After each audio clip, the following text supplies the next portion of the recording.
Good afternoon, everybody. Good to see everyone. Welcome to the Stage of Reason. Hope you all can hear me okay. I wasn't muted this time. Hi, everyone. I am JL. This is Bridge the Divide, and here we are, Stage of Reason, here on the first of the month, July 1st. July 1st, that means that there's new membership milestones that are available to everybody who's a channel member.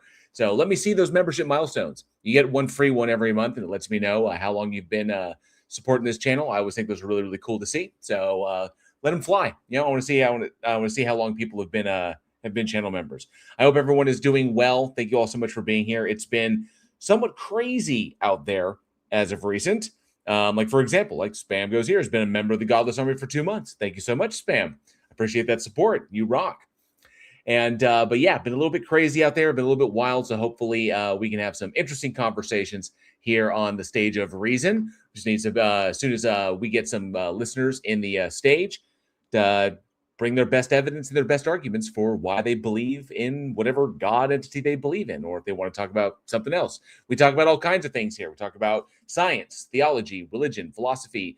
Occasionally, we talk about politics, and very rarely, every so often, we talk about economics as well, like we did last week, or we did the last stream.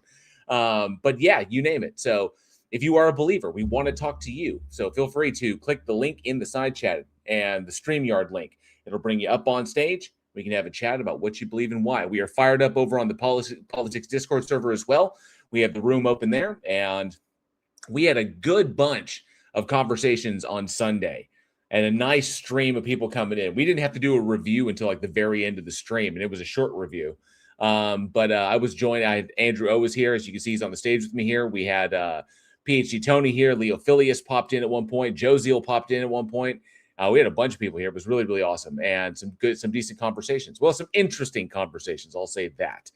But before we kick everything off, let's see. Who do we have in the side chat today? I see Ankalagonchik is here. Says, I think I will be here and going to do some late night cleaning and listen to JL. Thank you so much, Ankalagonchik. I appreciate you. Cindy John Spam Goes here as well. Good to see you, bud. Was getting worried we wouldn't get our sanity fixed today. No way. I am on point. I have my planner and I have it all filled out. So content, live streams, you will get it. If something happens and I don't go live, you will definitely know about it beforehand. You will definitely get a heads up. Like if something in real life got in the way and I couldn't go live, you definitely get a heads up. And I would probably just postpone it to the next day or something like that. Cindy Johnson, good to see you. Says good evening, everyone. After the day I've had at work, could definitely use a sanity fix. Looking forward to the discussion. Heck yeah. Thank you so much, Cindy. I do appreciate it. Turtle Moves here with the obligatory alternative energy. Thank you so much, Turtle Moves. Jay Vers as well says, yo. What's up, Jay Vers? How you do? Good to see you. I hope you're doing well. Let's see. Who else we got in the chat? I see Juggernaut Jared Reed is here. Says hello there, folks. Hello to you, Juggernaut. As well as Professor Hizzle's in the house. Good to see you, Professor Hizzle. Thank you so much for popping by. I do like it when some of the crew that I hung with, months ago. I do love it when you guys pop by. Josiel, Professor Hizzle, and J Money. I love it when you guys pop by and hang out. So thank you so much for being here. You rock. Angelo's here. Says honesty is something that is only virtuous in a theistic worldview with real ought to be's. Virtuous in a theistic world with real. Not sure if that was what was meant there by how you worded it, but if you want to rephrase, I'll check it out. Let's see who else we have here. Sir Equinox 42 is here. Good to see you, Sir Equinox. I was going to say that is incoherent. Something may have been lost towards the end. But yeah, good to see everybody. Hope everybody is doing really well. We've already got people kind of popping into the Discord right now, so we'll see if any of them are believers, and if any of them want to come up on stage and talk to us about what they believe and why, because those are the conversations we want to have. Until we get there, obviously things are a little wild out there. And Angel Rivera, good to see you, Angel Rivera, repping the U.S. Air Force. Good to see you. And Clive Wells with the obligatory alternative energy. Thank you so much, Clive Wells. So I will say this. I love the obligatory alternative energies. I just got done watching the this is so wild. I'm so behind the times. I just got done watching the Chernobyl miniseries.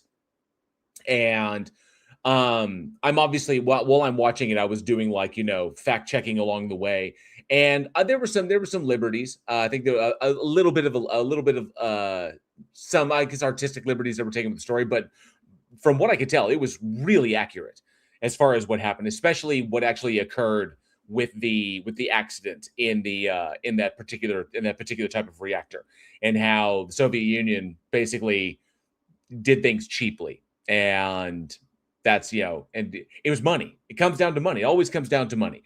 Where people with the money don't want to spend the money, they only want to spend as little as they have to. And that's what happened. And I loved that comparison at the end when Valeri is comparing it to reactors in the West, that the safety protocols that are in place in the West, the barrier walls and stuff like that, that and the fact that the control rods don't have graphite tips is all for, it's like, is because West was willing to spend the money, or maybe the West had the money. Maybe that's what it is. But greed will get you in the end, especially when it comes to big science like that.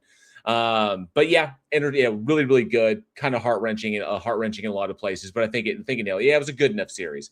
And if that's coming from Nkalaganchik, who's in Russia. So it's like it's a good enough series. I think it gets it across pretty well.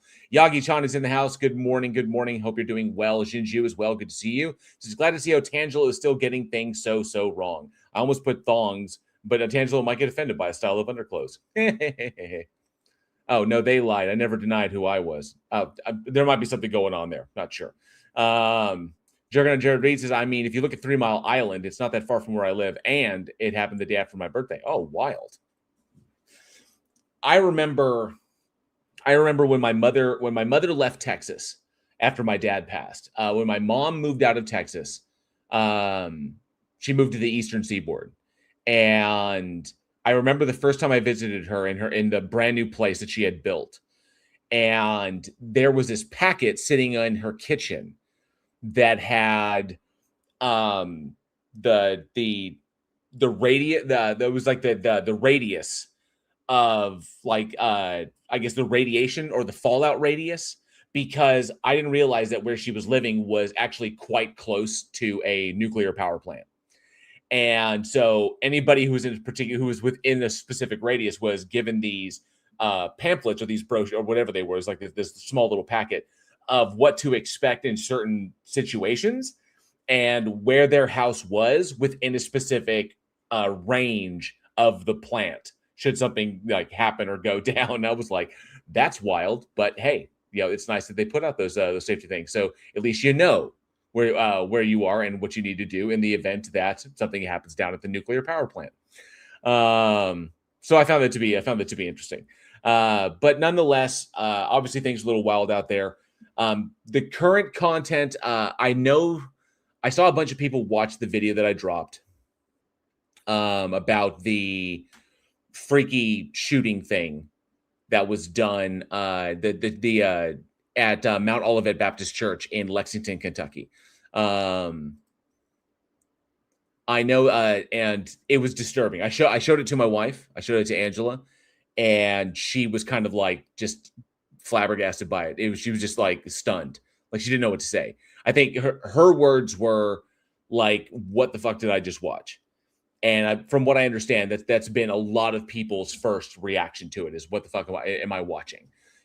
Guys in military garb dragging a dude before a room, before like an auditorium full of kids and their parents, throwing him up on stage in front of a pastor. There's like a dude in a ghillie suit up on Overwatch, with the like this, and then they summarily execute the dude in front of it. It's done with air rifles. There's no real bullets, but they summarily execute the guy, and then they drag him outside, and then the pastor leads a countdown, and then you hear like a boom outside, like they blew up his corpse. Yeah, it's wild. Bad time to give a obligatory alternative energy? Certainly not. Point relative. It's always welcome. We can use all the obligatory alternative energy we can get. So obviously that was weird, and I got that one done, even though it was a lot shorter than the one I wanted to, because right now I'm in the middle of that. The current video that I'm in the middle of editing is something I've never done. It's something it's a style that I haven't done before. So I haven't produced a video like this one. It is still a response vid, but it's really, really different from anything I've done before. And it is taking a mother of a time to edit. And it is quite long. It feels like Professor Dave long. I love Professor Dave's videos, but his videos are long. And so it's Professor Dave long, and I'm slowly getting through it. There's a lot of stuff. I hope it doesn't bore people. I hope people dig it. I mean, I'm responding to a lot of information in this, and there's a lot of information to go through.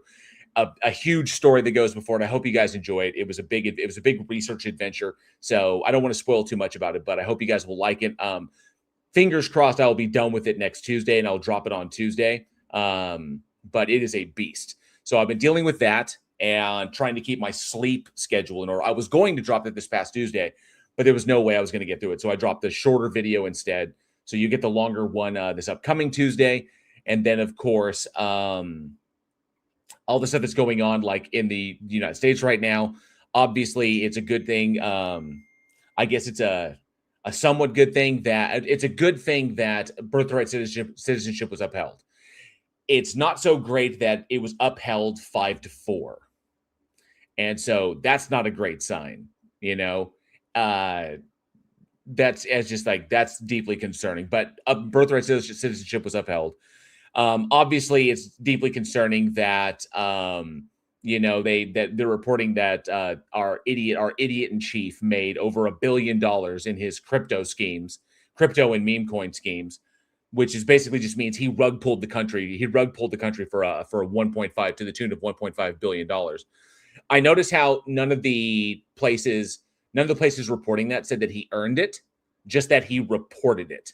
So that his financials report that he took that in, but he didn't actually earn it. He rug pulled, the country to the tune of 1.5 billion. So we have that shit, and no one's calling him out on that one. I see that the SAVE Act is not going to pass, which is fantastic.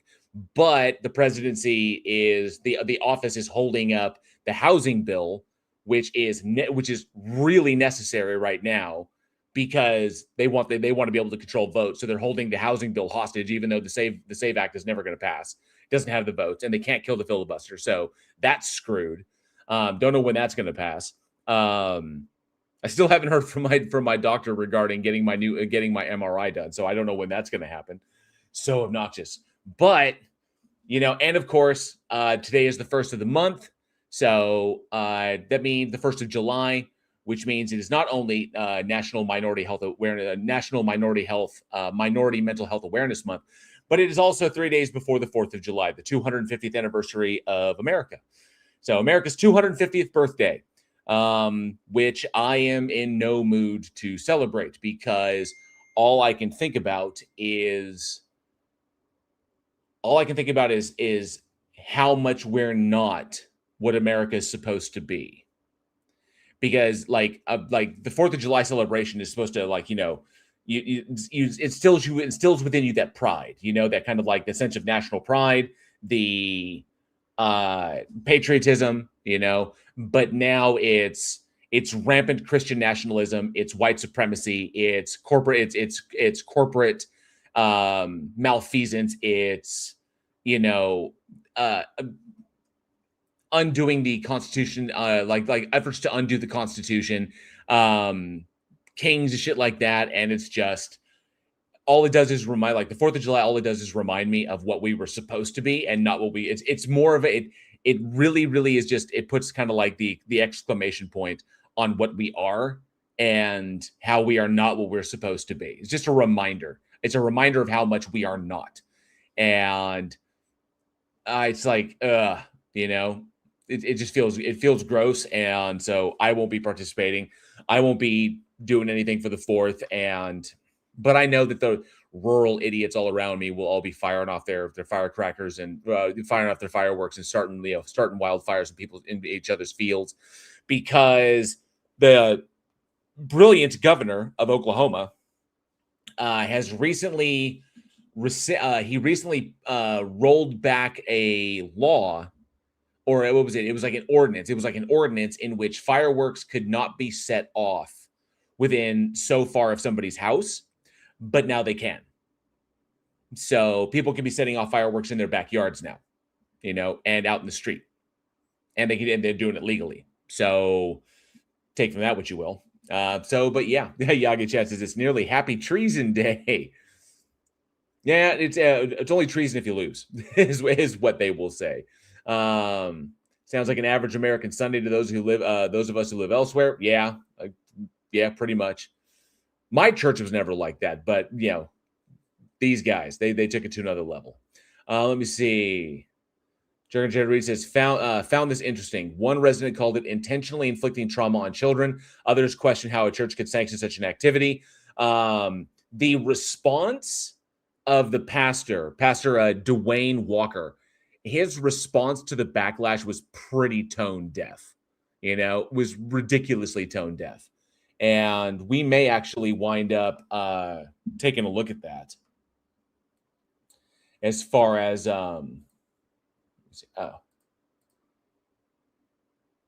he was trying to claim ownership of the room. That's hilarious.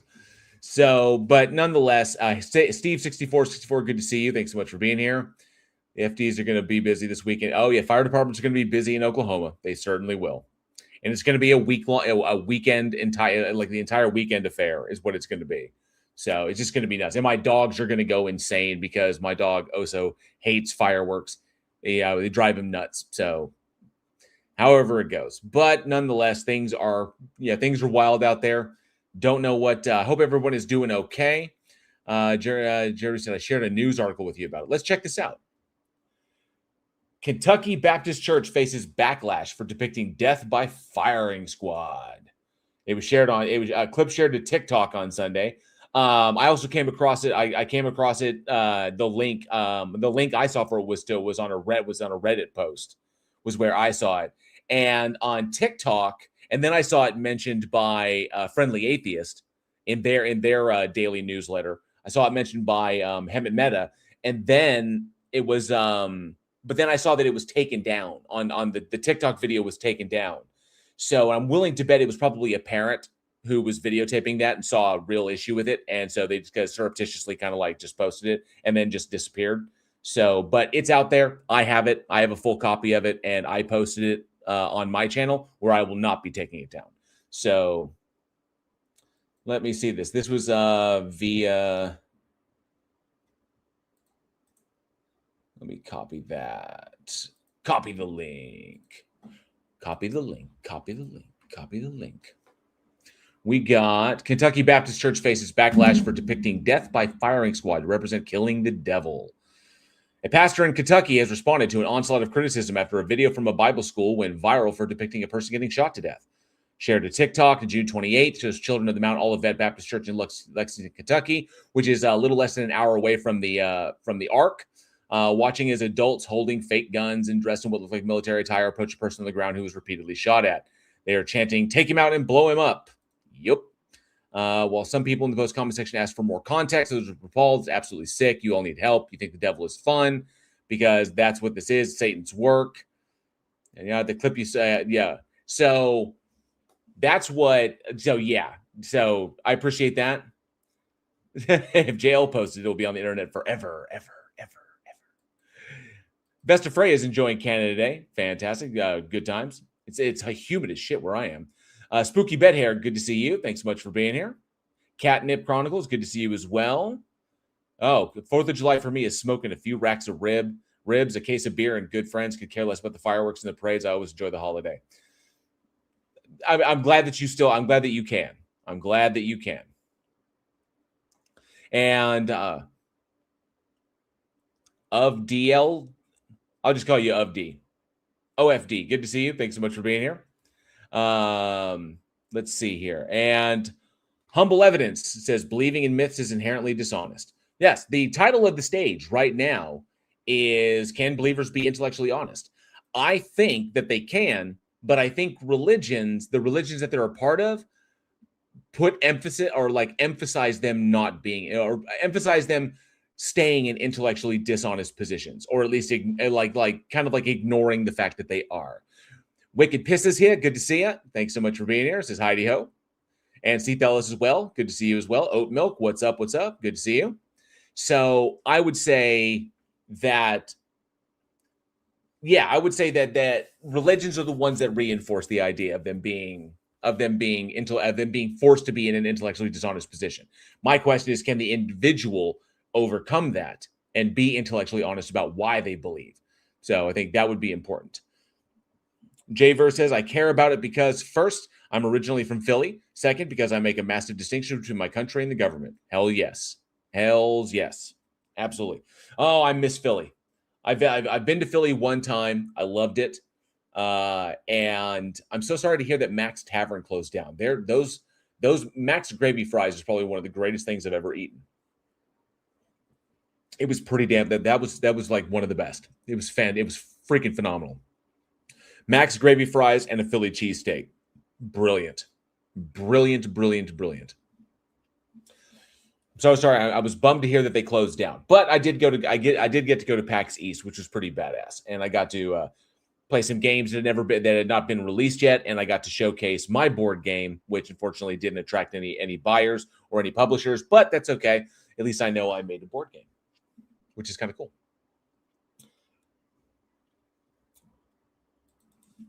Well, minus Aquinas. Oh, they can't hear me anyway. Oh, wait, no, I don't need. Oh, dang, I linked the wrong one. Let me delete that. And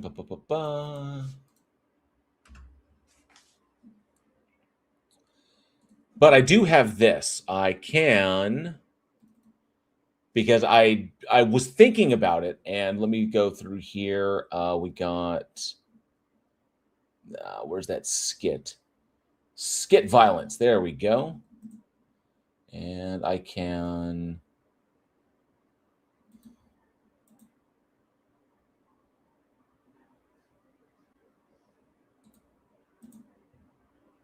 Sort by, let me see. No, wait. View medium icons. There we go. And let me see. That's a PNG? No, those are pictures. My response. I had to yank this off Facebook. I know people said that, who makes the best Philly cheesesteak? Okay. So it's okay. The best cheesesteaks are in New Jersey anyway, says Javers. So, okay. So okay. I've never had a Philly cheesesteak outside of Philadelphia, because I always, in my head, it was always like, it's Philadelphia cheesesteak, so you need to eat them in Philadelphia. So when we went to Philadelphia, me and my friend Cody, the very first thing we did was, before we even hit a Wawa, is we went and got a Philly cheesesteak to see what was going on. And the very first one we had was in the hotel that we were staying at. So we went there, we checked in like this. We were starving. We went down to the restaurant, and we ordered a Philly cheesesteak. It was amazing. And then we had another one when we were at Mac's Tavern. The Mac's Tavern one was not quite as good as the one at the hotel. The one at the hotel was pretty phenomenal. But the gravy fries at Mac's Tavern were phenomenal. But I honestly don't know who would make the best. That's like saying, I think that's like the same argument as like, who makes the best pizza, whether it's New York, Chicago, St. Louis, West Coast, like who makes the best. It just depends upon preference, I'm assuming. So, but I will say that the Philly cheesesteak that we had at the hotel at the hotel in Philadelphia, amazeballs, was quite good. But hey, Lindsay Bowe, good to see you as well. Appreciate you being here. So I do have that pastor's response. Like the response that he gave to, I do have that. It's about 7 minutes long, and not Chicago. I dig deep dish, even though some people say it's lasagna LARPing is pizza. But I happen to like deep dish. But I love St. Louis style. St. Louis style is my favorite. That's my number one, followed by New York, by a big New York slice. Anyway, I do have the pastor's response. And until we get someone up on stage, which I'm hoping we can get a believer who wants to join us, talk about what they believe and why. Oh, I see. And the Jordan said and good to see you, and the Jordan. Cladwell says the best pizzas are made in Italy. Good point. Good point. And Jordan, what's going on? Hey, JL. Do I sound okay? Yeah, you're coming in fine. What brings you up today? Okay. No, there was something interesting in the news I wanted to ask you about. Did you hear about there's that lawyer who is getting sued by his work bag? Did you hear about this? Sued by who? His work bag. The bag he uses for his job. It's a briefcase, but I think it's interesting. Uh-huh. But I'm sorry. Yeah, very cute. I had nothing better to do. I figured I'd pop in and brighten your day a little bit. Well, I appreciate it, bud. Thank you so much. It looks like we do have a new face down in the back. Let me check with them. Appreciate you coming up, Jordan. Thank you so much, bud. Yeah, no problem. I'm gonna take off. Y'all have a wonderful rest of your stream. You too, bud. Take care. Yep. And You good to too. see you. Later. Good to see you, 100th Monkey, and good to see you, Rodent Last Name. Appreciate you being here. And an apple. And an apple. And an apple. I see you. I see you in the back. Can you let me know that my audio is coming through in the private chat in the StreamYard? So let me know that you can hear me okay. We want to make sure that the StreamYard isn't bugged.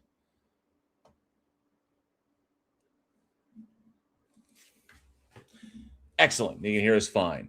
All right. So, Ann and Apple, I saw you over in the Discord as well. So let me bring you up here. How's it going? Can you hear me okay? I can hear you okay. How are you? Excellent. I am good. Thank you. Never had a bad day. So, what brings you up today? Do you have something in mind from the list here, or have something else you want to talk about? Just quick. Yeah, I just wanted to ask quickly, right, about because I have a topic I want to take from the one that you had listed. Do you only debate specifically, like, quote unquote, believers of specific religion? No. I prefer just talking to. We'll welcome everybody up here, anybody and everybody, and they don't have to be like only Christians. I'm in the West, so obviously I'm here in the United States. So obviously Christianity is more prevalent. So, but I'll talk to anybody. The arguments are pretty much the same across the board.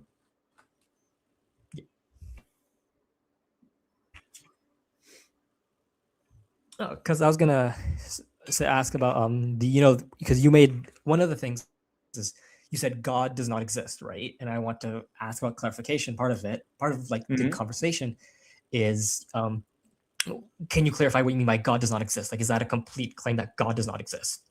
Yes, the Christian Abrahamic biblical God does not exist because it cannot exist. Okay. Specifically, I'm talking about that one. So I was gonna, I'm talking about that one. The second question. Mm-hmm. Yeah, because my other question would have been like, so that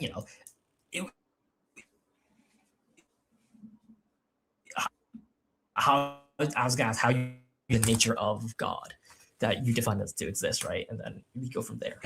Are you saying that are you asking how do I know that? I'm just saying that, like, in terms of how do I explain this? So you're saying that you're only applying this framework to the Christian / Jewish / Muslim God that exists as the doctrine of these faiths, Yeah, of the monotheistic Abrahamic faiths, the God that is expressed in the Hebrew Bible, in the Christian Bible, and in the Quran.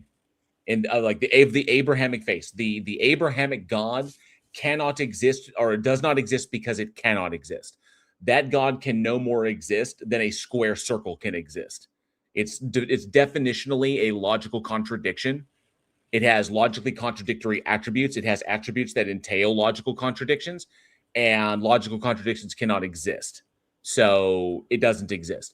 I acknowledge that there are other unfalsifiable God concepts out there. Like someone could think of like God as like the universe, like pantheism. Pantheism is completely unfalsifiable because they're identifying the universe as it is and all the processes as they are, and simply saying those things are God. So that's just something that's a label they're slapping on the universe, and that's it. That's unfalsifiable. So it's possible, but it's not. It's possible, but it's the probability is so intensely low. Plus, we couldn't figure it out, so there's no justification in believing it. But as for the Abrahamic God, yeah, he's a no-show. And I was going to ask quickly, how familiar are you with specifically the fundament, like the beliefs of like the apostolic churches and the high churches, for example, the Orthodoxes, right? But be it the Copts, Eastern Orthodox, the Catholics versus, like the specifics of those churches and stuff like that versus, say, the evangelical Baptist Christians in America. If you're talking about like apostolic succession, so as in the stuff that the information that was passed down from the apostles, through the church fathers and then passed down through time, nobody alive today was there, and we're talking about thousands of years. We're also talking about thousands of years of many decades of oral tradition, and then getting down to writing, and then you've got political expediency, ecumenical politics, whatever it is, because there is no one has ever been able to show an unbroken chain from point A to point B, or from point A to today, that we can give as much validity to those the stories as we could any other story that's been passed down throughout the ages in some other group's belief. So I would say that, but even then, even if we could say that these stories were told, and they were like, let's say that the stories that were told by the apostles to the next group and so on and so forth, passed down through the church fathers all the way through. Let's say, for example, we'll grant that they are 100% accurate, that they never changed over 2,000 years. Probability of that is extraordinarily low, but let's say we just grant it. Does that logically entail that they are true? Oh, no, of course not. Like, I'm not saying that the Bible is, right, or like this stuff is like, I'm not making any claims that like this is true or not, right? But it's more for me, are you familiar with the big divide of like sola scriptura versus non-sola scriptura faiths in the Christian, in the wider Christian religion? Somewhat. Let me. I am a bit, but I'm not as versed as some other people. But let me explain. Let me kind of explain why. When it comes to theology, and I'll ask you this. In your own words, what do you think theology is? I've never actually. It's really, theology is just, to me, is a large, broad term for how do you say, like, I don't know, just the basic dictionary definition of just the study, or not study, but like, I don't know how to explain this, but like, just religion, or not religion, but like the interaction of doctrine and faith, sort of. Close, right? Yeah, theology. kind of. By literally by its definition, by the etymology of it, that theology is the study. The ology is the study of the nature of God. Yes. So the theo, the theology is the study of the nature of God. Now, there are many things that go into theology. You've got your various holy books. You've got your theodicies. You've got your all the various shit that goes into it that can build it out. And here's the kicker: by my estimation, theology, the field of theology, and there are multiple different fields of theology. There's a field of theology around the Abrahamic God. There's a field of theology around the Hindu gods. There's a field of theology around Buddhism, so on and so forth. For a field of theology to be, in my estimation, to be relevant, I'm getting ahead of myself. For the field of theology is centered around one proposition: the existence of the God that they are studying, correct? Yes. For the theology to be true, then that God would necessarily have to exist. Yes. Okay. Or at least have yes, sort of, as a very base fundamental. For it to be true, for it to actually correspond to reality. Otherwise, we're just talking about the theology around Thor, or the theology around Zeus. It's got like, so in order for and because it's not true, because it doesn't correspond to reality, to things that exist in reality, we just call it mythology. So in order for the Christian theology to be true, to actually correspond to reality, to be something that is real, that God needs to first exist. That means that in order for Jesus to have been supernatural in nature, to have performed supernatural miracles and broken the laws of reality, the God would first have to exist. And so instead of miring myself in the theology, which I consider it kind of miring myself, I know that like Justin Deconstruction Zone does it really, really well. But instead of doing that, I'd rather address the proposition. Because if the God doesn't exist, then the theology holds no water. No matter how many ad hoc or post hoc rescues that they can throw at it, no matter how they try to argue it, like someone in the live chat just brought up Thomas Anderson. Oh, no, not Thomas Anderson. Sorry. It was, Thomas Anderson. What about the Abrahamic interpretations of God, like Meister Eckhart's Godhead or Paul Tillich's God as ground of being? Those certainly could exist. If so long as they're logically possible, sure. But if we can't demonstrate them to be the case, then it's literally just a logically valid syllogism. And there's no warrant to believe that it's true. No rational warrant to believe it's true. So that's what I like to go after, is the proposition. Why believe the proposition is the case? Why do people do that? Yeah. Okay, because I was going to actually say is that I approach it from a different angle, which is that let's assume, my big thing is that let's assume God is real, right? Whatever God may or may not be, right? Whatever the nature of God is, how do we know you're right about your claims of what that God is, the nature and attributes of it, right? Like, because to me, right, like if I say right now the sun is God, being an atheist is functionally illogical because it's right fucking there. But if I say that the God, my God, the sun, commands me to enslave the Israelites, that gets a little suspicious, right? Because, well, how do you know God says that, right? The first thing I'm going to start looking at the sun kind of sideways. God told you to enslave the Israelites. Mm-hmm. Yeah, exactly, right? And so for me, I approach, like, when you approach Christianity and a lot of other faiths that way. Right. And okay, see, now you're getting into an area that Andrew likes to talk about, is the term God itself is versus arguing the fact that. I think you might be cutting out, Apple.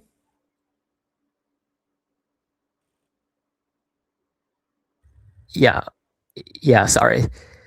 It's could you repeat the question, please? Yeah, I was saying that what you're referring to now is something that Andrew likes to talk about. He likes to point out that's really, really important, is that linguistically the term God is kind of vacuous, because the God could ostensibly be anything. Like you said, like you pointed out, you could call the sun God. The sun is the God because it gives all the life, and it keeps us warm and it keeps us alive and it makes the plants grow and yada, yada, yada. You could say, but you could point at anything and call it a God, because the term is pretty much just a bucket and is defined by whatever the claimant is willing to throw into that bucket. What are they throwing into the basket to say, this is my God? Well, what is it? So these are all the things I'm going to throw in the basket to define it. So linguistically, it's kind of vacuous, which is why when someone brings a God to me, I have to find out like what God they're specifically talking about. Like, well, which God do you mean? And that, yes. And if they're talking about the Christian God, that's easy. But if they're talking about like classical deism, that's a different journey, Because I like this. If it's a Christian God, right? I don't even attack them on whether that God is real. I just attack them on. I prefer to attack them on how do you know you're right about what God is? What if, for example, the Mormons are correct? Because the entire core of what Christianity is that Jesus came down to fulfill the covenant with the Hebrew people, right? And then from there, that arises the conflict whether it should remain a sect of Judaism with Justin, or Paul, right? That whole split in the early days. For me, it's like when you argue over what the nature of God is, it's like, what if everything is built on the idea that the past is wrong? What if Christians are that one right now? What if the Mormons are correct? That Joseph Smith found, like, we all know Joseph is wrong, right? But like, what if he isn't? Like, I like to propose that to like Christians, because it's like, this is functionally similar to what Islam did with Christianity, where similar thing. Right. I have heard the argument. I will say this, even though it doesn't exist, just to a certain degree, Allah is more logically consistent than the Christian version of God. and is more logically consistent than the Jewish version Yahweh. So Well, Allah is more Allah is more consistent because yeah. the Islamic faith, because Muslims will quickly agree, and it's in the Quran, that Allah is not all good, that Allah will deceive people, that Allah does terrible things, that Allah is not like this hippy dippy love everybody, I am definitionally Yes. love thing. Muslims didn't go with that nonsense because it obviously doesn't track. Just look at nature, and it doesn't Yes. track. So at least they shored up that little problem. So they're willing to acknowledge that their God can be a dick. So, well, at least it makes it a little bit more logically consistent than the Christian one. It still doesn't exist, but because literally omniscience is not a thing. So it doesn't exist, but nonetheless, at least they did that. So who knows? Well, this actually gets into an area that I actually quite enjoy looking at is the fact that the Bible, if you look at the Bible, it is actually one thing that the Quran has going for it is that it's a much smaller book. Not only is it a smaller book, right, but it's more poetic. The English translations do not do it justice, right? There are a lot of things that when you read it in Arabic make sense. That the English translations it's hard to get into, right? Because it's written in a specific form of Arabic, right? But that's a whole other thing. It's the fact that the Bible is something that was written over a long period of time, and you can track its differences, right? You can track its evolution to events in the history of the Levant. For example, if you read the book of Joshua, the rhetoric that it is espoused, right, is almost identical to the Mesha Stela. It's the Moabite stones, where it is not meant that if you look at it in the wider context of the historical Levant, it is not meant to be a historical document of the Jewish people, the Hebrew people coming from Egypt and taking over. It is propaganda. It is a myth making for the people, right? The way the way an American lionizes George Washington crossing the river, right? It's that sort of thing, right? And we see this later on where it clearly went through evolutions because it had to. Right. So the book of Job. Are you familiar with the book of Job? The book of Job. Yes. Yes. Yeah. It's the oldest book of the Old Testament. Yes. This is a book that you can clearly map out to being pre-Babylonian exile due to its characterization. Oh yeah, definitely. Yeah.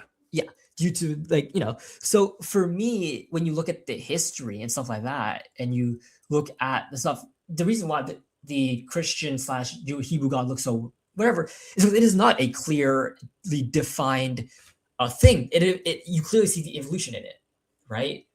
And in fact, the entire concept of souls and whatnot is a distinctly Hellenic concept, and the idea of God being the prime mover of the cosmos of the entire universe. That is a distinctly Hellenic addition. Oh yeah. The one thing that I was like endlessly fascinated by, and I wish that it was a job. I honestly sometimes when the YouTube thing gets a little too overwhelming and I'm working on something, I kind of wish it was a job. It probably is a job. I probably wouldn't make much money doing it, but the idea that throughout the ages, throughout the time is like when I was reading the Sermon on the Mount, I recognized a lot of concepts in there that were profoundly Hellenistic in nature. As a matter of fact, some of them that were already coined by individuals like Plotinus and some of the other Stoics, like centuries before Christ ever said them. And I was like, well, hang on a sec. The Sermon on the Mount seems very much like kind of like these Hellenistic ideas being kind of reformatted within Jewish context. For the Jewish people. And I'm like, I was like, how is but hang on a second, how is that possible? Wait a second. Who is it who stormed through the Middle East 300 years before Jesus was ever around on his way to India? And I was like, well, that was freaking Alexander the Great. And it was like, and a lot of people have this idea of Alexander. It's like Alexander's tearing through the Middle East, is on his way going ahead and east, taking over everything. And people think, well, he just conquered a town and then moved to the next one, conquered town. It's like, no, he was setting up civilization. He was bringing Greece with him. And so as Alexander cut a swath through the Middle East, he was leaving Macedonian garrisons and Hellenistic settlements in his wake. he would take over a city and he would essentially, Greecify it. He would make it Hellenistic. And so Hellenistic philosophers and Hellenistic thought came in Alexander's wake. And so for 300 years, Hellenistic thought permeated Jewish culture and gave rise to these ideas. And we can see the evolution of, like you pointed out, we can see the blending of these things into the ideas that Jesus was putting out there, which is why when people talk about Jesus, it's like he was a truth teller and he was a rebel and he just like broke the mold. It's like, no, he didn't. He did what most philosophers do. He took other ideas that he heard somebody else say and he repurposed them for his own ends. And so I was kind of like, and I wish there was a job where I could sit down and study the direct effects of the effects of Alexander's course going east, like what happened in each stop, like, and how that's just called classical studies. Yeah, and how did things proliferate out throughout the people in his wake? And it was like, just like Genghis Khan, and most people in that area of the world are now related to him. The vast majority of the philosophy of the East was pretty much reformatted to include Hellenistic philosophy because of Alexander, which I find fascinating. Because in the thing, right, in one of the topics you had listed, you made this claim that the Bible is not a science book. Yes, right. I would agree. It's certainly not. Yeah. But what if I said that it's actually a somewhat accurate, not complete in the way you think, history book? In that, yes, it won't get exact things. It won't get things exactly correct, right? Like when it talks about Jesus and miracles, that's completely like we have no idea of that. But in terms of mapping certain things, when placed in the context of the history in which certain events are supposed to be taking place, it makes sense, right? It can give us a decent reading on certain thoughts and ideas permeating through that time, or through ideas and people looking back at those things. I would say that to a degree, the Bible does get some events correct.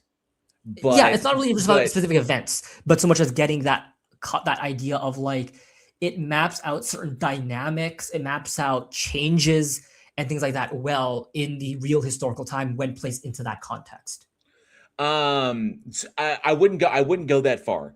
I would give, as far as history goes, I would say identifying certain people by name and identifying major, I would say, and they're like major for the region. I would say major regional events would be to a degree accurate in that the event took place. But the context behind the events that led to it and the immediate aftermath of the events is generally not accurate, because those are always interpreted through the lens of the Jewish belief. So like if a particular event happens, the event is interpreted through the lens of the Jewish belief. The aftermath is going to be seen. They're going to interpret that way in a way that benefits them or supports their own history. And the lead up to it is going to be how they were involved and the role that they played, and how all of this works into God's plan for them as the chosen people, which provides way too much of a bias in my to get a real sense as to what happened. Like, well, for example, I'm looking at it as it's fundamentally, okay, I think this is it. I view it as a fundamentally Hebrew/Jewish text. That's why. Like, right. I acknowledge that it's a biased text because of course it's going to be, right? And so I look at it through that lens of it's a biased Hebrew text. So, for example, okay, are you familiar? As J-Verse in my side chat says, friggin' Herodotus would have been more accurate. So yes, I would say that, but it's kind of like in the book of Joshua. I have no doubt that Joshua did attack the cities of other tribal Jews. I have no doubt that happened. Yes, the circumstance, but the circumstances around them, and like what happened at Jericho. Jericho was abandoned about 1,500 years before he is said to have attacked it. But it wasn't abandoned. Jericho showed habitation all the way going back to 9,000 BCE to the Neolithic A period. Jericho's the oldest, I think verified to be the oldest city on the planet, and has changed hands multiple times. Yeah. And we do know that that Joshua and his army did attack it, but what happened in the Bible is not what happened in reality. So I agree with you in the myth building department as far as what they were expressing there. but we also know why they fell because archaeology has revealed why, like what happened at Jericho when the walls fell, and that was an earthquake that took that out because of the way it fell down, and that his army likely took advantage of that. But the problem is, in the books, according to the Bible or biblical tradition, the siege on Jericho took place in between 1400 and 1406, and the earthquake or the when the angel struck, or like supposedly when the angel struck and the walls fell down, is kept around that time. So the cataclysm that happened at Jericho is kept within that time period, but the archaeological evidence reveals that earthquake took place around 1500 BCE. So obviously the writers knew about that event, and they used that event and then bumped it up so that biblical tradition could fit with Joshua's siege of it to make it more myth building, you know? So I'd say to a degree, sort of, it's kind of like a sketchbook in the Bible, whereas archaeology and actually, getting out there in the field will yield more answers than the Bible ever will. Well, okay. I don't know how to explain this. I'll use an example. Are you familiar with the quote where Jesus says, "Render unto Caesar what is Caesar's, and to God what is God's"? Yes. Yeah. Do you remember when this was said? When he said this, right? Oh shit! It's getting me on my Bible trivia. Remind me. It's around. It's after he re-enters Jerusalem. This is before he's crucified, right? So you have to remember too, right? A quick thing is that the term Messiah in Hebrew tradition is not a just religious figure; it is a political figure, right? That right. So if you look at it, have you noticed that the Hebrew Bible and Christianity to a degree is very focused on bloodlines?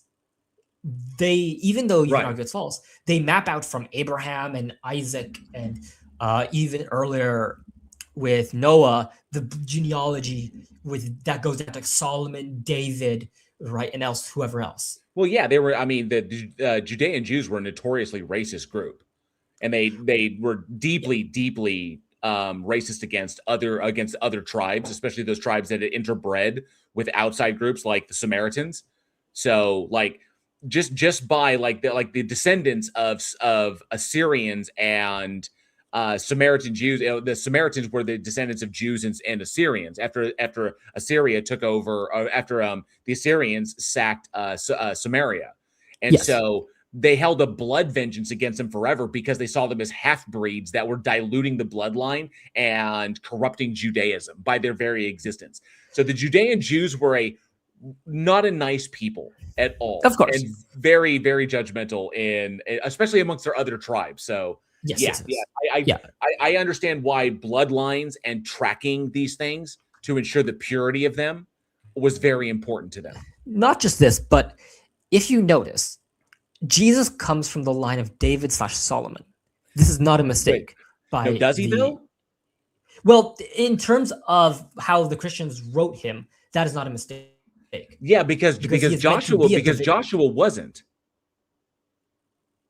Because by the time of the Second Temple of Judaism, remember, he's meant to be. They're trying to present him as the Messiah. Yeah. Right? They were trying to present in order to fit with Isaiah, wasn't it? Isaac, yes, specifically Isaac. That's also. No, I mean, in order to fit with the book of Isaiah, in that the prophesied Messiah would be of the line of David. Is that Isaiah? Or is that Ezekiel? That might be Ezekiel.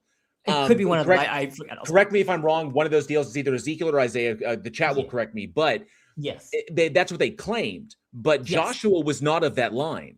Yes, and so that would technically mean that God had to come in and be like, "Oh, let's get some David line in there, whatever, to do his own business." Well, and the other thing is that. You're seeing it in your head now, aren't you? Yeah, no, I see it, right? Because you have to understand too, in the context of Second Temple Judaism, everybody was looking for a savior / Messiah who would be. They were actively looking for it. So it's like he fits archetypes, right? Like if you look at the archetype and you follow it through the Hebrew texts and all the various Jewish polemics that are released at the time, Jesus fits a lot of them, right? And that is not a coincidence for how they wrote him, right? And how they marketed him. Yeah, I'd agree. Right. And so in this, if we take, for example, the the quote, "Render unto Caesar what is Caesar's," It is a brilliant piece of political maneuvering if you actually look at what he's saying. Because remember the Jewish authorities, right, were trying to get him ganked by the Romans. Because remember, when Jesus was executed, he was executed for claiming to be the king of the Jews, which was technically treason. Wait, right? hang on a second. Tony, how am I wrong on that? Maybe not about Isaiah. Hang on a second. I got to correct this because when Tony's calling me out, I have to listen. Prophecy of Messiah, line of David. Let me check what book that is. Originates in the Old Testament. Saying old, okay, Isaiah. It was Isaiah. That shoot will come up from the stump of Jesse. Jesse was the father of David, and the Messiah will emerge from David's family line after the royal dynasty has fallen. So I was right about that. So it was Isaiah, not Ezekiel. It's also mentioned in 2 Samuel, Jeremiah, and Micah. So Matthew 1 traces Jesus' legal descent through his earthly father, Joseph, linking him to David and King Solomon. But we know that Joseph wasn't of the line of David. We know that.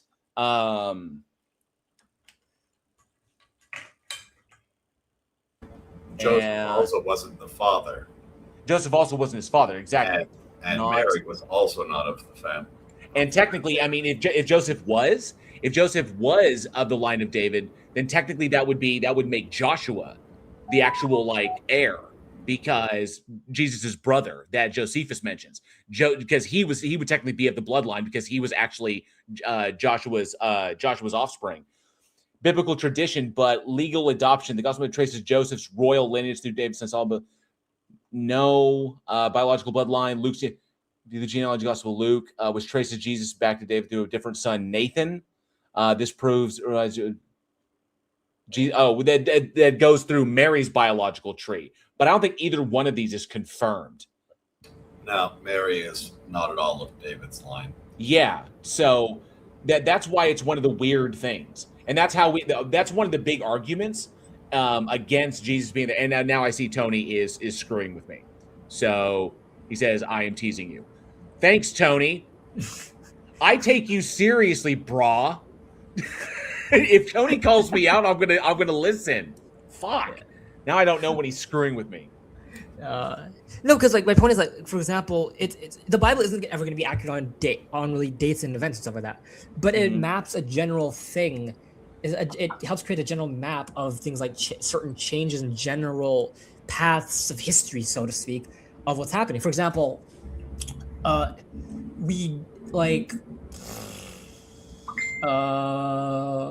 are some lines, I think is it Isaiah or Kings, that speaks of that the Hebrews could not beat, I think, the Philistines, even though the Lord was with them, for they had iron chariots. I think Isaiah 2? Or is it Kings? I'm sure someone can easily, whatever for me. I right? believe that was Kings. Yeah, that's Kings. They also lost against Moab. Okay. Basically, you can look at some competing texts out there which basically show a similar context. Although, just suffice to say, the Hebrew side, they put a slightly different spin at the end, but they still recorded a general history that said, we lost, we got humiliated, and the totem of our God got stolen. Yes. Taken before the enemy. So. Or are you familiar with the line from Samuel about how they had no plowshares and had to go to their enemies for blacksmithing? I don't remember that part specifically. Yeah, because my point is that to a degree, right? When you put these kind of quotes together, it paints a picture that kind of a geographic picture, which is that they were a people living in the hilly regions of the Levant, and they were an Iron Age. They were I think a Bronze Age people living in the Iron Age, surrounded by Iron Age enemies, right? So it kind of maps. I can't comment. So take it to the angle you're looking to highlight. Yeah. So let me ask this. Given, I mean, it's fun. Like I said, it can be fun to dive into the stuff. But let me ask you personally, and since you're the one that's up here, do you happen to believe in any kind of a god or anything, or would you call yourself an atheist or an agnostic, non-believer? Where do you stand in the whole I'm kind of conversation? like how do you, kind of an apatheist sort of ish, but not really. More in line with the agnostics. The agnostics? Yeah. Oh, Andrew, that's totally your domain. Yep. Agnostics and atheists, right? It's the linguistic issue. It just collapses once you start looking at it. Yeah. Because my background is in history and stuff like that, so I tend to look at religion as like history stuff. So rather than like grand philosophical and science, like my personal belief is that you can't disprove religion by science and philosophy. It's easier done by history, because it more easily maps out these things, right? That will sway people away from religion, because it also directly can attack the specific things of the churches, various churches. Because I prefer to attack the churches and their beliefs, not go after like these fundamentals, right? So if the church has a specific claim, right, and it's specific doctrine, I attack that specific doctrine. I don't attack the whatever's, something else, right? If that makes sense. Well, that's the thing. See, most of the gods we don't have access to. So because we don't have access to the thing, you can't really disprove the thing, because they can go into any kind of divine hiddenness kind of scenario and whatnot. It's like, that doesn't get you anywhere. Basically undermining the actual happenings. Yes. That is a very direct vector. Like one can take a look at a philosophical approach where they, for instance, as JL takes a hard stance, for instance, against the Abrahamics because of internal incoherencies, for instance. And atheists? That's a very solid foundation to work from. Yeah. So it depends, where your wheelhouse is. Yeah, my wheelhouse is like in history, so I tend to go after that, because it's like, for me, I find that how do you say, like for me, it's a matter of whether God exists or not is irrelevant, because the big issue is that there's a man in a funny hat telling me that I should be doing something, right? It's like, I love the funny hat references. I always do. Yeah, like what? A cat goes meow, and that somehow equals enslave the Israelites? I'm sorry, right? Like, even if cat is God, how do you know that meow means enslave the Israelites versus I want food, right? Yeah, that's sort of the problem with Revelation, for instance. Yeah. So, yeah, in as much as attribution is the greatest problem, and history is the most direct vector against attribution itself. Yes. So, like I said, it does depend where the person you're talking to is coming from. So, if they're going from, for instance, personal testimony on their own side, their own experiences, we've got a different scale of attribution to address, because the person is actually right there in front of you. If you're talking about other people's, then you're trying to find out if the events even happened. And then even if they did happen, how do we take the interpretation, like any attribution made, like it was done by so-and-so? Well, how do we know that? And then when you try to attribute any action to a god, well, you're probably going to run into an interaction problem where you can't actually identify and justify any kind of mechanism to determine how any given event happened. How do I know what force was actually in play? You're just giving credit. So there's a lot of vectors going on. Yeah, it's, and one thing I'd actually ask you, JL, is what are your thoughts on the old quote unquote new atheists of the 2000s and early 2010s? Okay, so I think I would say that I am one of the I wouldn't say, I don't know if I'm one of the few. I am one of the atheists today that is not super duper duper influenced by new atheism. At the time, I was going through my deconstruction at the time that Dennett, Dawkins, Harris, and Hitchens were having their discussion. I was kind of still going through my deconstruction. I was almost out of it. I almost knew. I pretty much had an idea that I was going to be an atheist, but it wouldn't be for a couple more years until I was secure enough. And I was living in Texas at the time, so yeah. So it was kind of tough until eventually I came out, and I felt confident enough to be an open atheist. So it was kind of after the fact. So the new atheists weren't terribly influential on me until way after the fact. Of my opinions of them, Hitchens was a great rhetorician. And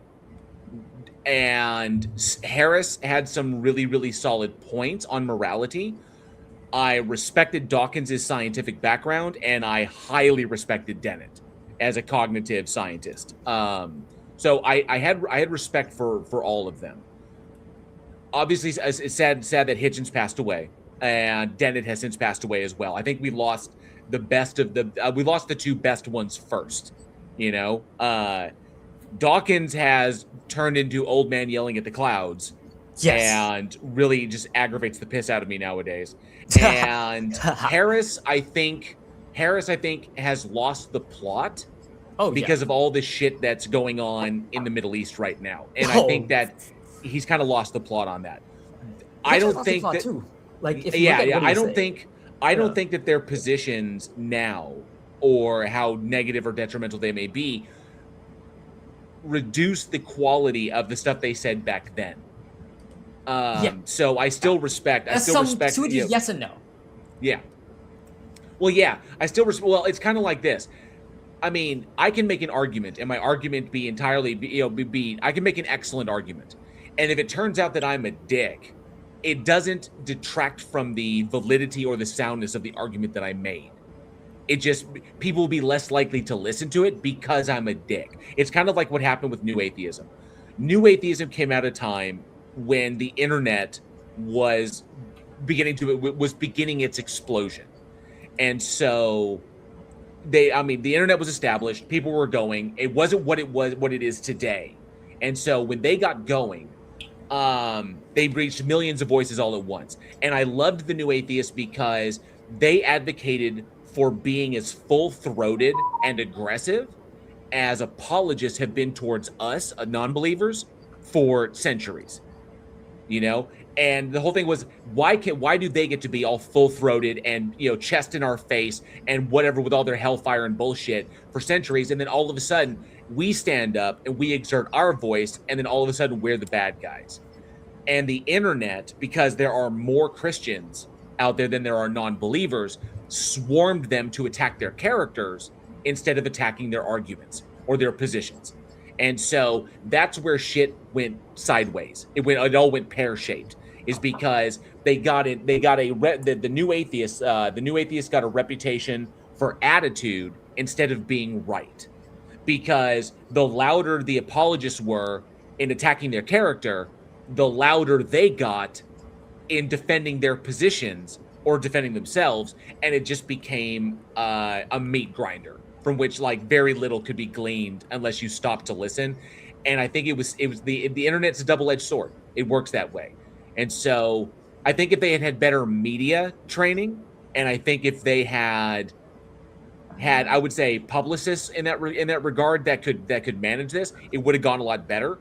But it went the way it went, and New Atheists got a bad rep, or they got a bad reputation on the internet, and that's what led to Atheism Plus. Yeah, if you remember that little movement when it was atheism, but then they brought in social justice topics into the deal. So because I don't know, maybe it's me, right? But my hot take was that at least Hitchens in particular was always prone to what his later beliefs became, right? Because if you look at his early stuff, he was very much a product of maybe this sounds way too woke, but a very coddled upper white British establishment environment to it, right? So he bought heavily into things like the Enlightenment rhetoric and the thing about the ideas about that, right? He was a great journalist and a polemicist. Oh yeah, but academically he was very weak. When you that's why I say he's a good rhetorician. He was good at the rhetoric. Yeah. He was that's what a hitch slap is. A hitch slap is just phenomenal rhetoric. So, and I give him that, but they all had their weak areas. They did, and but irrespective of that, it was a shit show when it was on the internet, and that's why I still respect him. And I, to a degree, especially Dawkins. Dawkins is the worst. But I still have their books. The God Delusion is one of my favorites. The Selfish Gene is one that I really enjoyed. The Moral Landscape I really enjoyed. Religion Poisons Everything I really enjoyed. So Oh, I read those and I couldn't enjoy them because it's like, for me, it's like, as a person who's like background academically is in history, reading through the God delusion, not the God delusion, but God is not great, was God just is not unbearable. great. Yeah. It was just unbearable to read through because it's like so many things were wrong, were just outright wrong. He poorly cited. It's like, just like, if I presented this to any of my first year history professors or religious studies professors, they would laugh me out of the room and give me a D on it. You know, you mentioned history, and are you a history professor, or you get My working?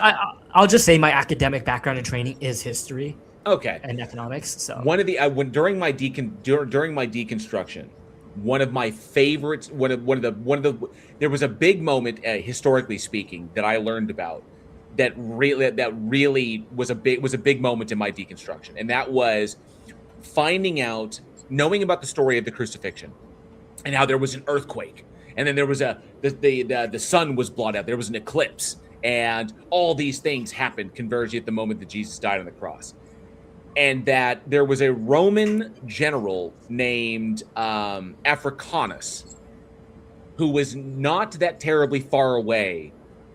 It was, I believe, on campaign at the time, and eventually word reached him about this story that happened, this eclipse that occurred when the king of the Jews was killed, blah blah, and Africanus immediately knew it was bullshit because his astronomers would have been aware of an upcoming eclipse. And so when it was reported to him that an eclipse took place at the time of this guy's death, he didn't believe it because he would have seen it himself, and his astronomers would have let him know about it. It's like, no, because an eclipse is a good strategic thing that we can utilize that to our advantage. And there's no eclipses that were planned. We know when these things happen because astronomy's, the Romans were pretty good at it. So it's like, no, there was no eclipse. I know there wasn't, and I know I didn't miss one. So, and the fact that there's a guy who wasn't there would be like, just here's the story, and it's like, no, this is bullshit. I don't know what they saw, but they didn't see an eclipse. It didn't happen. So I don't know what they're talking about. And I was like, that right there, something so simple, and that was a historical account that struck me. And it was when I was going through the whole, like, all the extra biblical stuff, Tacitus and Thallus and Marbar Serapion and Lucian of Samosata and all the individuals, and his name came up, and I was like, what did this guy have to say about it? Oh, it's easy. He heard there was an eclipse, and he says, no, there wasn't, because I know what day that is, and there wasn't an eclipse on that day. So, because we understand astronomy. And I was like, oh shit, nice. So that was a big moment for me. I do love the history of it. yeah, I mean, it's, for me, just a matter of, if you've ever read The Missionary Position by Hitchens, it's his big thing against Mother Teresa. I genuinely hate it. It is one of the worst so-called historical books I've ever read in my life, and I had to read through David Irving books. I haven't read The Missionary Position. I already knew Mother Teresa was trash. And she's a complicated figure, I'll say that. Like, if you've ever, there was a, I think you give her more leeway than I do. Because if there's a guy, Chatterjee, right? He wrote a book in India about it, right? About using his art. Hitchens stole a lot of his work and twisted it a lot, and Chatterjee eventually kind of disassociated himself from Hitchens because of it, because he was trying to whatever.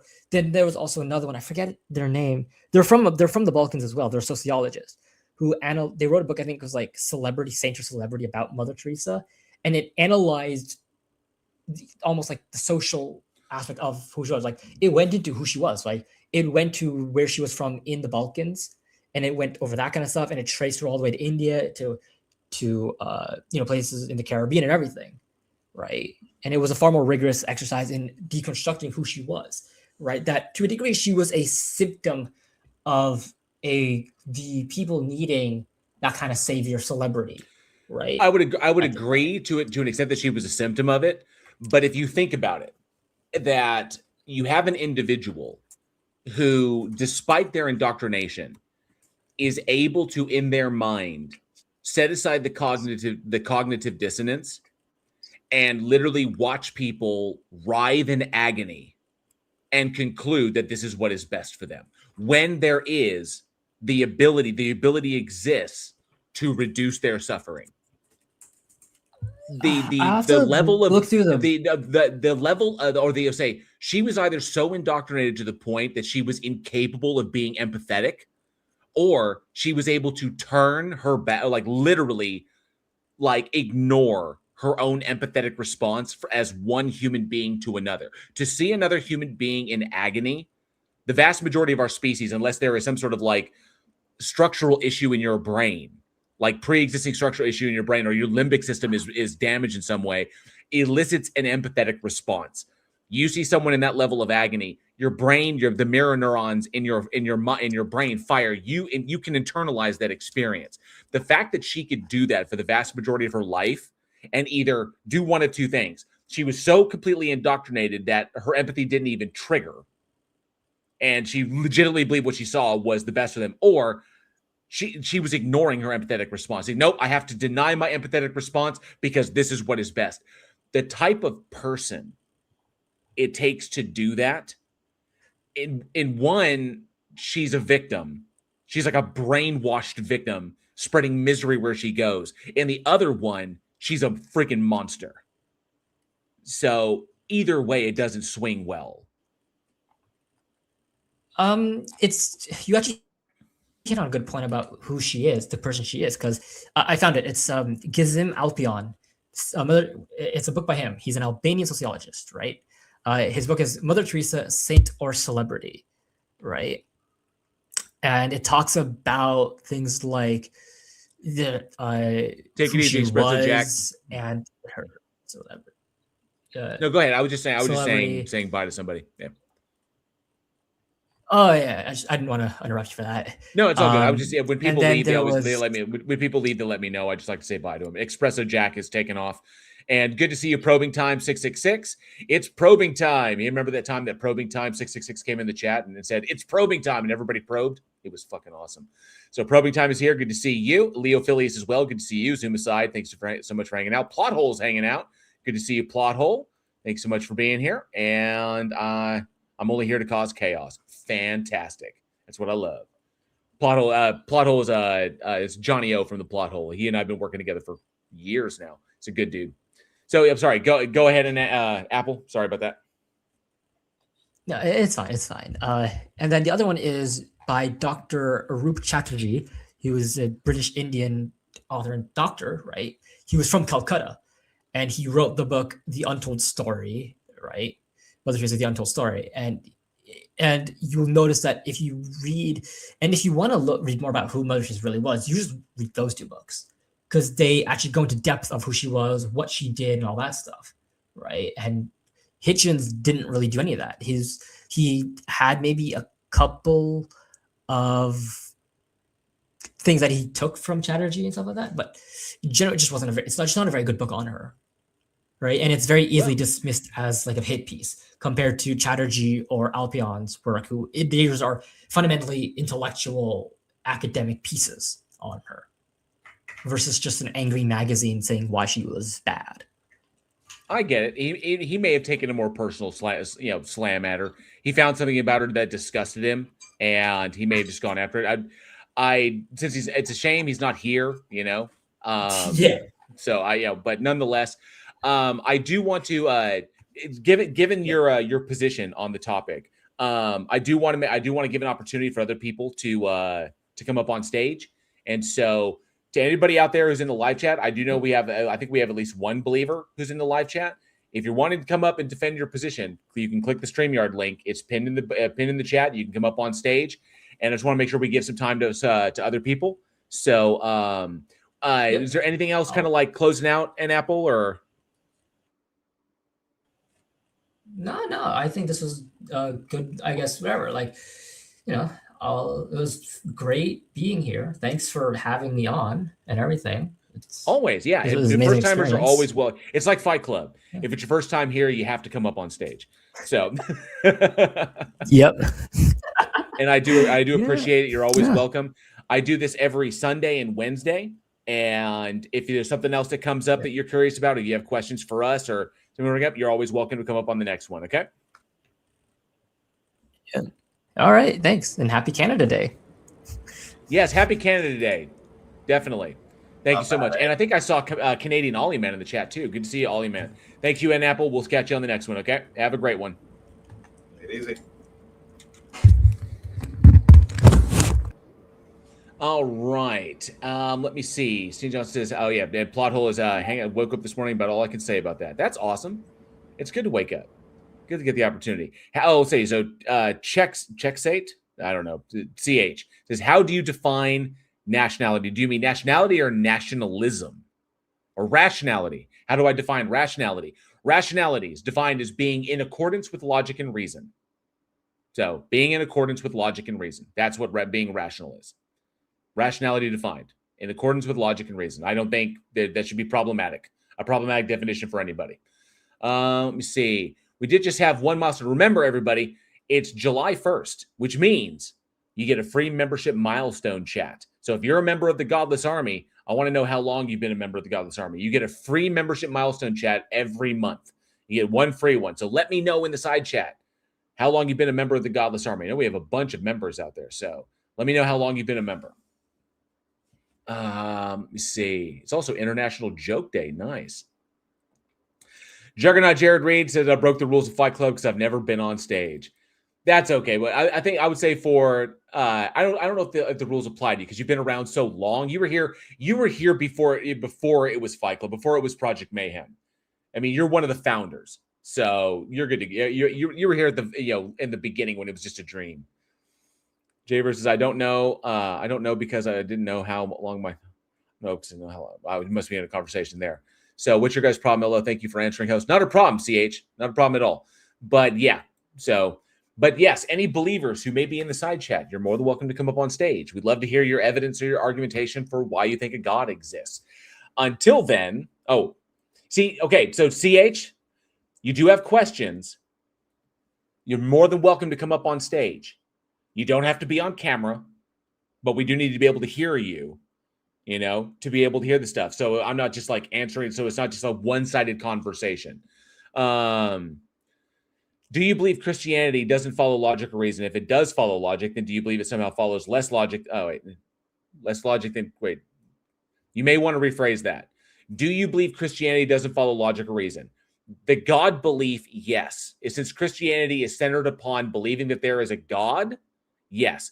And do you believe it somehow follows less logic than Christianity? That depends. Just in virtue of the God concept, yes. Atheism is more rational than Christianity. Okay, there being no rational justification to believe that the proposition is true would warrant not believing that it is. Therefore, atheism is inherently a more rational position than Christianity is. But it's only when it comes to the God concept. You have atheists who don't believe that a God exists, which is a rationally justified position, and then and then you stack on a whole bunch of other philosophical or scientific features or positions, and their rationalism goes out the window. So I would say human beings are prone to believing some really wacky shit, so long as it emotionally validates them, and there are atheists who are atheists for bad reasons, but by how they are defined by the terms themselves, yes, atheism is more rational than Christianity. I hope that answers the question. I know it was kind of long-winded, but I hope it answers the question. All gods are false. Some are more false than others. Clive Wells coming in with the reverse Orwell. I like that. All right. Plot hole. Did you happen to finish that script?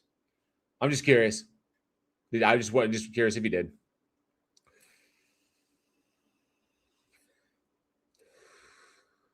And Leah Phillips says, sure, I can grant. He's talking to Thomas Anderson. Thomas Anderson needs to come up on stage. The other than either would be omnipotent. What is this? Godless Spectrumite. Good to see you as well. Thanks so much for being here. If there were two beings with independent wills, they could potentially will incompatible outcomes. Oh, Steve6464 for $5 says, in respect of Joke Day, a programmer walked into a bar and orders 10 beers. The bartender gave him 2 beers. 1-0. Orders 1-0 beers. The bartender gave him 2 beers. I like it. Thank you. Thank you for that. $5 super chat, Steve. You rock. The last 3 days, just getting back to my agenda. Awesome. Sounds good. I'm glad you had a safe trip, and I hope the work went well. It sort of answered me. I guess I'm confused to how it breaks logic. It seems more like the argument is that it's incoherent. Okay.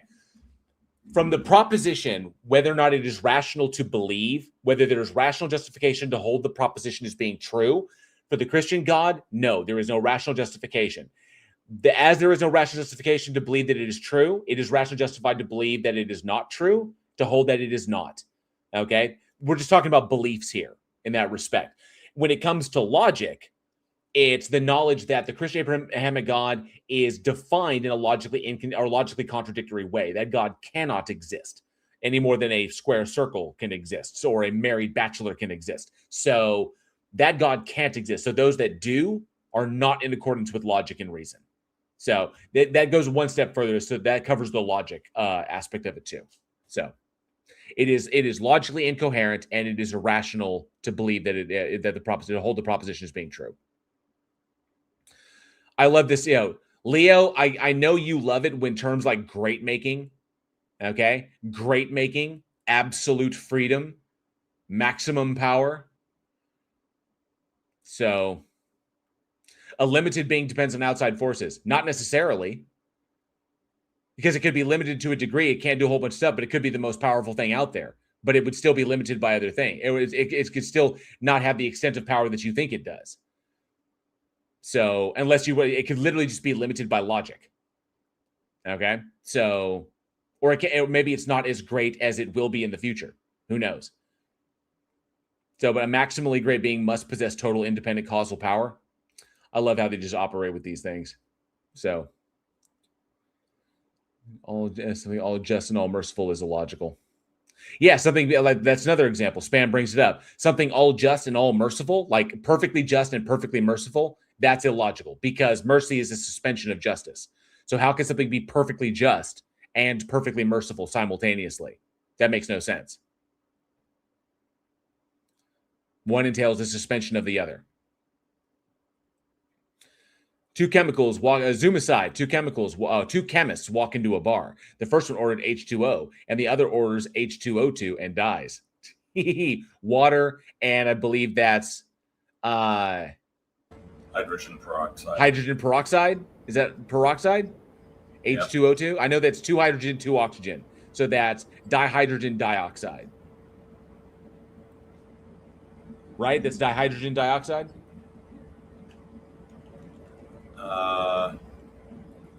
Hydrogen peroxide. You are correct. H2O2. Yeah. It pairs well with John was here, but is no more, for what he thought was H2O was H2SO4. Yeah. Yep. It was H2SO4. Let me see here. But 1 times 1 equals 2, according to Terrence Howard, right? Thank you, wrote in a last name. FM Soul Reaper has been a member of the Godless Army for 43 months. Thank you so much, FM Soul Reaper, for that support. I do appreciate that. Thank you. Been a member for a long time. I committed an error. You added the qualifier of perfect that wasn't in the comment. Wait, perfect. Did I? Oh, no. Yeah, that he didn't mention perfect, but I was referring to what someone else said. Both perfect, like perfectly merciful and perfectly just. That was Spam Goes Here's comment. Spam Goes Here. Mercy is a suspension of justice. If the Christian God's nature is defined as being all perfect, then it's perfectly merciful and perfectly just. Well, it can't be both because one is the suspension of the other. So, Mystery Man is here. Good to see you, Mystery Man. Thank you so much for being here.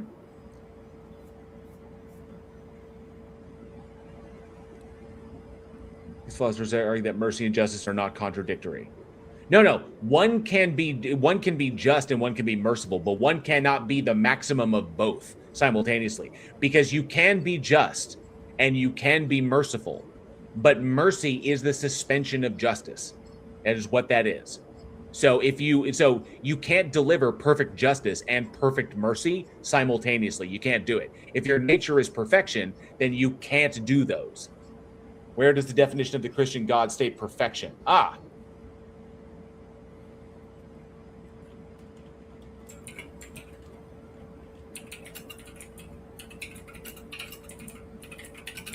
Deuteronomy 32:4, Psalm 18:30, 1 John 1:5, Matthew 5:48. Matthew 5:48. You therefore must be perfect as your heavenly Father is perfect. 1 John 1:5. This is the message we have heard from him and declare to you: God is light, in him there is no darkness at all. Psalm 18:30. This God, his way is perfect. The word of the Lord proves true. He is a shield for all those who take refuge in him. Deuteronomy 32:4. The rock, his work is perfect, for all his ways are justice. A God of faithfulness and without iniquity, just and upright is he. The nature of God. God is infinite, eternal, unchangeable. He's also blah, blah, blah. God's perfection is a fundamental. God's perfection is a fundamental attribute of his divine nature, encompassing his moral, spiritual, and ontological, yada, yada, yada, yada. This goes from Bible Hub. Ontological completeness in Christian theology. God's perfection signifies that he is without flaw, lacking nothing, and is the ultimate standard of goodness and righteousness. In reference to what exactly is how they're defining that. It's tautologically vacuous, but the perfection is intrinsic to his being and is reflected in all his attributes, including his holiness, love, justice, and wisdom.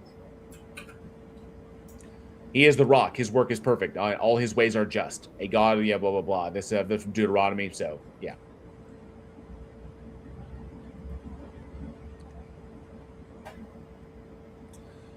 Let's see. Sir Equinox. Logic doesn't necessarily correspond to how we understand nature.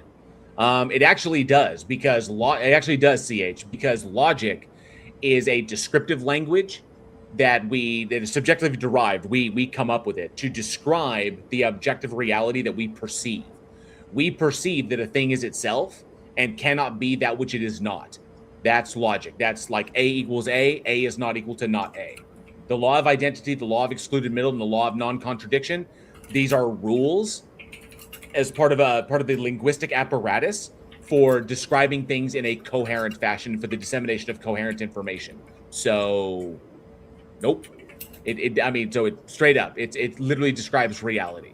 If you're talking about something that can be both itself and something that is not simultaneously, like if I were to say God can both exist and not exist simultaneously, well, that defies logic. It can't be in both states simultaneously because both states are contradictory. And so it doesn't exist. And either way, if you describe it that way, people who descend their God into illogic, so then I can just reject it on those grounds. I remember when The Rock voiced the boulder on Avatar: The Last Airbender. The boulder. That was a fun show. I like that show. See, that's just typecasting.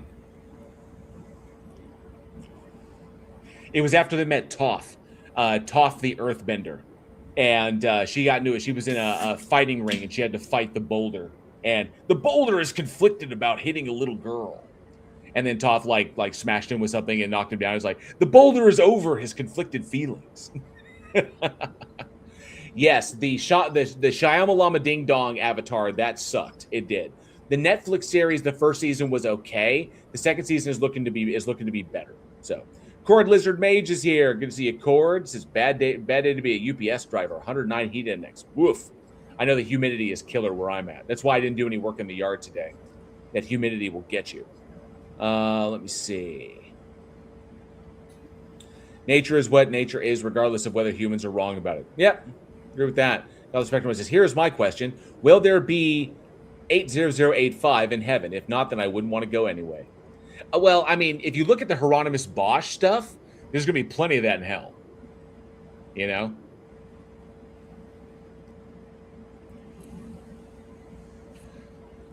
The Hieronymus Bosch, the Bosch depictions of hell. It's going to be like a weird acid trip. How's it go? How's it going, 7-2? We're live on YouTube right now. If you're a believer, we want to talk to you. And I'll pass it over to Andrew. I don't know if they can hear me in the stream, but and humans don't infallibly understand the laws of nature. So you can't say indefinitely that snakes can't talk. Well, we can. Well, at least now we can, because snakes don't have the anatomy to do so. Okay? Snakes don't have like the physical anatomy that requires vocalization like that. They don't. They don't have vocal cords. They don't have vocal flaps. They don't have it. I believe that they don't have an epiglottis. They don't have the ability to make an embouchure. At best, they can push air. They can suck in air and then push it out and make a hissing sound, or kind of like a like that. They can do that. They can blow. They can basically push air out and create their hissing sound, but they don't have the capacity to talk. They don't have teeth, or they don't have teeth for the articulation, like with a tongue and a soft palate, like is necessary for articulation of words. So they can't. It requires magic. Talking snake require magic. Talking donkey require magic. So it's we would say it's literally a physical contradiction. So logically, like, no, there's no logical contradiction. It's limited by reality itself. So there's a difference between something being physically contradictory and logically contradictory, like whether it's like possible. There you go. Not nomically. Thank you, Leo Phillies. I was looking for the word. It is physically impossible for snakes to talk nomically, but it is not logically impossible for snakes to talk. Snakes talk in a variety of fictional stories showing its logical conceivability. So nomically impossible. Thank you, Leo Phillies, for that word. That's the word I was looking for. Yeah. Nomological would be the other form for it. Nomological? Yeah. Yeah. So, I know quite a few asses. I know quite a few asses that can talk. Oh, yeah. See, Sir Equinox, that's the kicker on there as far as logical possibility is like, as long as there's not a logical contradiction, then by definition, yes. Lots of things are logically possible. Nomologically possible, that's a different animal. That's a horse of a different color, as Baum stated. So, but yeah, so we're talking about logical. When we're talking about logical possibility, and then possibility and probability are two different things. Logical possibility is about just whether or not it literally corresponds to rules of logic. There's no contradiction there that results in a failure. With probability, you're getting more into nomologically possible. What is the probability of this being true? Then we would look to like reality and the things that the descriptive terms that describe how things operate, and say, well, there's no logical contradiction in me jumping to the moon or a cow jumping over the moon, but it is nomologically impossible for that cow to do that. So the probability of a cow doing that is 0.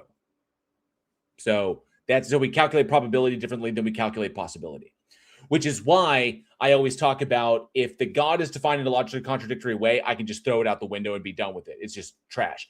But if the God is defined in an unfalsifiable way, it's logically possible but unfalsifiable, then we have to look to probability. What's the probability of that God existing? And then that would be wagered. We would be able to do our best to determine what's the likelihood of that God existing. And they're all like near 0. They're not 0, but they're near 0. So, yeah.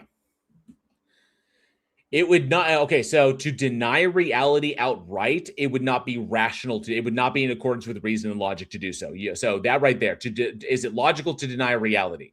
No, it is not logical to deny reality. It is not rational to deny reality, which would be, because we're talking about the action of denying reality would be irrational. Rational would be in accordance with logic and reason. So as kind of like underlying features of the process of how you are evaluating things. So that would be an irrational process undergirded by that irrational process because it is not in accordance with those things would be the best way to describe that. Juggernaut Jared Reed sent me something else. Can Christians and ex-Christians see eye to eye? Why is that dude dressed like it's Jubilee? I trust Jubilee as far as I can throw him. And what is this? Messed up Bible stories, 10 Commandments. Oh, I have no doubt about that. But I do have this. So, and it's interesting. I know that Johnny's and Jessica, Transmetal Alchemist, good to see you. Thanks so much for being here. Don't forget, first of the month, the brand new month, new membership milestone chats. All right. I love them. That's why I keep bringing them up. However, I do have, like I said before, we don't have a new guest up yet. Hopefully we will get a new one shortly. I wanted to make room for someone new. We got a bunch of people coming into the Discord. and checking it out. Hopefully, one of them will want to come up like an Apple did. I'm glad that Johnny's here because Johnny's got kids. And I don't know, Johnny, did you watch my latest upload? Did you watch my latest content? Let me know if you did.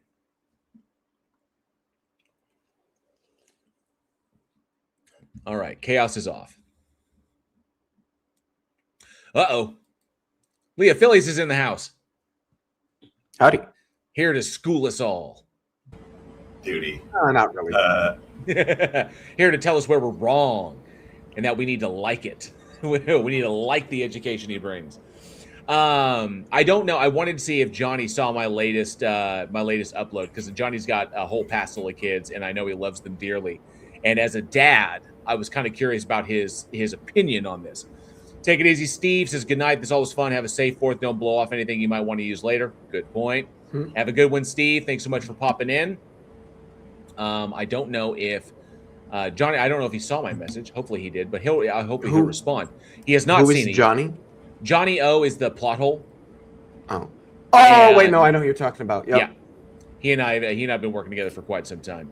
And I was hoping he'd see my latest one because I dropped that video about that church up in Lexington, Kentucky that was doing the firing squad thing in front of the Ridiculous. the vacation Bible camp, right? I have the pastor's response. His full response. I think it's just interesting because when you see things like that, it becomes clear to me that for, I think, quite frankly, most Christians in the United States, they're, excuse me, they're largely extrinsic in ways that are designed to justify political views they already have. Like, they don't believe what they believe in virtue of their religion in terms of their politics. It's that they use their religion to justify the politics they already have. Excellent point. All right, so this is him. So this thumb has something he wants to say. This was in response to the backlash. He didn't respond to reporters. He didn't respond to anybody looking for comment, but he did release a video. And this video was literally titled, My Response. And he dropped it on Facebook. He dropped it on the church's Facebook page. You want to know what this guy looks like? A thumb? He looks like a thumb. He looks like that if he doesn't like his server, he definitely drops it with the hard R. 100%. 100 fucking. Am I wrong?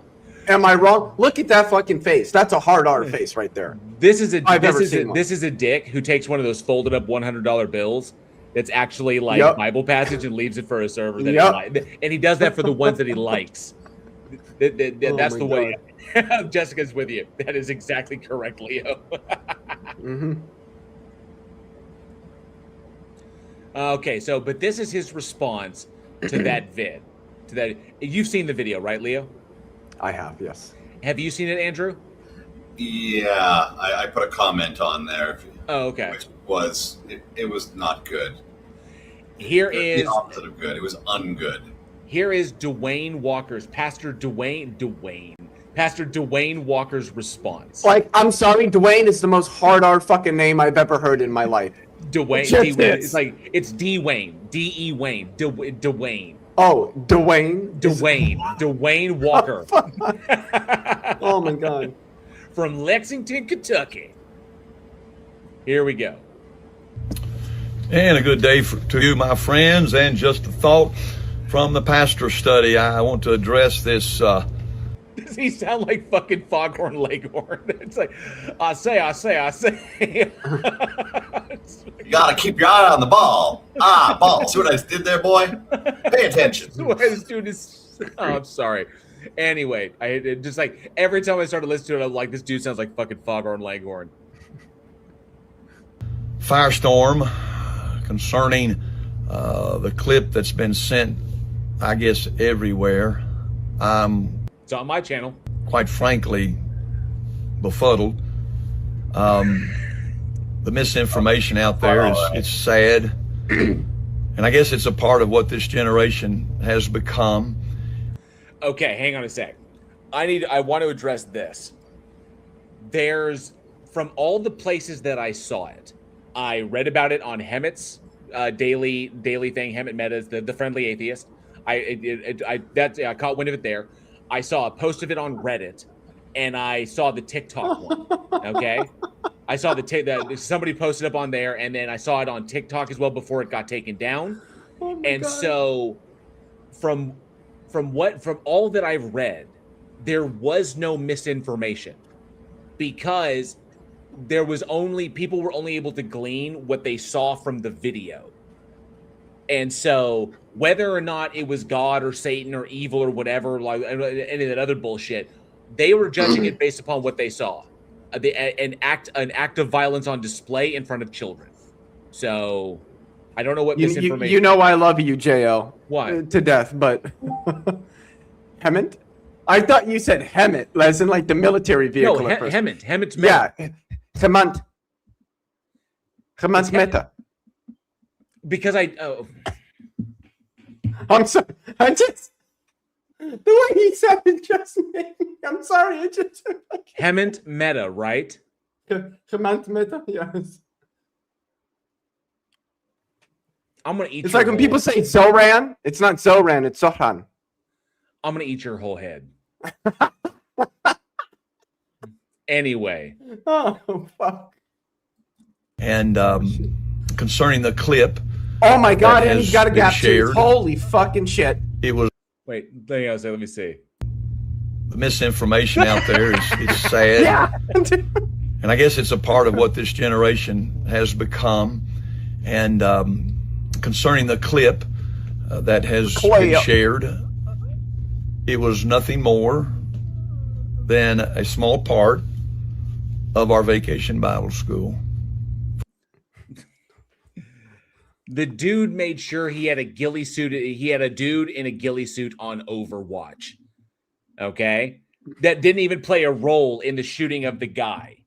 There was a guy posted, they had a whole thing posted up. There were stairs that led up to it. And a guy in a ghillie suit on Overwatch looking out over the entire the assembled crowd. Thought went into this shit.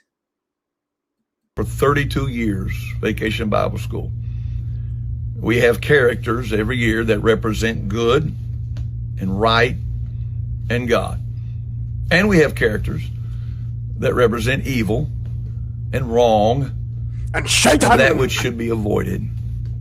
We every year, through skits and songs and games and just a lot of fun, we make church a fun place, a happy place, a place where we hate sin, but we love the sinner. A place where we... Yeah. Which was not what was on display in that. The message of hating the sin, of loving the sinner but hating the sin is one thing. Physically dragging a human being in front of small impressionable children and then providing for them the imagery of him being gunned down and then labeling that individual as somebody evil or in league with the devil or as being sinful with small children, what kind of foundation does that build for them? In the sense, and I love how he's. Oh, go ahead. I love how he's just trying. Oh, we're just doing little skits, good versus evil. Yeah, but when the people who represent evil are just minorities, you're just racist. You're just a racist piece of shit.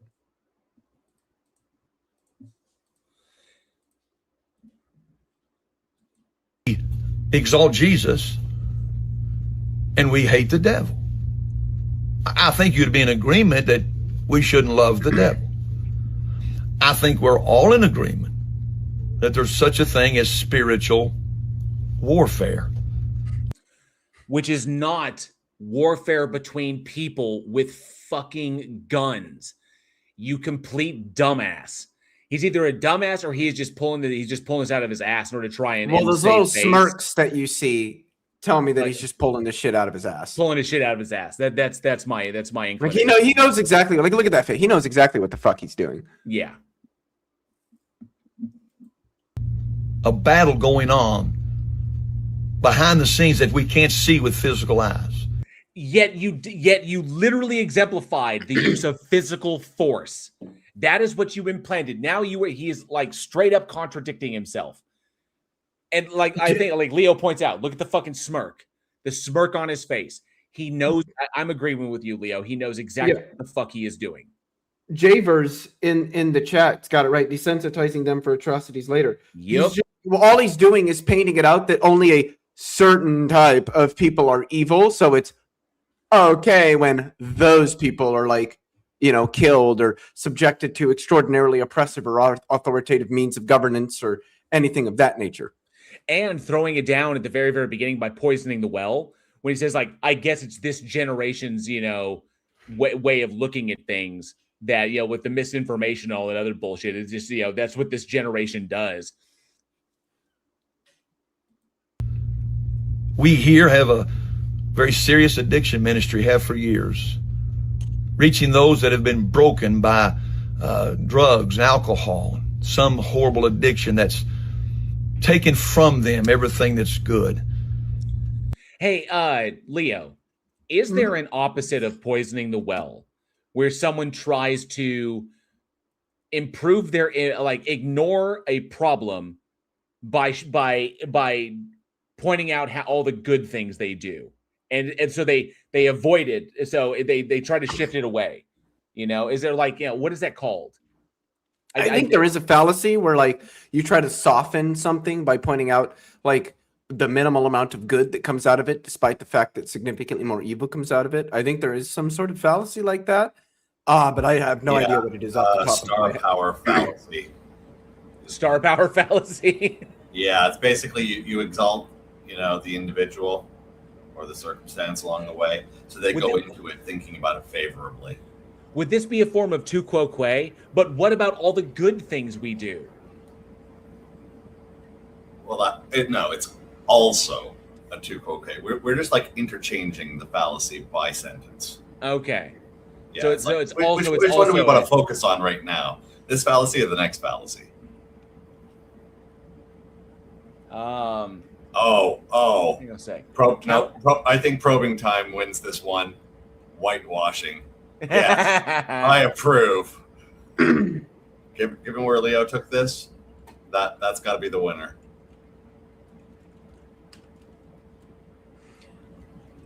I don't know if this would completely capture what this guy is doing right now, but the Jesus Christ, the goodness fallacy is the fallacy of assuming that because somebody it might be polite or kind or seemingly well-intentioned means that they couldn't they can't do evil things or they can't cause harm.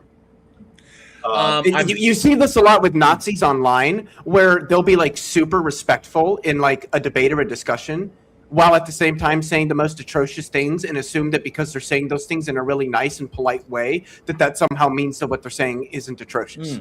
Even though it is. And that when you are rude to them because they're just being just cartoonishly fucking evil online in front of everybody, they'll start attacking you as if you're the bad faith one when you're simply responding to because why are you being so rude to me? I haven't insulted you one time. It's no, but your stupidity in assuming that the atrocious things that you're saying being said with in a very nice way somehow excuses you from them being atrocious is itself rude to me. It's rude to do that. Yeah, this is similar to videos recently done about John Lennox, for instance, where they basically make him look like the nice old guy who's always soft-spoken, except the violence is said just very gently, right? And the term that was used with him as well is the halo effect, which is sort of what this guy's attempting to project onto certain others as well. Oh, okay. So I think I overthought this. What he's doing right now is a red herring. Straight up a red herring.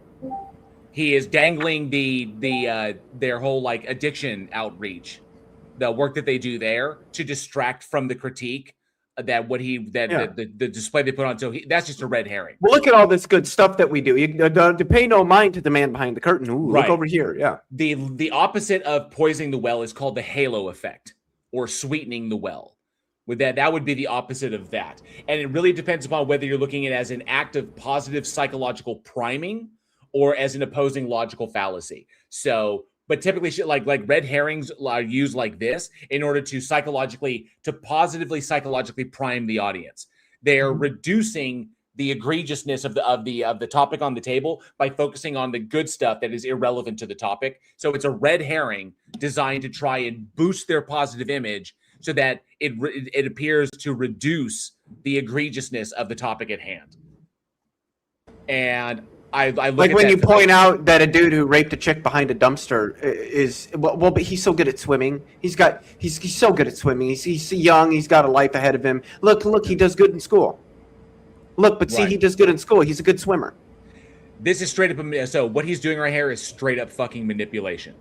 This is like emotional manipulation is what this is. So he's an emotional manipulator. He's an asshole. I look at that face. Yeah, I'm with Leo. You just on want to this. deliver one of these right to his suckhole. Right. And we welcome them to come, and we give them the truth that Jesus loves them.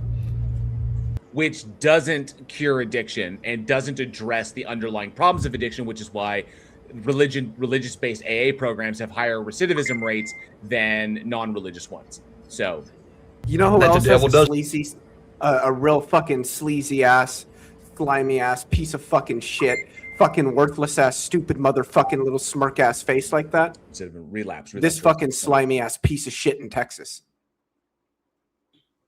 Oh, you put him up. Let me see. Oh, I have to remove the other media before I can show that.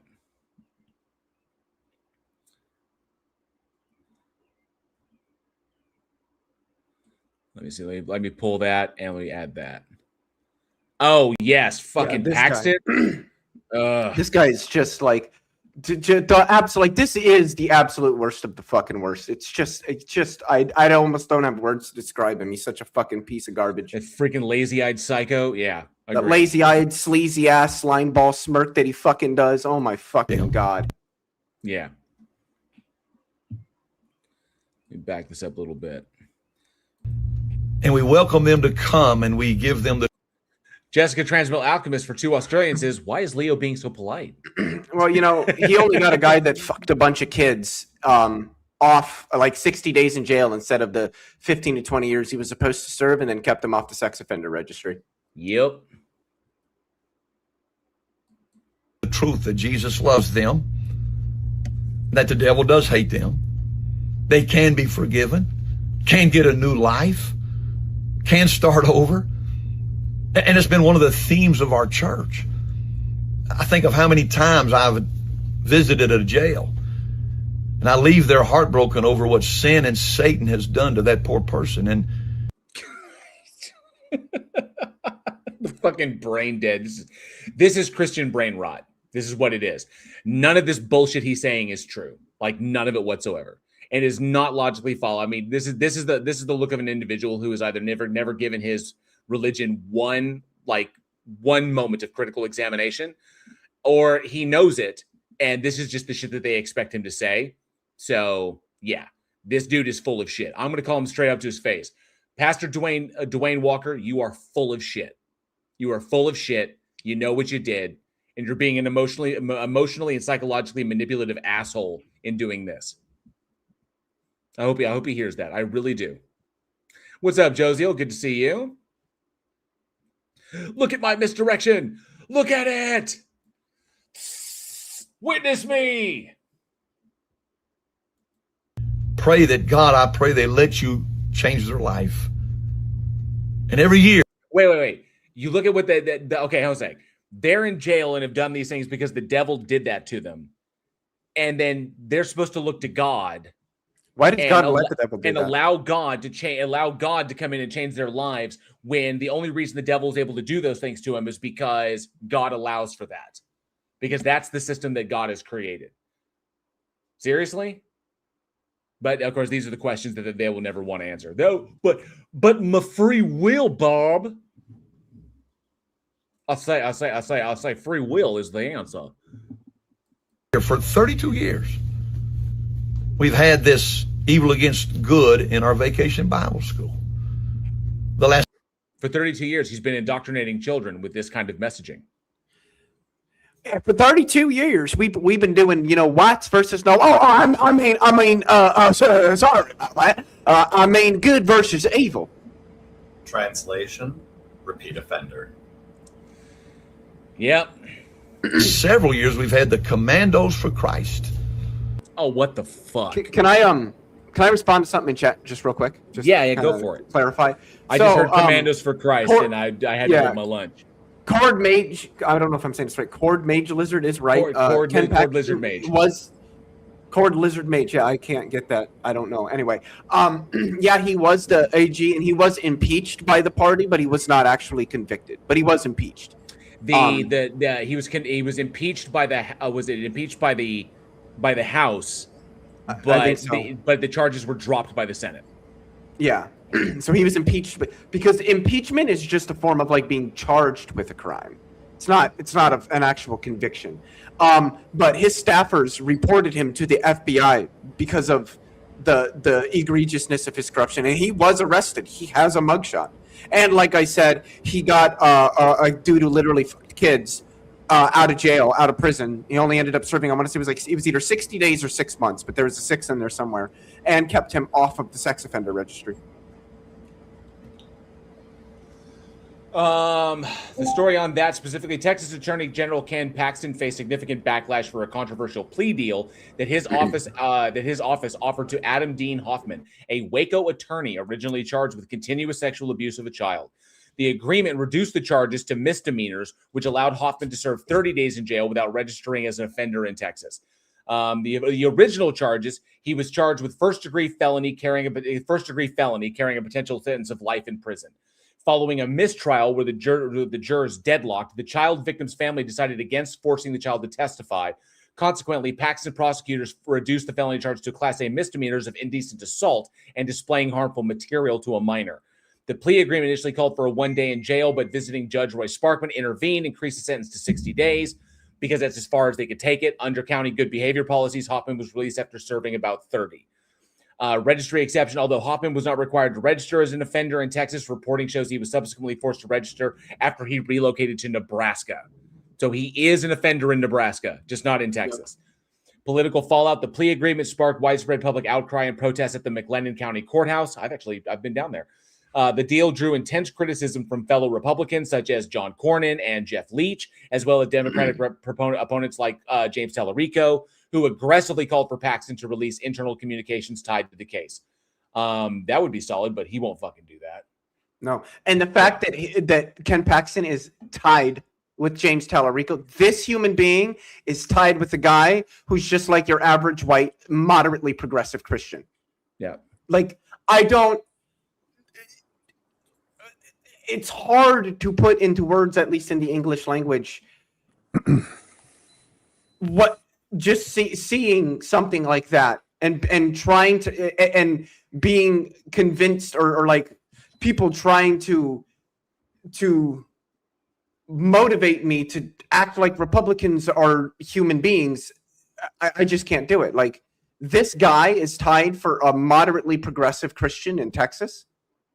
I have to consider the people that are the reason why he's tied, like they're human beings when they clearly support someone like this.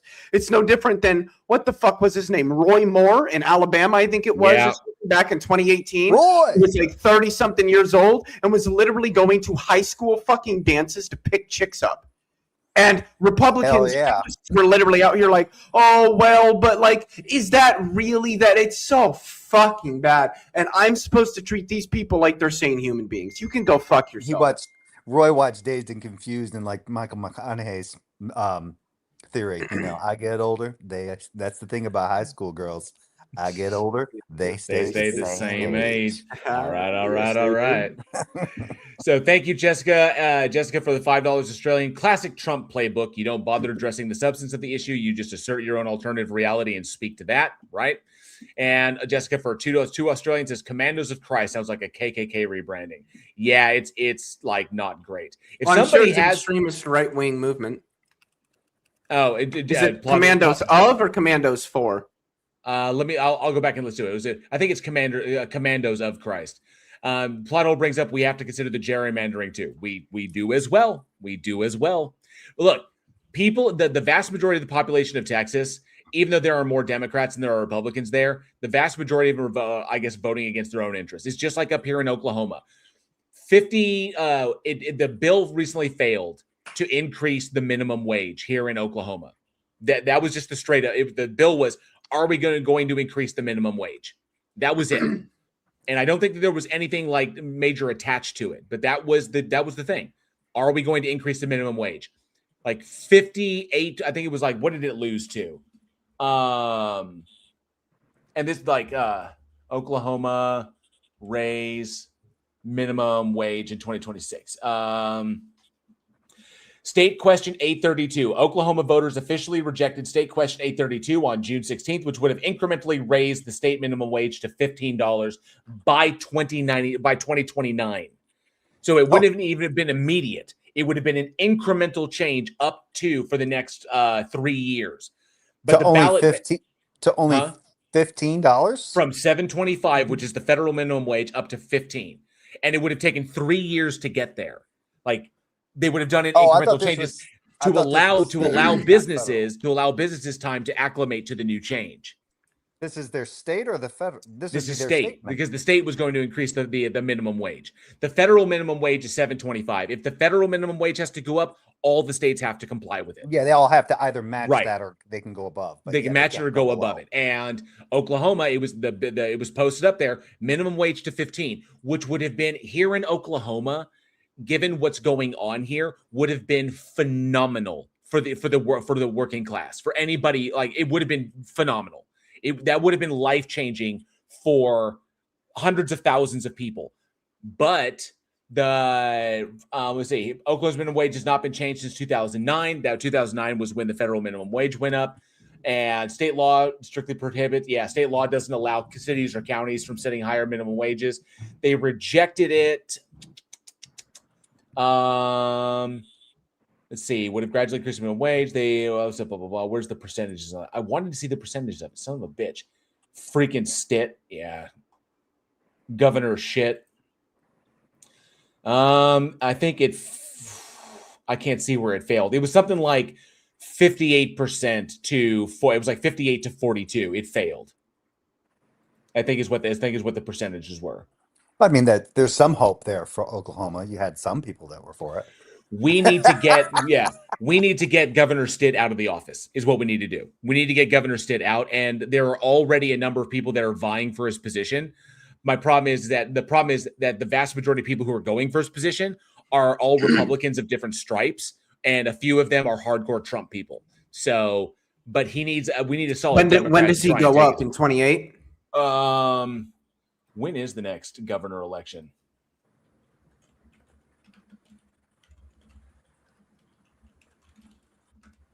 Just make sure I'm not wrong about it. Oklahoma gubernatorial election 2026. There are currently over 36. I see 2026 Oklahoma gubernatorial election will take place November 3rd. It's this year. Yep.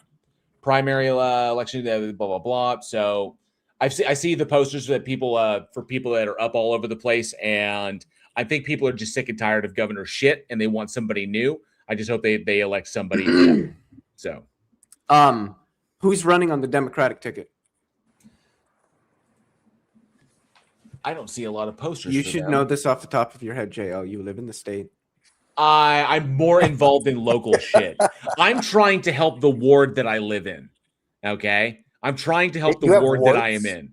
Yes, the city that I'm in is broken up into wards. Okay, the area I am in is Ward 4. I'm trying to help Ward 4 because Ward 4 needs a lot of fucking help. So that's where I'm focused on.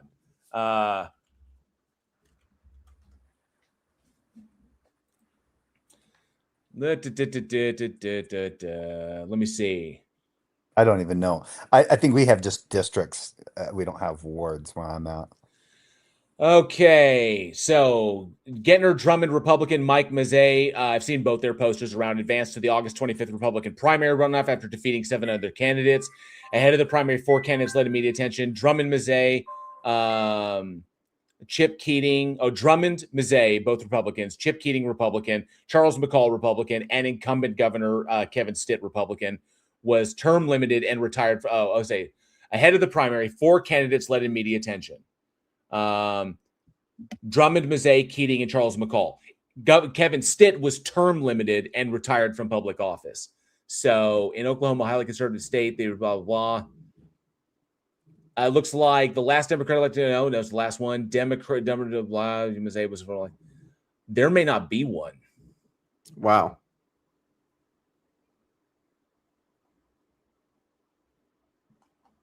Let me see if there's a Democratic.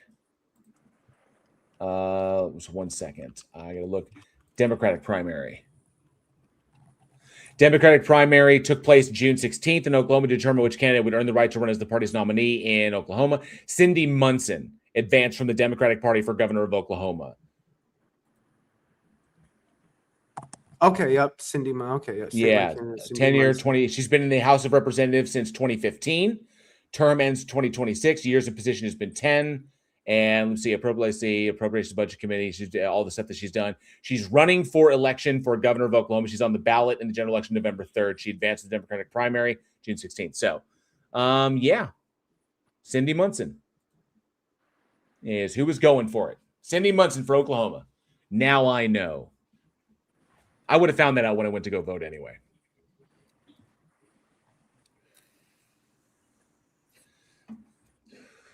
All right. So what did this guy say? We've had this evil against good in our vacation Bible school. The last several years, we've had the Commandos for Christ. I would argue that evil. I would argue that evil is him. Commandos for Christ is what they were called. Commandos for Christ. What a bunch of L7 wieners. That has the gospel gun.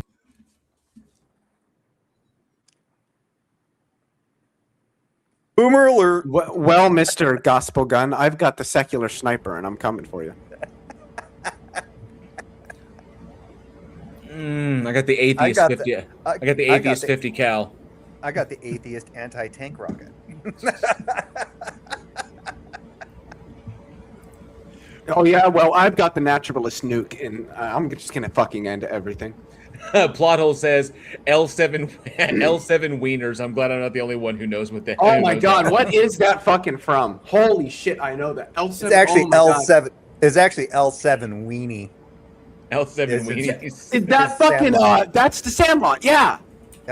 Yep. It's L7 weenie. L7 weenie. I have to address this. Plot hole says hard left subject change. How about that blind date? So Wait, I could be wrong. It might actually be wiener. I thought it was weenie. And maybe I thought it was, maybe it is wiener. Maybe I'm wrong. I haven't seen that movie in a long time. I thought it was weenie too. I'm not sure. But do you Killing know the what, smalls. Jay? You know what, Jay? What? You play ball like a girl. Who's killing Babe the Ruth? smalls. What the fuck? Solitary Cord, good to see you. Thanks so much for being here. So he brings this up. Plot hole brings this up. Blind date. I wrote a script. It's a short script, and it was submitted to be shot. And it actually was shot. It was picked up and shot. Apparently, and just the other day I watched the final cut of what they wanted to. They contacted me and said, "Hey, we want to submit Blind Date to features, to film festivals." And I'm like, "Really? It's a short film. It's supposed to be part of an anthology." So apparently, there's a bunch of crazies going on. But I saw the final cut, and they actually emailed me to ask me all my personal information, because Austin Film Festival wants like personal details. They want names, contact information, all this stuff for everybody involved, including the writer. So they needed my details. And I saw the final cut before I told them anything, and immediately took my name off of that project. Because it's not my project. That's not what I wrote. Yeah, they fundamentally changed my script. So it's not the story. The premise is the same. A guy and a girl go on a blind date. That's about it. That's it. Everything else was like the context was. That's the premise. That's the premise for actual blind dates. Right. That's the premise for a blind date. So I was like, yeah, I'm gonna. I was like, appreciate you giving me the heads up. I'm not comfortable putting my name on this thing. The credit for the writing should go to the writer.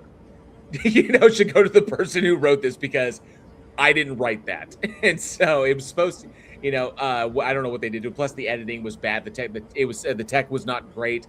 there were spots in there that just dragged all of the dread and the suspense that I built into the script in a short 5-minute script. All of that was gone.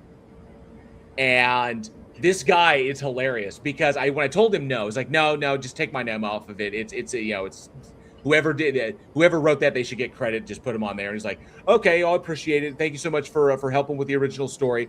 A lot of people have seen it and they say they haven't been able to figure out the twist. And I'm like, the twist? Seriously? In the first moments of it, when she's about to go on the blind date, before she goes out and leaves the apartment, she's like, oh, she answers the door. She's like, hi, how's it going? Blah, blah, blah. Give me 1 second. She goes back into the apartment and grabs a fucking ritualistic blade, like a ritual sacrifice blade, off of the little stand by the door, and then throws that in her purse with her pig's blood and German Shepherd piss. I mean, that was in the first minute, and I'm like, maybe the first 2 minutes. And I'm like, what? Like, so she's the killer now? Wait, so she's a serial killer? So threw it all away, like all of it, like the whole thing. And what I set up, what the script that I wrote was, do any of you, Andrew, Leo, Jay, do any of you remember the horror story, the 2-minute horror prompt? Father puts his son, what was it? A father goes in to check on his son, and the son says, "Daddy, there's something under my bed." And the dad looks under the bed and sees his son, and his son says, "Daddy, there's something in my bed." So that's a prompt, right? Really, really simple prompt. I actually saw that shot as a short film, and it was really, really effective. Very well done. Very creepy. Okay. The script I wrote was very much like that. It was just supposed to be like, and in the last moment, what? Credits. Yep. I always hate that shit. It's 5 minutes long. It's supposed to be part of an anthology. I know. Like multiple films all stitched together with a framing narrative.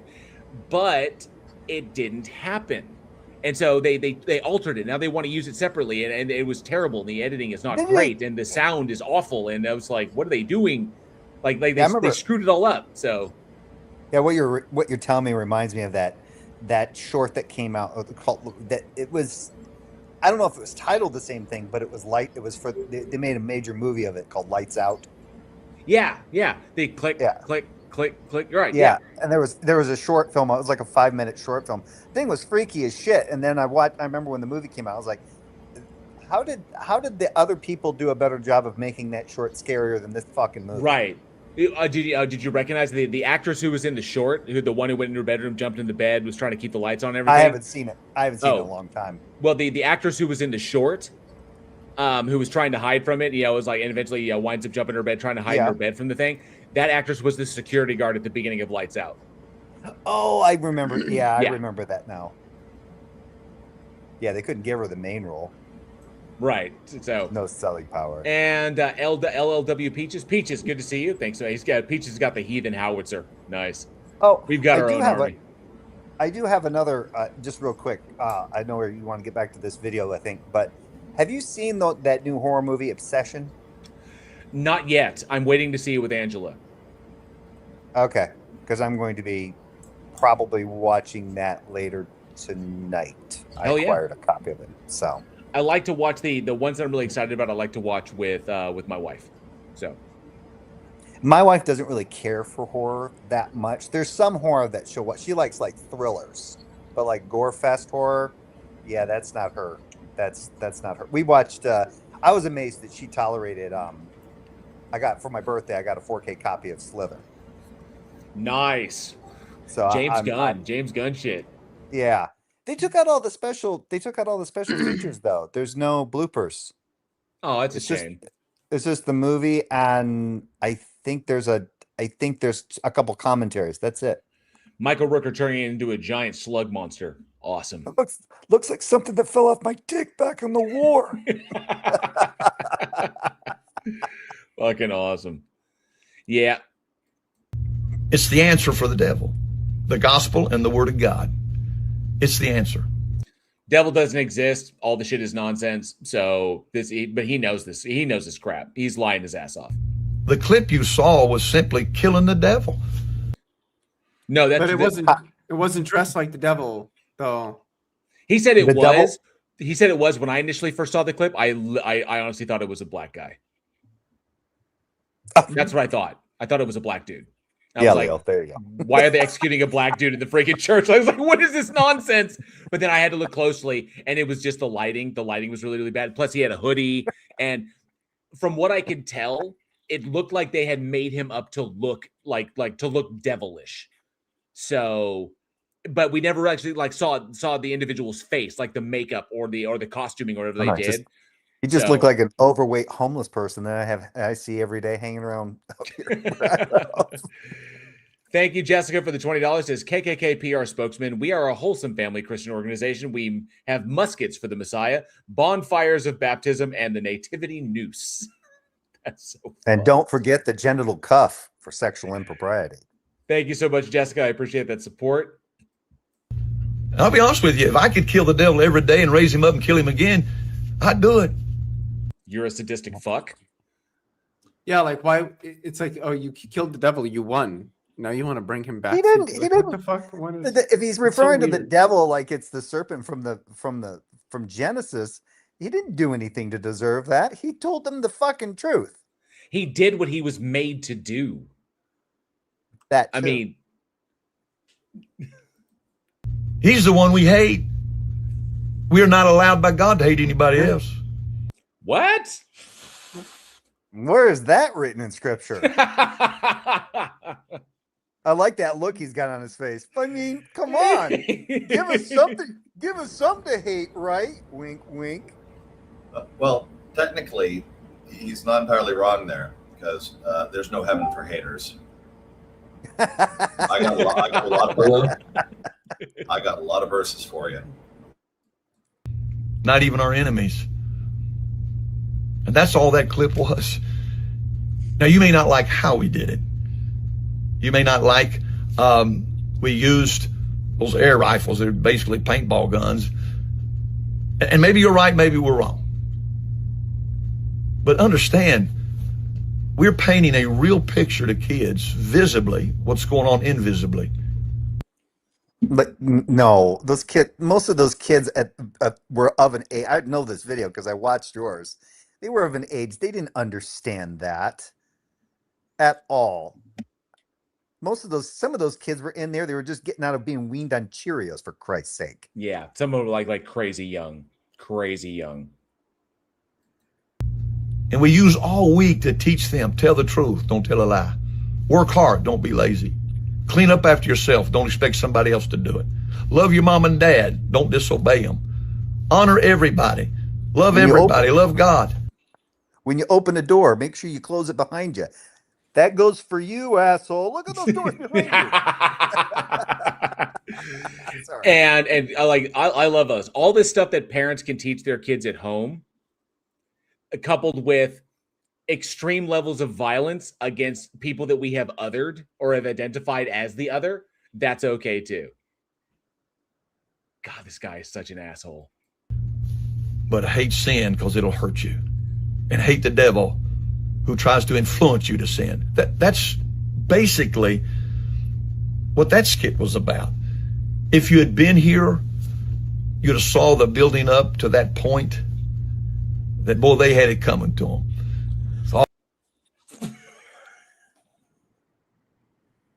I'm sorry. I should have used that face. I should have used that face for the thumbnail.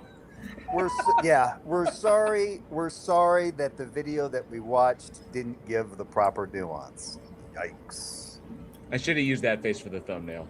I'm kicking myself now. Oh no, I should have used the gap tooth one, shouldn't I have, Leo?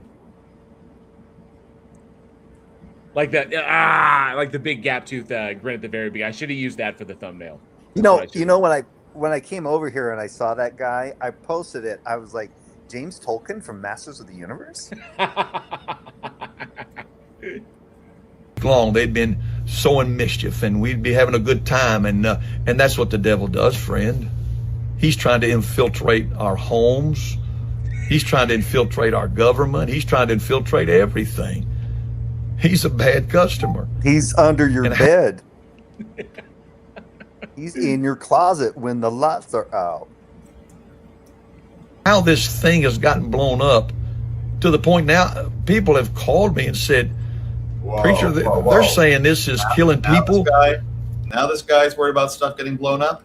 Pardon? Nice. I forgot about the end. Nice, Andrew. But by the way, Jay, just ignore the noises coming from your closet. There's nobody in here. In there. There's nobody in there. I have a And gun. Jessica, thank you for the $5. Says, but we still can't figure out why there is so much white right wing terrorism in the U.S. Agreed. Just goodness. Where could That's people be getting this idea? That's a tongue twister right there. Right wing terrorism. Yeah. And a writ of Fellis Jage. White right wing terrorism. But JL, did you catch in a writ of Fellis Jage? Where's it from? In a writ of Fellis Jage? What? And she killed him in a writ of Fellis Jage. Oh, of jealous rage. What is that from? Pink Panther. Oh, it's been a minute. He meant to say in a fit of jealous rage and came out. Marriage. Marriage is what brings us together. That's today. just a speech impediment. The fact that they're making fun of that is just insane. And of all things, they put it in a freaking priest. Do you have the wing? Love. Woo, wow. Love. True love. Skip to the end. Ironically, one of my two favorite movies of all time. I love Princess Bride. I love the fact that Jamie Lee Curtis has went straight up with someone hinted at the possibility that there are some names in Hollywood that want to remake The Princess Bride. And Jamie Lee Curtis stepped up and was like, no. Like, there's no. No. There's no only point. one Princess Bride. It belongs to Rob Reiner and William Goldman. There's only one. Do not fucking touch it. As the wife of the six-fingered man, do not touch that shit. Didn't William Goldman write the screenplay for Willow? I don't know. I'd have to check. I'd have to see. I'll check real quick. That don't believe like us. All I can say is, what? Where did that come from? He obviously didn't watch the script. Or sorry, he obviously didn't watch the clip. He didn't watch it. It's a character called the devil. And if it's been misunderstood, and if the devil uses it to hurt somebody, I am so sad about that. Does anybody else think that this video right here, the way it's set up, with the clean background in the back, that we could have a lot of fun with AI with this? The things that could be done between the two doors, like back and forth, like spy versus spy. I mean, there's stuff you could do in the background, but I'm like, the things that we could do to him. We could put the Joker makeup on him. We could make it look. We could make him look. Please don't do that. We could make him look like he's the. Please don't do that, JL. Or we could do the most, vilifying thing possible. Rebroadcast it exactly as is. That's true. We could do that. It seems perfect. Like, he's so perfectly centered. And that background could be easily removed without clipping into him. A lot of fun could be had with this. And Colorado Biker, good to see you. Thanks so much for being here. Primordial Puzzles, good morning to you. Thank you so much for being here, Primordial. I looked it up. Wasn't William Goldman. Who was Bob Dolman? Bob Dolman. Willow. Ah, okay. That has not been the intention ever. But it's so odd to me after 32 years of doing this. Now this comes up. Somebody came and obviously videoed it. And what you saw, that little snippet, is not even close to what we're about. You need to talk to somebody. Maybe it's been here. Now, I'm sure there's people that don't like me. And I'm sure there's people that don't like you either. Sorry. Very astute of you, Pastor. You don't like me very much. Ding, ding, ding. We have a winner, Johnny. What was it? Fucking Nick Cage? You don't say. To somebody, maybe it's been here. Now, I'm sure there's people that don't like me, and I'm sure there's people that don't like you either. Oh, there's plenty that don't like my fucking ass. Mr. Reman says, I am sorry the way that you have misunderstood what I did. Every narcissist whenever necessary. Very true. I am so sorry for the way that you misunderstood what I did. And I'm sure there's people that's criticized me. Like we're doing now, yeah. And I'm sure there's people that's criticized you. Yeah, there have been, quite a few. Yeah, they're open to do it. So what are you talking? Are you trying to shut it down? I welcome it. Yeah, I welcome it. I welcome people to check my ass. It's the only way I can get better at what I do. See, that's the benefit of. See, that's the thing. That's the benefit of having brothers and sisters because they're willing, or even friends that are willing to do it. Close friends that have known you for a long time, they'll check you on your shit. I don't think this guy's been checked on his shit. Probably not a lot. But that's why I hang around with Andrew, Leo, UJ, PhD Tony, Clive Wells in my chat. Not like I try to surround myself with people who will check me on my shit. You know? Oh, you don't need me for that. Andrew will cover that shit. No problem. Andrew does it good. Leo does it good. You do it good. Tony, Clive, number of people. Johnny O in there. I try to surround myself with people who make me better. By the way, so can I say something that I wanted to say? It just popped into my head when you mentioned Clive that I wanted to say to him. So I got a little bit of a bone to pick with Clive. I hope Clive's listening. Well, really quick. Hi, Earl. Good to see you. I just want to get that high in before Leo goes off. Why the fuck, Mr. Clive, did you not tell me you had content on your fucking channel? I've known you since like 2021 at least. I didn't know that. I found out in early 2026 that you have content on your channel. What the fuck, my guy? Okay, I see how it is. I'm gonna remember that one. Okay, no, you're gonna get yours. You're not gonna know when, but it's gonna happen. All right, Mr. Clive. I should say Dr. Clive because I do believe he actually has a PhD in physics. Yeah, he does. He does. Yeah, Dr. Wells, and Dr. Purcell. That's got to be. Those have got to be. I got to use those characters for a story. Dr. Wells and Dr. Purcell. I've got to use those. Yeah. Now, what Leo's really trying to say is he should have clicked the bell and the notify icon. And that's really on him. I actually did subscribe to his channel, but I didn't know. I thought he was one of those, like, you know, they're on YouTube, they comment, they don't do like content. Then I went to his channel, I'm like, what the fuck am I? What the? Oh, okay, I see how it is. Long time listener, first time caller. We got Colorado Biker says, I've got content on my channel too. Yes. No one cares. Shut up. We're not talking about it. Earl, I Killed Earl has content and a blog. The blog is the primary thing. Johnny O says, don't tell Leo that I have content on my channel as well. Plot list content there as well, as does Colorado Biker. A lot of us have content. I have content on my channel. If you want to, you know, shit is content. Yes. So. your stuff isn't shit. No, it's shit. But that's what I try to do. I try to surround myself with people who would check me, and people smarter than I am, people with more experience, people that I can learn from that improve me so that I can help to improve others. It's all part of the great chain of self-improvement and recognizing we can always be better, unlike this fucking pastor. But I would ask you to maybe be just and not try us and convict us without at least hearing what this thing's about. Criticism is Jesus, dude.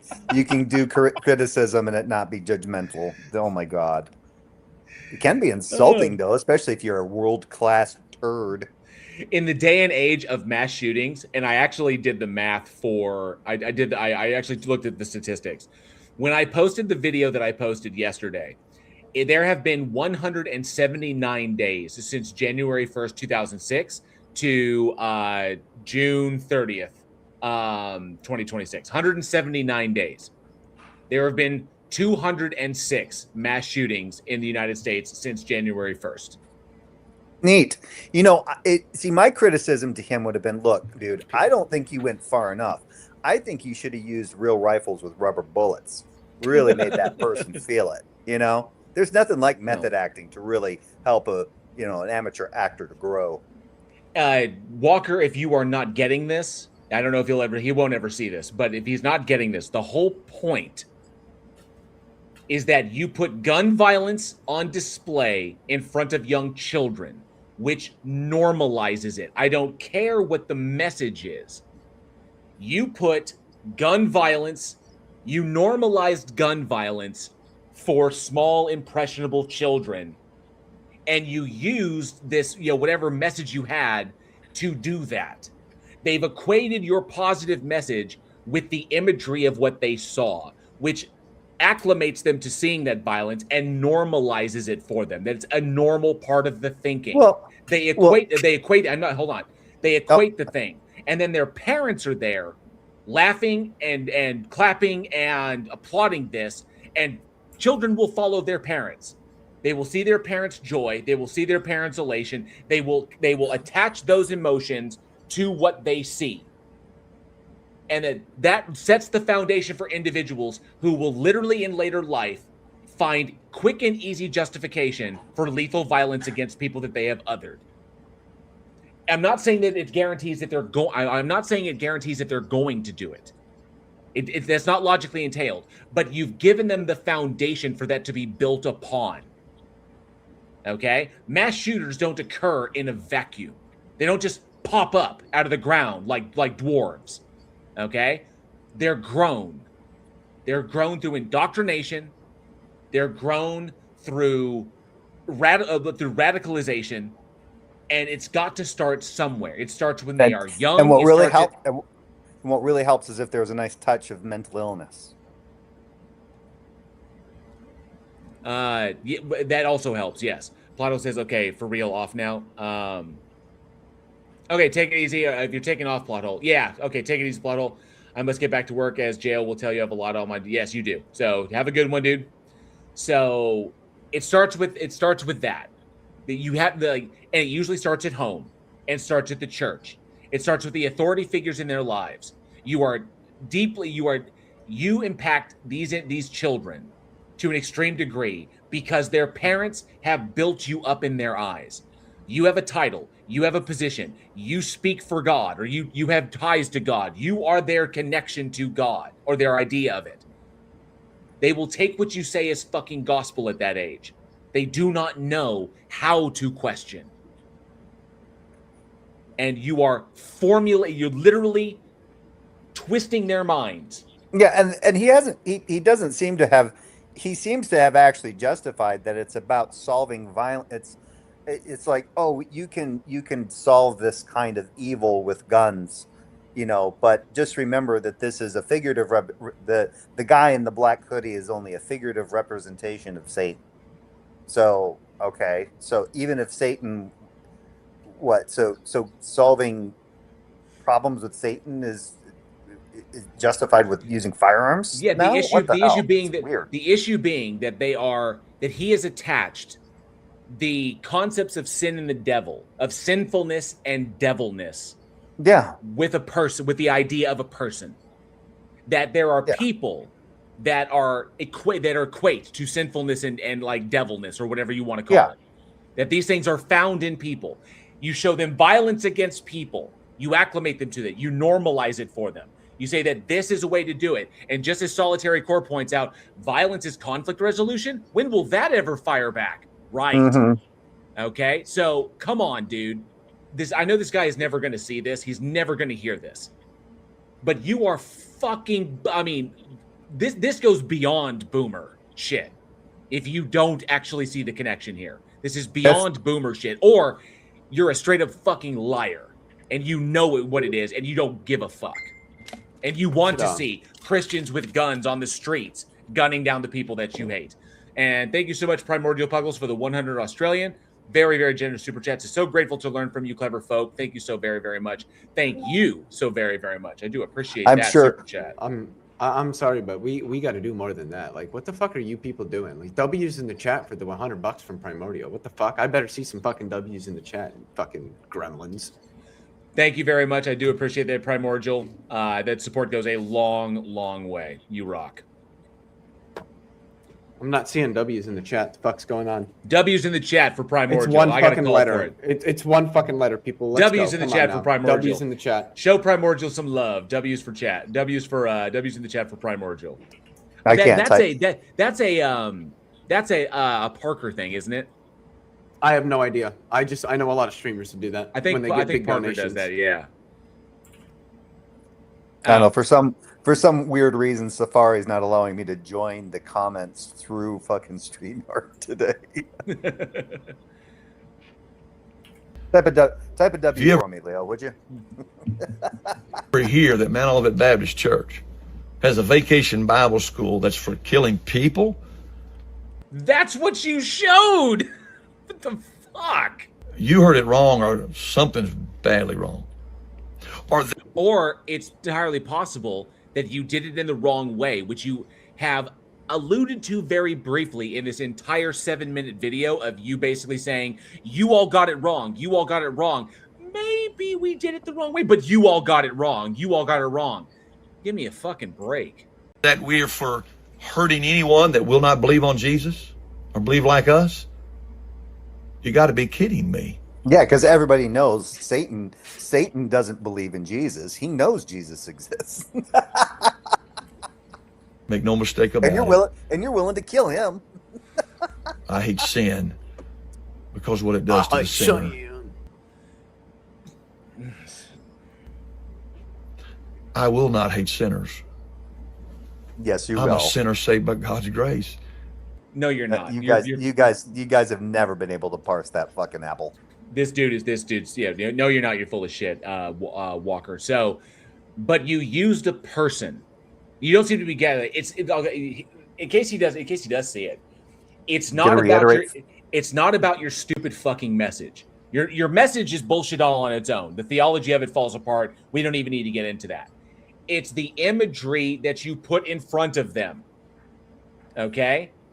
I mean, there are a number of different analogies we could use where you could change it from like violence to something else. I don't want to push the boundaries of potentially getting like dinged by YouTube. But say you showed a scene from a particular type of movie, and then you just labeled the characters as this.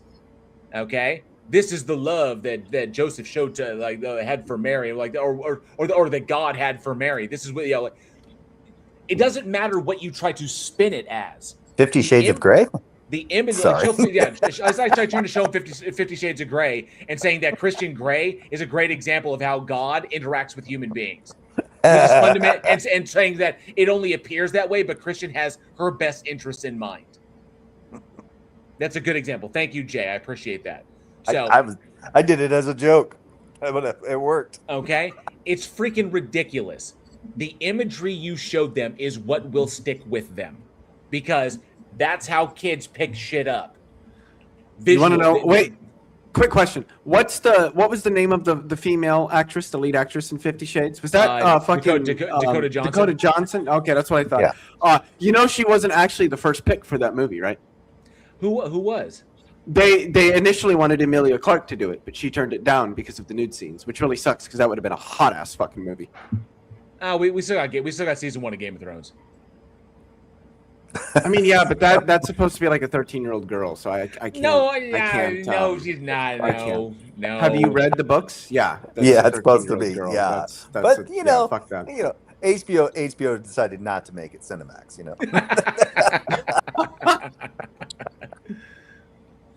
Host of the Demon is correct. Secretary did it. Secretary with Maggie Gyllenhaal did it. With Maggie Gyllenhaal and James Spader did it way better. 50 Shades of Grey was a failed Twilight fanfic, and that was not that was a toxic relationship between the two.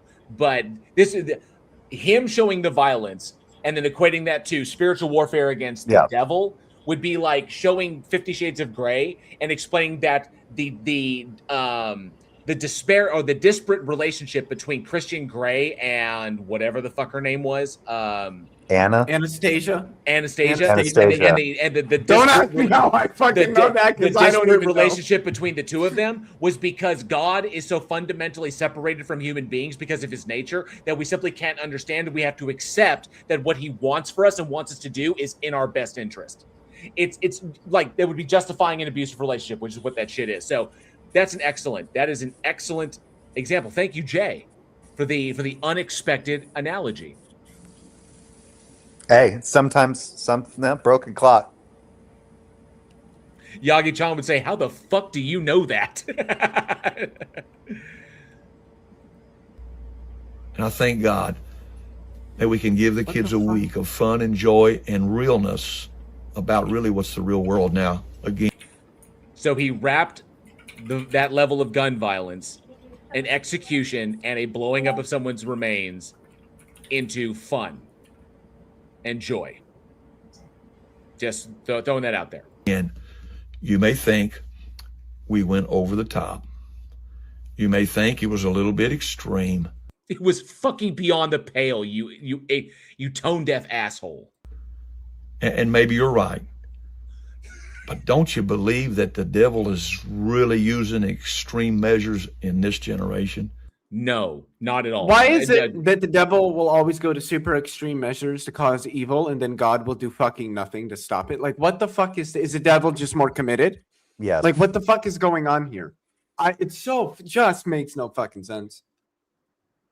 Well, remember, God has a plan. It all works out in the end, so he doesn't have to do anything right now because he planned it all for later. So I ain't got to do shit. He plans 2 days. He plans 2 days ahead, so he doesn't have to do anything right now. Yeah, Javer's got this. We're sorry you're offended. Is essentially all this is. It's passing the fucking buck. It's nothing. It's bullshit. The amount of evil and scams and sorry things that are happening. Speaking of scams. Sorry. The fuckers who are doing this are aligned with your beliefs, dude. They are Christians. They are fighting for Christian nationalism. Okay? You notice how none of them are fucking atheists. All right? They're all fucking believers. Every one of them. Oh, and all the people who are getting nailed for the shit that they do to children. Still not like I haven't seen one atheist, haven't seen one trans person. Haven't seen one gay person. Haven't seen anybody like that. They all seem to be white, Christian nationalist, alt-right pieces of shit. So, men. And men, yeah, sorry. So, what the fuck is he talking about? Like, it is his ilk that are the perpetrators of the shit that he is talking about. So, look to thine own ass, motherfucker. To people that are innocent in many cases. By people that are broken? Yes, Javers, the call is coming from inside the fucking house. Do you want to know what song starts playing in my head every fucking time I hear this guy talk? Huh. Where I come from, it's cornbread and chicken. Where I come from, a lot of front porch sitting. That's just Alan Jackson, just when he starts talking, and that's what I fucking hear. And his favorite date song is "She Thinks My Tractor Sexy." And Jose the Demon brings up, did you see the maggot chud arrested for jerking it at the National Mall Fair? Yes, I did. Yes. I did see the story about that. It was arrested for lewd behavior or obscene behavior. Yeah. He's Matt a G, TikToker, good to see you. YouTuber, I think. Matt G, good to see you. Thanks so much for being here. Do we have a name or something? Something being something. I forget the name. It's something being something. Yeah, I mean, he made it. He made it on. I think last week tonight. Let me see. MAGA live streamer Gian Rectelli or something, known as Manny, was arrested at President Donald Trump's Great American State Fair on the National Mall. Police charged the 54-year-old with lewd, indecent, and obscene acts after multiple witnesses reported he committed a sexual act in public while watching a Cirque Mechanics acrobatic performance. The incident took place during the opening week of the fair. The only reason, and he was dressed in an Uncle Sam costume. The only reason that they stopped him, the only reason that they saw him doing it was because there was nobody else there to hide around. So thin, he's like out there, he's standing out there in public. And there definitely wasn't enough. And the best thing is, there wasn't enough to draw other people's attention away from it. That caught their attention. Yeah, he's like that GIF. He's like that fucking GIF. I pledge allegiance to the flag. What was I gonna say? Oh yeah, Well, yo, watching good to see these you. dumb fuck Trumpists recording like, oh, I'm at the fair thingy, whatever the fuck it's called. Oh, look at all these thousands of people that are. It's just like, oh It's my like, god. Yeah, I've seen more people. You're not at a wearing mall these rose tinted days. glasses. You took a Trump fork or a golden Trump spoon and just gouged your fucking eyes out with it. That's what you fucking did. We've seen the overhead images of what it looks like. There ain't nobody fucking there, dude. There ain't nobody Orange there. tinted glasses. I know it made me want to go. So, friends, if it offended you, I'm sorry that it did. That was not the intention. But I just wanted to make a statement. Why? And, why do I have a that's- hard time? And this not probably believing be the only statement I make about it. I may speak on it some on Wednesday night at Bible study. You're going to speak about, oh, that's tonight. That's tonight. Oh, maybe. Do we have a live feed? I wish we did. I want to be a fly on that wall. And God bless you. Yeah, go fuck yourself. You said this was near Lexington, right? Lexington, Kentucky. Yeah, good old Kentucky. It is about it's about an hour, a little less than an hour away from the Ark. That I think I remember. I think Lexington's still at Dry County. I think it's still in a Dry County. I think the only way you can get booze is like, I don't. Yeah, I remember we stopped there. We were moving back from North Carolina to Michigan. We stopped somewhere in Lexington, Kentucky for the night at a hotel. And I went to go get something to drink, and they're like, "No, this is dry." And I was like, "Motherfuckers!" They're like, the only way you can get. They're like, the only way you can get alcohol is if you go to the distillery, the Jack Daniel's distillery. Let's see.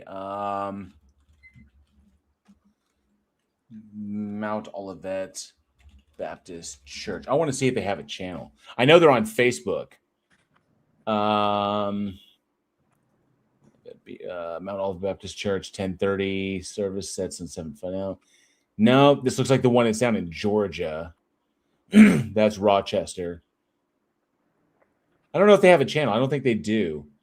Wait. Mount Olivet Baptist Church Heresy versus Unreleased. Let me see. Because the video that we just watched, I pulled off of Facebook. Monroe, that's Louisiana. That's Columbus, Ohio. The Lexington church may not have. Oh, no, there it is. Mount Olivet Baptist Church of Lexington. 1.23. What was the name of that again? Mount Olivet Baptist Church of Lexington. Their channel is at MT Olivet Baptist, and they have 1.23 subscribers. They have a little over 1,000 subscribers. Videos. God saves old sinners 1 hour ago. That's special music 3 days ago.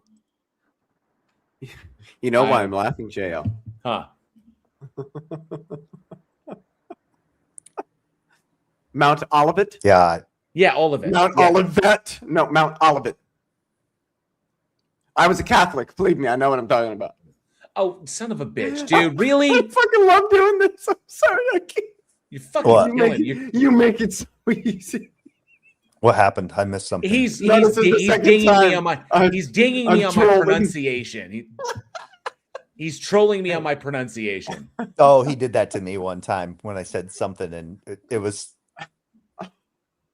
I think it was a Spanish word. For fuck's sake. Let me see it real quick. I have to tag them. So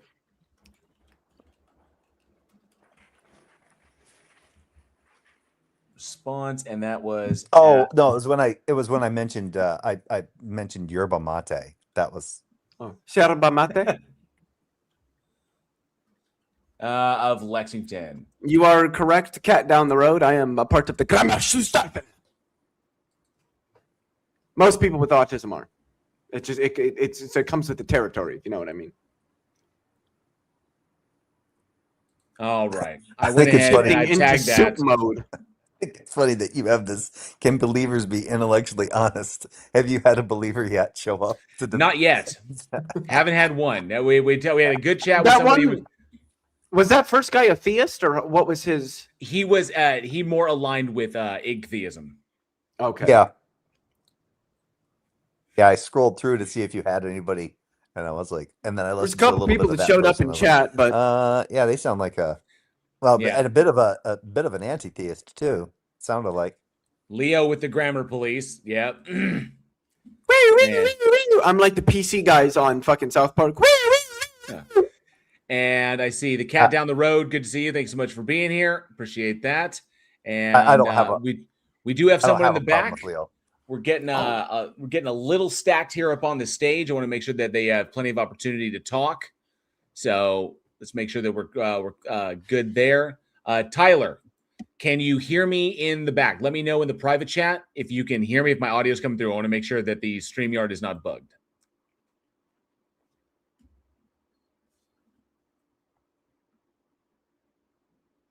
Tyler can hear us. Fantastic. All right. And can you do me a giant favor, just for security purposes, just to make sure everything's copacetic? You do not have to be on camera to be on the stage, but can you flip it on and let me know that there's a person there to make sure that we don't get P-bombed or anything like that? Good to go. And you can turn your camera off if you don't want it on. Fantastic. Tyler, welcome to the stage. Hello. So, JL, I had come across something, and I'm hoping I could get some clarification from this position. Sure. So I had seen you kind of in reference to Trump, and kind of hoping that he dies, and that Yes. something takes him out. How Yes. can you make that moral justification if you think that he's a bad person, if that same moral justification could be applied, like I could take that same application and apply it to someone that I think is doing an absolute moral harm or a societal harm? It's from, okay, so as a moral anti-realist, I don't hold that these things are like objectively true. It's not like, like I'm not saying that Trump is in a vacuum an objectively objectively evil person like this. That individual in that office is completely antithetical to every single goal I would like to see this nation accomplish and our society just as human beings accomplish. He is, through his efforts, he has been a bane to anything, to any form, to any aspect of like humanism, of benefiting people, of acknowledging people, of rights and privileges, of acknowledging that people are equal.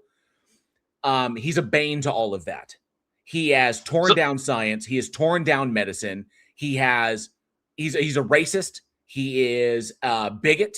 If there's anything he worships, it's money, and he doesn't even have that much, so he has to glom off other people. The man is antisocial, like to the core. And so, I claim that because he's a detriment to what I want to see, to the goals I want to see accomplished. That's it. Okay, so you're just applying a subjective standard to this. And he's a sexual deviant, all that kind of shit. He's a rapist and all that other crap. So yes, it is entirely subjective. It's my subjective stance. It's informed of that I'm an empathetic human being. I recognize people as humans being equal of rights and protections because we're all human. I'm a humanist in that respect. I'm a secular humanist. But just because he is so harmful to everything, like just his presence degrades these things. I cannot. That's an obituary I long to read. Okay. Well, I guess there's kind of a lot to unpack there.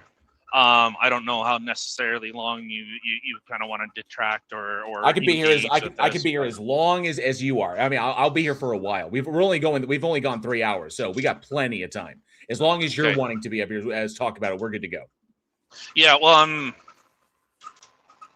I have some free time right now, so I guess before we get into did you end up watching that thing that I did with Sirkar? His contingency argument and how fucking infuriating it was? Just a quick yes or no, that's fine. I have not. No? Okay. All right. I wanted to punch myself in the face more times than I care to count during that debate. Yeah, I think I have it on our channel, or We're Offended, You're Offended channel, but I DM'd it directly to JL on Discord, so... let me make sure I got that message to make sure, right? Tyler, yeah, I see you there. We're offended. God is the best explanation. Can you drop that link in the private chat?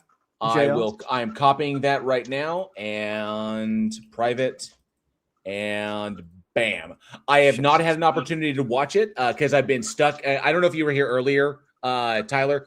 I'm currently in the middle of editing this massive freaking video that I'm working on. That's going to be like, pretty sure it's going to be like over an hour long.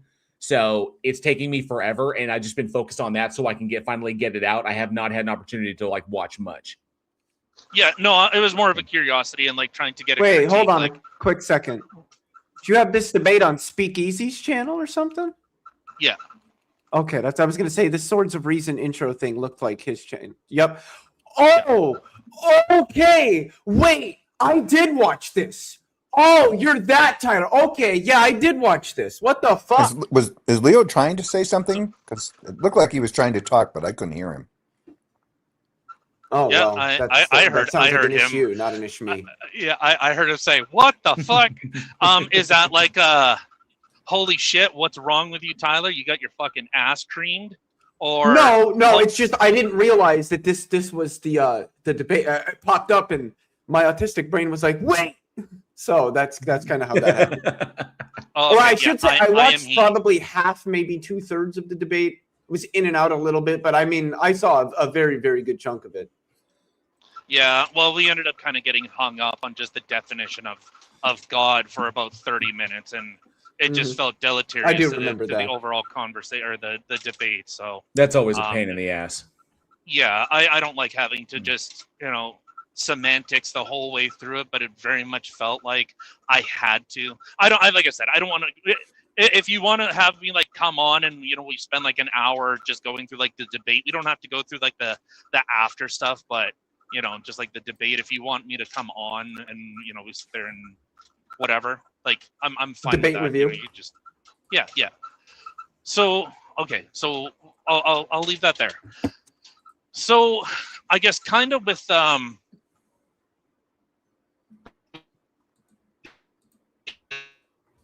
you're roboting a bit. You're roboting a bit, Tyler. I can see of course.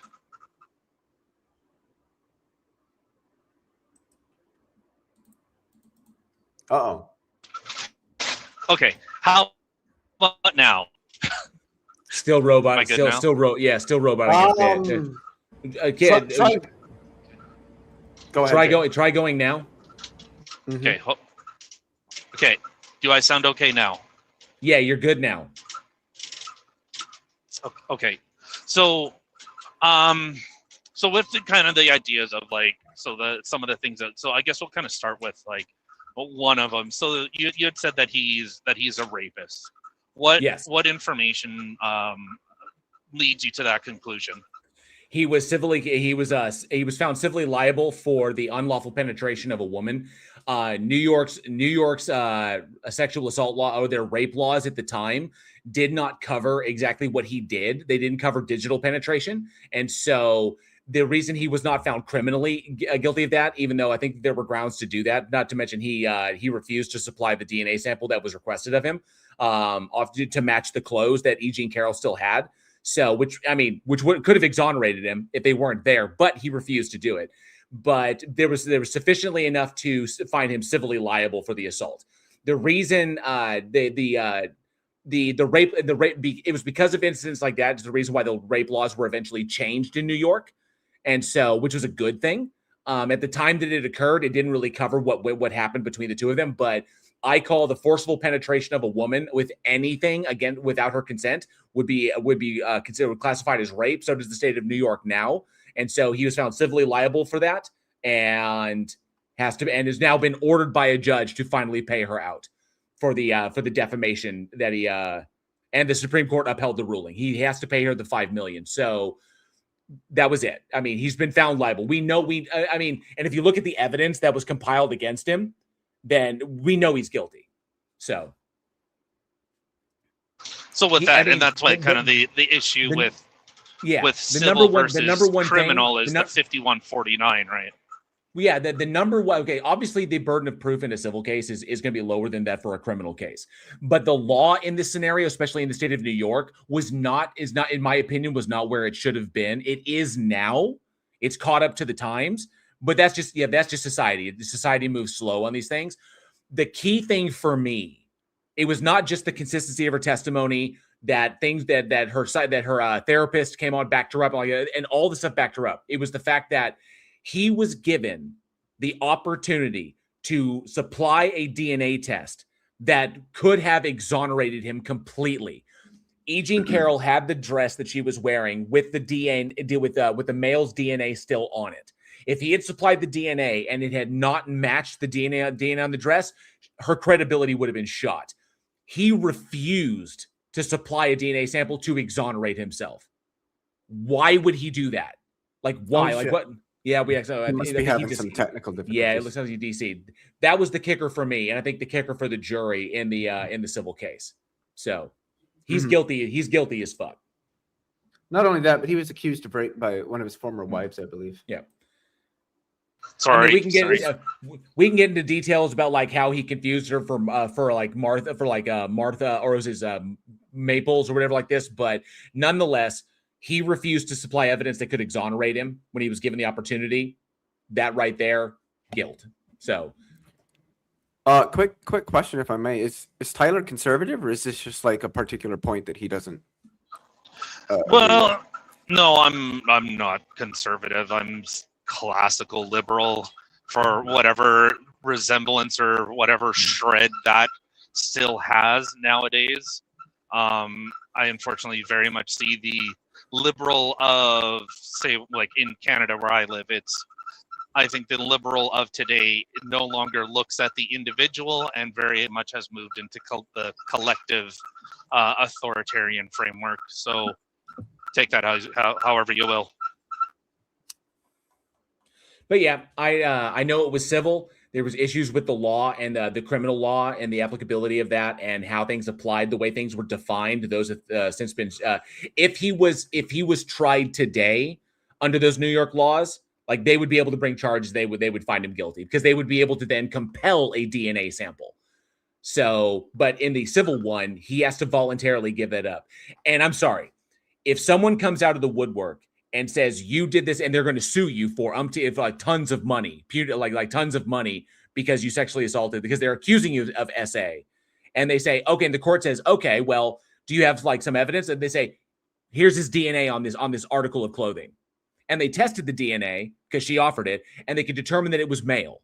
It's like, okay, but that's all they can get. They have to match it to a suspect, and then if they say, okay, hey, you've been accused. Do you want to give up? Do you want to volunteer a DNA sample so that we can eliminate you as a suspect when you're the one being accused? If you're innocent, the answer is yes. See, I don't know if I would, though. I don't know, because like it's incumbent upon the accuser. Me supplying any evidence could be manipulated. Like, I'm just kind of looking at it like in, we've seen very much, the kind of the wave that was the Me Too movement, where innocent people who, the idea of a regretful interaction was. I'm sorry. Hold up. I'm sorry. Name one who went down who was completely and totally innocent of what they were accused of. Name one. I can't think off the top of my head. Like I'm unable to search any of that type of stuff up right now. I'm sorry to point out, because I've been following it since it started, and because I work in the industry, and the industry like the film industry, and the film industry is rampant with it. Well, it was rampant with the shit. It still exists, which I agree with. Okay, so but I've been following it. I've been following it big time. Every single person whose name has been. Remember Mattress Girl? There was that. In fact, we had a massive story out of, I believe it was out of Toronto, where 5 hockey players were accused of gang assaulting a woman. Then it was found out that she actually wanted it and was encouraging that stuff to happen. There were videos of her consenting and wanting to do it. So she basically destroyed the lives of 5 people on a lie. So, there's definitely instances to the contrary. Do you think that consent cannot be revoked in the middle of the act? I mean, then it starts to become a little bit gray with that type of thing. If consent, it's not. If consent is revoked, if consent is revoked, no, Tyler, if consent is revoked at any time, that's when it stops. I mean, there's no question. Well, these 5 people were found innocent. So we have seen, and I'm sure you've seen the stories of like I said, Match's girl. She was saying that women were the amount of assaults that happen on women. Even there's a lot of inconsistencies where someone is given a kiss, and that was considered SA, and the person was swept up in that. It is. I would not say giving someone a good night kiss. Tyler, it's unwanted. It's unwanted intimate contact. But then that also included things like drunk intercourse, where the male was found responsible and the woman was inherently or repeatedly found not. I think there's a lot of that. I think we would agree that there were very much instances where, are we really going to consider like a regretful interaction? Like, I'm sorry, I've had some chicks where I woke up the next morning going, what the fuck did I do? But sometimes that's how the cookie crumbles. Yeah, but Tyler, I can tell you this. What you said, what the fuck did I do? I can tell you what you didn't do. You didn't revoke consent. That's what you didn't do. But then it would be the next morning me going, oh my God, what did I do? I better press charges on that person. That would be you just regretting it. That would be you regretting it. We're talking about people who revoked consent in the middle of it. But that was attributed in some of those SA statistics. Regretful one-night stands was considered that. And I think we would agree that, you just made a bad choice of who you decided to bring home that night. I don't want to get too far off. Okay, so I disagree. I disagree with your assessment of that. I'm pretty sure that did not factor into it. That the numbers that get factored into it are those individuals who wound up waking up the next morning and they either not realizing it because they couldn't consent because they were too drunk or they were impaired, and that they wound up having sex and the individual did not consent to it. And then a lot of people disparage these women saying, oh, you just regretted doing it. No, they never consented to begin with because they were too impaired to be able to consent to it, to lawfully consent. But neither here nor there. I want to address the Trump issue that you brought up. So why bring up the Trump thing? Because I think it's quite apparent that he is guilty. He was found civilly liable, and now he has to pay her especially for the defamation and shit.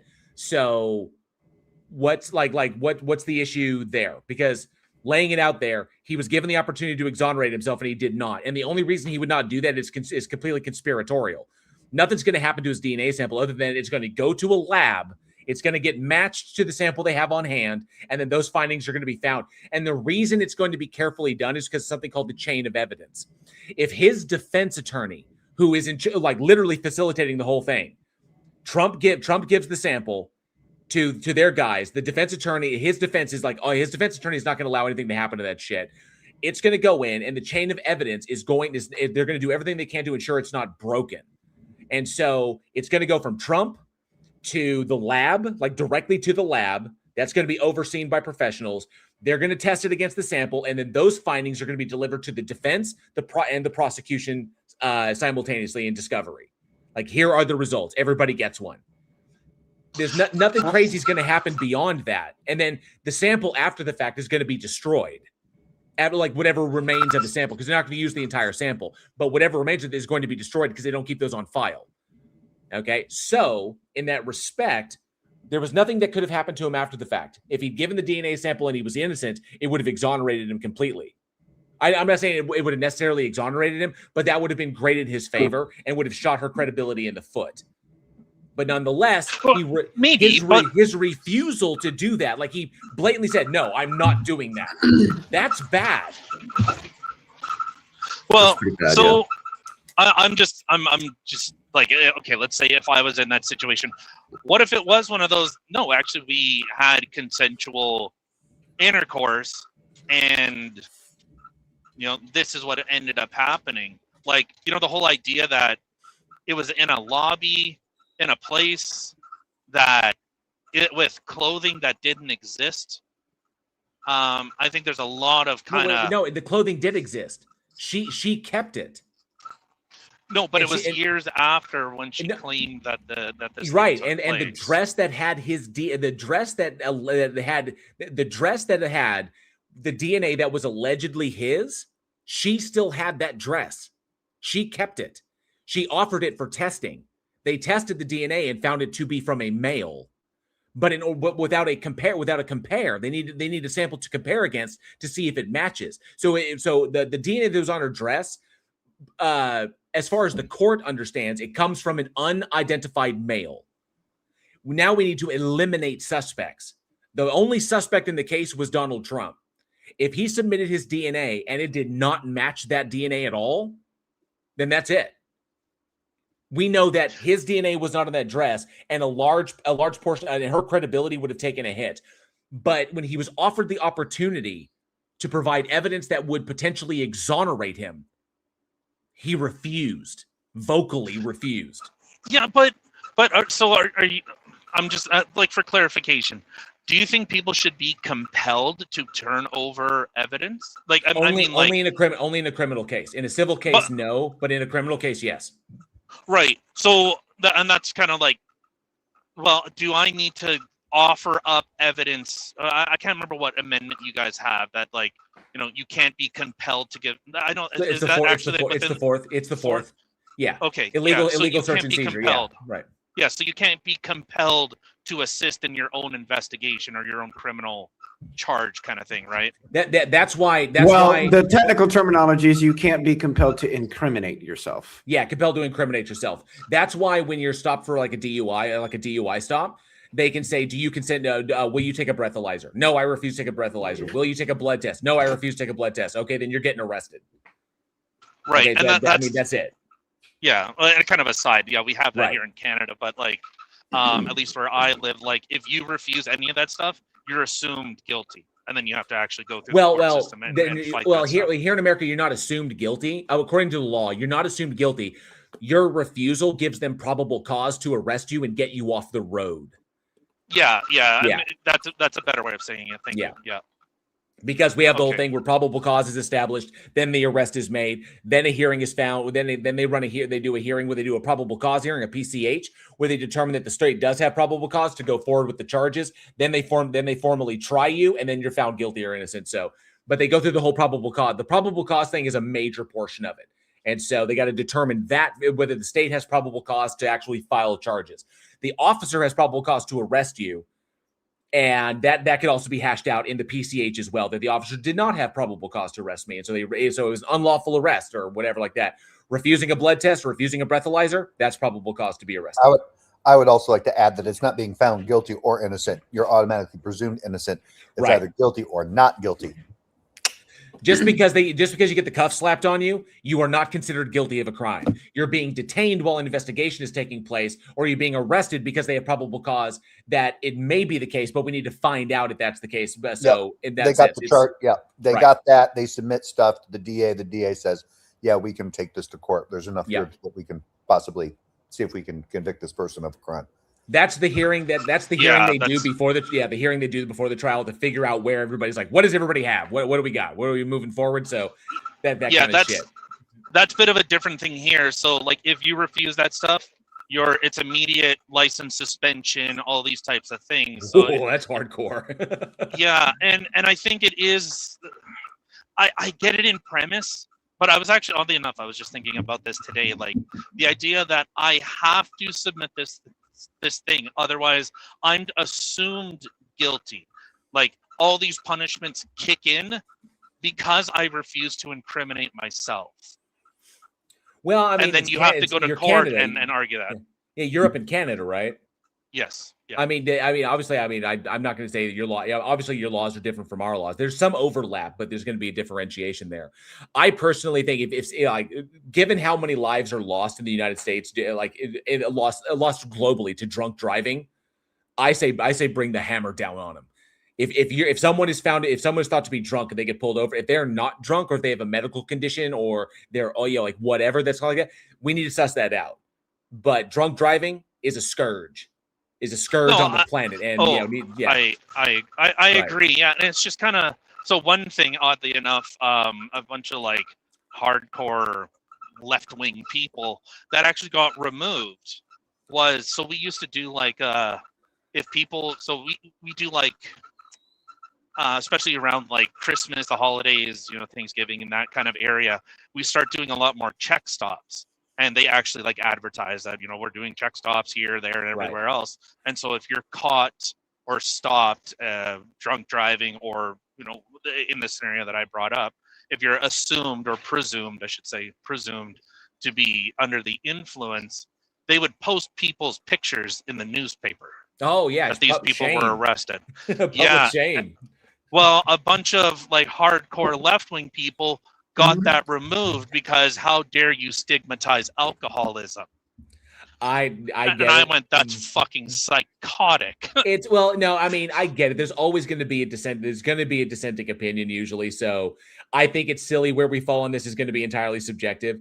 Ultimately, beyond this, I mean, were there any other issues you had with my position on Trump, or?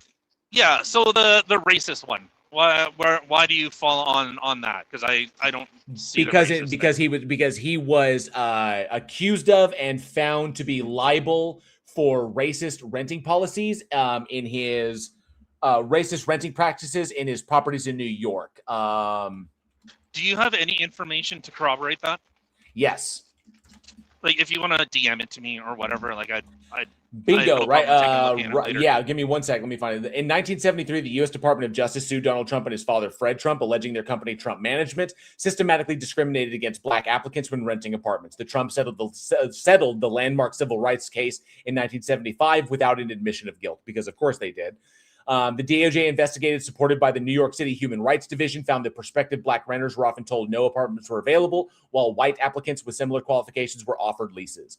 And the settlement, the 1975 consent decree required the Trump firm to institute safeguards to ensure fair housing, familiarize themselves with the Fair Housing Act, and place newspaper ads stating they welcomed minority applicants. In 1978, the DOJ returned to court alleging that the Trumps were still engaging in discriminatory renting practices and failing to comply with the 75 decree. And FBI releases files on Trump apartments race discrimination case. So with that, like, I don't know if you saw any of the videos, but like, I can't remember what place or what area it was in New York, but like Trump was given like an award from like black communities, like some like Martin Luther King or some type of award for like funding predominantly black communities in like the 90s. So, like, do you think that's in that instance that someone like, oh, yeah, actually what I'm doing is kind of like backwater, kind of thinking and made amends with that? No, I think that, I don't know what award he got, but I would say it's probably paid for. Well, I like I said, I unfortunately I can't look it up, but I think it was in like the 90s or something like that. So, but by the way, I sent you the thing that links to the FBI files, and a more recent one was the Trump administration's proposed rules would perpetuate racist and discriminatory housing practices. So from the cbpp.org and politico.com. So the Politico one links to the FBI thing, so you can pull that, but that's in the past, in the 70s, and the more recent one was from 2019. The dude's a racist. Like, he's a straight up racist. He's a racist. He's a bigot. He's a serial philanderer. He's a rapist. He's a sexual deviant. The shit that he said about his own daughter, about Ivanka, is just nuts. The guy's like he's human trash. He's like if there was the worst person you could ever put into the Oval Office, it would probably be him. And yeah, so there's nothing redeeming about this individual at all. He rug pulled the nation. He rug pulled the stock market for a $1.5 billion, right? Yeah. Quick note. I'm not surprised in any stretch. Like what I look at, and I think this is kind of the line that I draw. So if we kind of look at with regards to COVID, now I wasn't like they're putting microchips or whatever. My main focus with regards to say something like that was we're seeing people are being harmed. Like, no, we're not. We're actually not. I'm going to counter you on this one right now. And I have the link that you need for this one. Give me 1 sec. There is one thing, there's one debate you need to watch. Is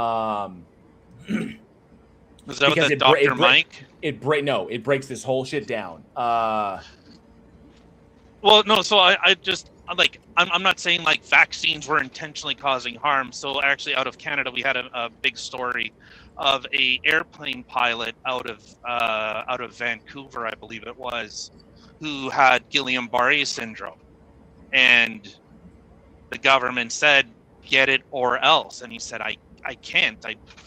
I could potentially die from it." So with those types of instances, like I said, I think vaccines have clearly saved a lot more lives than what they've harmed. I was looking at, well, if we care so much about the individual, we expressly made a blanket proclamation for everyone.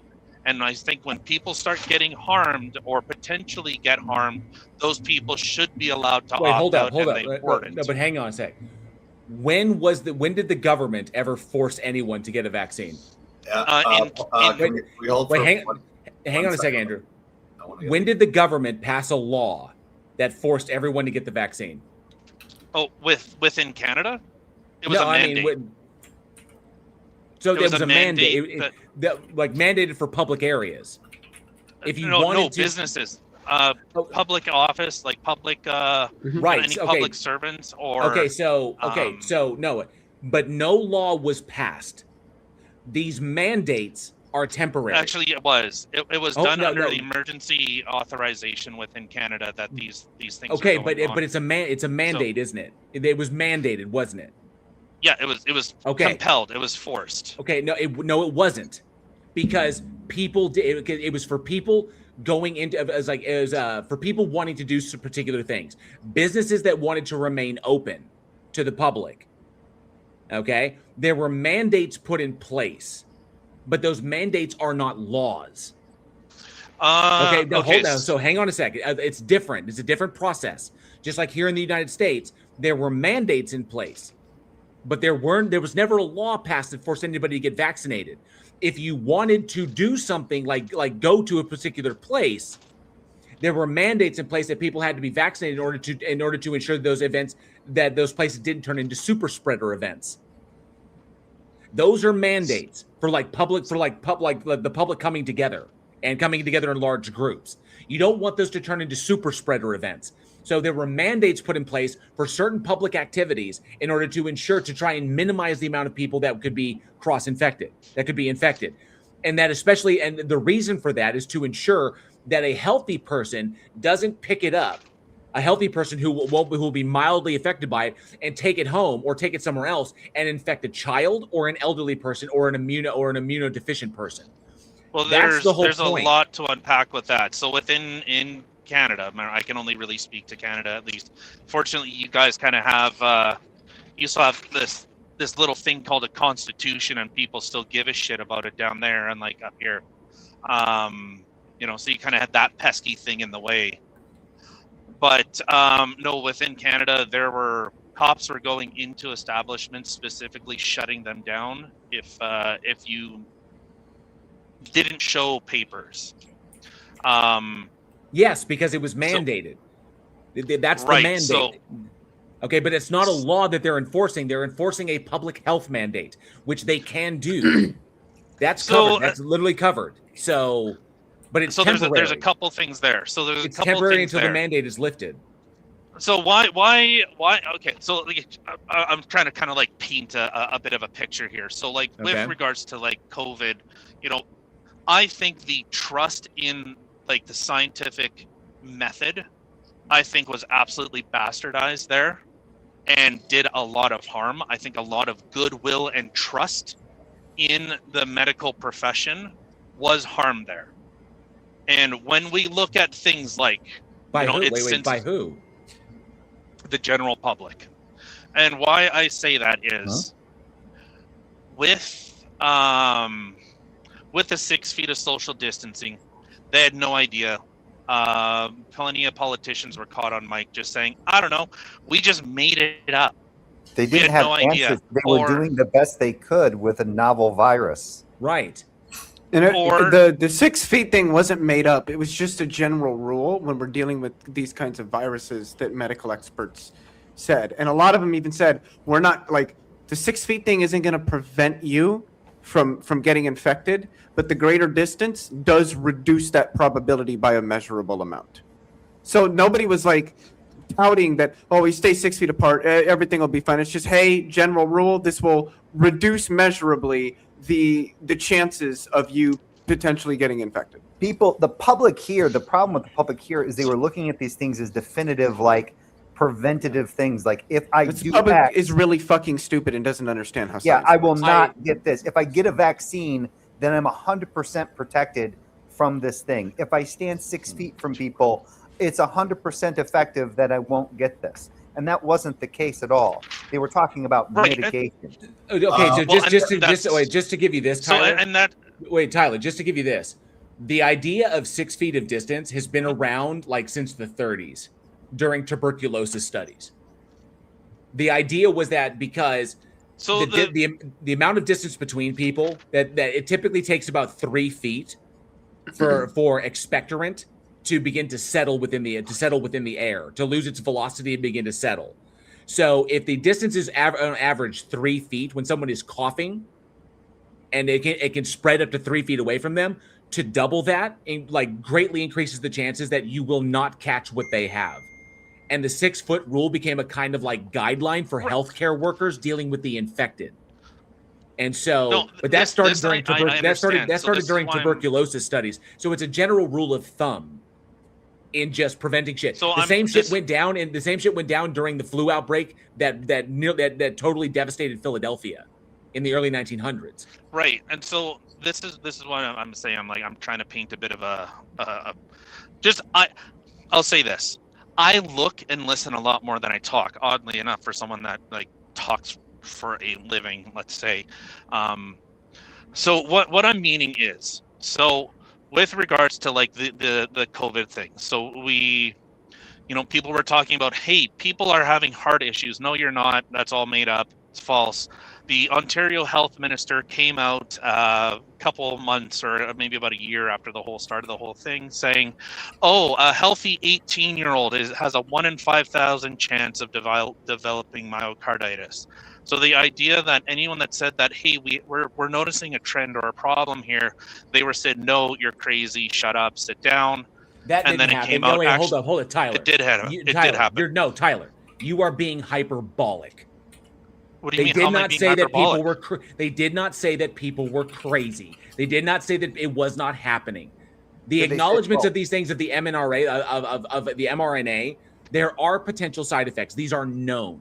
They occur in less than 1%. Like, for example, how many people developed myocarditis? Myocarditis, yeah.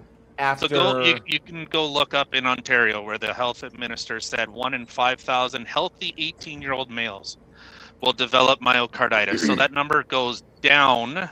There's a higher probability. And even that is wrong.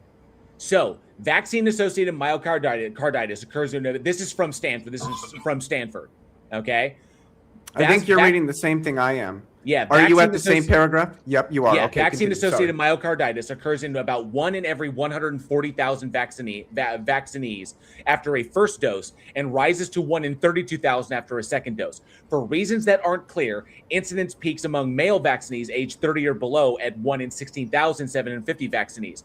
That's being studied currently. Fortunately, most of these cases end well. And this is from 2025, by the way, late 2025. So this is very recent. With full heart function retained or restored. Recovery is typically swift. It's not a heart attack in a traditional sense. There's no blockage of blood vessels is found in most common heart attacks. When symptoms are mild and the inflammation hasn't caused structural damage to the heart, we just observe these patients to make sure that they recover. However, if the inflammation is severe, The resulting heart injury can be debilitating, leading to hospitalizations, ICU, admissions for critically ill patients, and deaths in extraordinarily rare circumstances. So right. So the point that I'm making is, so when people were saying like, you know, I don't trust the government and there was the thing that COVID, and there was the thing that COVID as a novel virus, COVID itself caused in certain individuals, COVID causes myocarditis at higher rates than the vaccine does, which leads into a point that I want to make about this, is that for every vaccine we've made, there have been people that have been harmed by them. But what we do is we don't look at, are there some people getting harmed? It's how many people are being harmed versus how many people are being benefited. And when tens of thousands, if not hundreds of thousands or more people are being benefited for every one person that's harmed, then it's an overall success. Yeah, because what is it, like one in like 30 or 40 something thousand people has a peanut allergy. But the fact that eating peanuts might kill some people is in no way, shape, or form an argument against the safety of peanuts. I mean, I think you're kind of arguing on my side. The point that I was looking at was, we're all in this together, social distance, don't meet family, don't do these types of things. Then we find out, you know, politicians were out having, what was it, the health minister out, or the. Well, no, hold up. No, hang on. No, out of New York. Tyler, let me make my point. No. I've got to jump on this. The fact that you're pointing to politicians who acted inappropriately, who said one thing and that were hypocritical, does not say anything about the science. And it wasn't just politicians. No, I agree with you. Primarily wealthy people in general, because they're fucking wealthy. And the funny thing is that one of the biggest communities that called this out was the scientific community. This is why I'm saying, when we are looking to our supposed leaders, I use that word very loosely, looking to them when they are saying, hey, this is what we need to do. The chief health officer out of New York was saying, hey, wear double mask, don't do X, Y, and Z, but caught on a hot mic going to orgies while he was telling everyone else to lock down. So, and then this is why I said it was a bastardization of science. It's not a bastardization of science. It's not a bastardization. No, Tyler, it is not a bastardization of science. It is politicians or rich people being hypocritical. They were telling people what they needed to do in order to maximize health, maximize the health of the general public, while they themselves believed themselves to be shielded by their money or whatever, and went out and did whatever the fuck they wanted. Yes, I agree. This is not about trying to make. But this should call into question the integrity of your elected officials, not the science. Agreed. But that's what people looked at. They went, oh, the science. Remember Fauci, I am the science. If you criticize me, you're criticizing science. The most dogmatic fucking thing I've ever heard outside of any organized religion. I mean, it's true. If you criticize me, if a professional expresses a consensus opinion in some area of science and you disagree with that, you are disagreeing with, quote unquote, the science on that issue. Yeah. How have you just inverted this right now? I'm a little curious, because you just finished agreeing that apparently that the policy was right, and that it's just that they didn't follow it themselves, making them hypocrites. It just seems kind of like they're saying. So what they're saying apparently is the good thing. So what are you attacking even right now? It was the compelling people to do something if they potentially were going to get harmed. When so there's problem one. The whole reason I didn't want to get so focused on it, because I was looking at what the scientific community was saying is a problem with regards to COVID. But we had the politician side that was abusing it, not giving the information. Look at things like CNN with the death counters, and they were saying that this is gangbusters for ratings. It wasn't about safety. It was about advertiser money. Yeah. So but that's a problem with the media. That's a problem. Right. Hold on. Tyler, that's a problem with you've identified problems with politicians. You've identified problems with mass media, both of which I agree. But which is why I'm saying I didn't go to mass media to get my information for this shit. I went to people I know that have PhDs in molecular biology. I actually went to the sources to get the information, which is why I never contracted it, despite the fact that I was a mandated worker during the pandemic. I contracted it once after 2 vaccination doses, so it didn't really do. I kind of felt like a little shitty. Couldn't smell or taste, but other than that, and I do need to answer this. Earl was pointing this out. When did he say that? It was a debate that he was in. The director, Dr. Fauci frequently defended his shift when confronted by he made the statement, if you criticize me, quite frankly, you criticize the science during the COVID-19 pandemic. He said that it was on, I guess he was giving some interview or some shit like that. Or it was during, it was 2021. And he was, I guess he was sitting for a hearing. Or he was in front of he was in front of the Republican Congress people. I'm not sure. He fired. Was that what's that guy's name? Rand Paul. Ron Paul. Yeah. So, yeah, so he initially dismissed the idea of wearing face masks to prevent the spread of the virus in early 2020. He changed his mind after new evidence emerged that masking significantly cut down on transmission, along with the news that up to half new cases at one point in the pandemic were passed along by an asymptomatic carrier. That was really, really important to find out, because we were still finding this is a novel virus, still finding out new shit about it. Something that we've never studied before. We don't know how it works. And everybody just expects the scientists to have all the answers right away, or that if we adjust or change the things that we say, that's somehow wrong and bad and evil, and that means the scientists are dumb, rather than this is a new thing that the scientists haven't been able to study. So as we get information, things change. That's literally how science fundamentally operates. And the full quote of it was, attacks on me, quite frankly, are attacks on science. All of the things that I have spoken about consistently from the very beginning have been fundamentally based on science. Sometimes those things were inconvenient truths for people, was the full quote. So right now, I see a critique of mass media, which I agree with, especially post 9/11 mass media. I see critiques on the rich, who are fucking hypocritical because they think their money will shield them, and critiques against politicians who are going. So, but I recognize those things. I see them as problems. I agree with them, but the issue is the science. Okay, that the shit coming out of the mouths of the media and the politicians and the rich, I ignored all that shit, all of it during the pandemic. The entire time I was a mandated employee. I was a mandated worker. I worked because I was in Texas, and if you're not familiar with Texas, Texas summers are freaking brutal. The complex that the apartment complex that I worked for was very, very old and had very, very old AC units. So I was constantly in and out of apartments fixing these things while people were locked down. There were, I think on 6 different occasions, I came to work to see bodies being taken out of apartments from people who had lost family members because they had family members in lockdown because they decided to go out and they brought it home and it killed them. Okay, I was in and out of apartments all day long. I followed the mandates from the CDC and the World Health Organization, and I never got it. So the point that I'm making, this is why I say I'm trying to kind of an overview of it. So I agree with you. The politicians were saying the science is saying this when the science wasn't saying that. And what I mean by it became a bastardization was, how many times do we say this is settled science? Very, very rarely. And I don't think it's actually ever. So this is the point that I'm making. The people that were turning to the news, turning to the politicians that were saying, hey, we're all in this together. But you know what? You stay at home. But my family, we go to Hawaii every year. We can go there. You can't.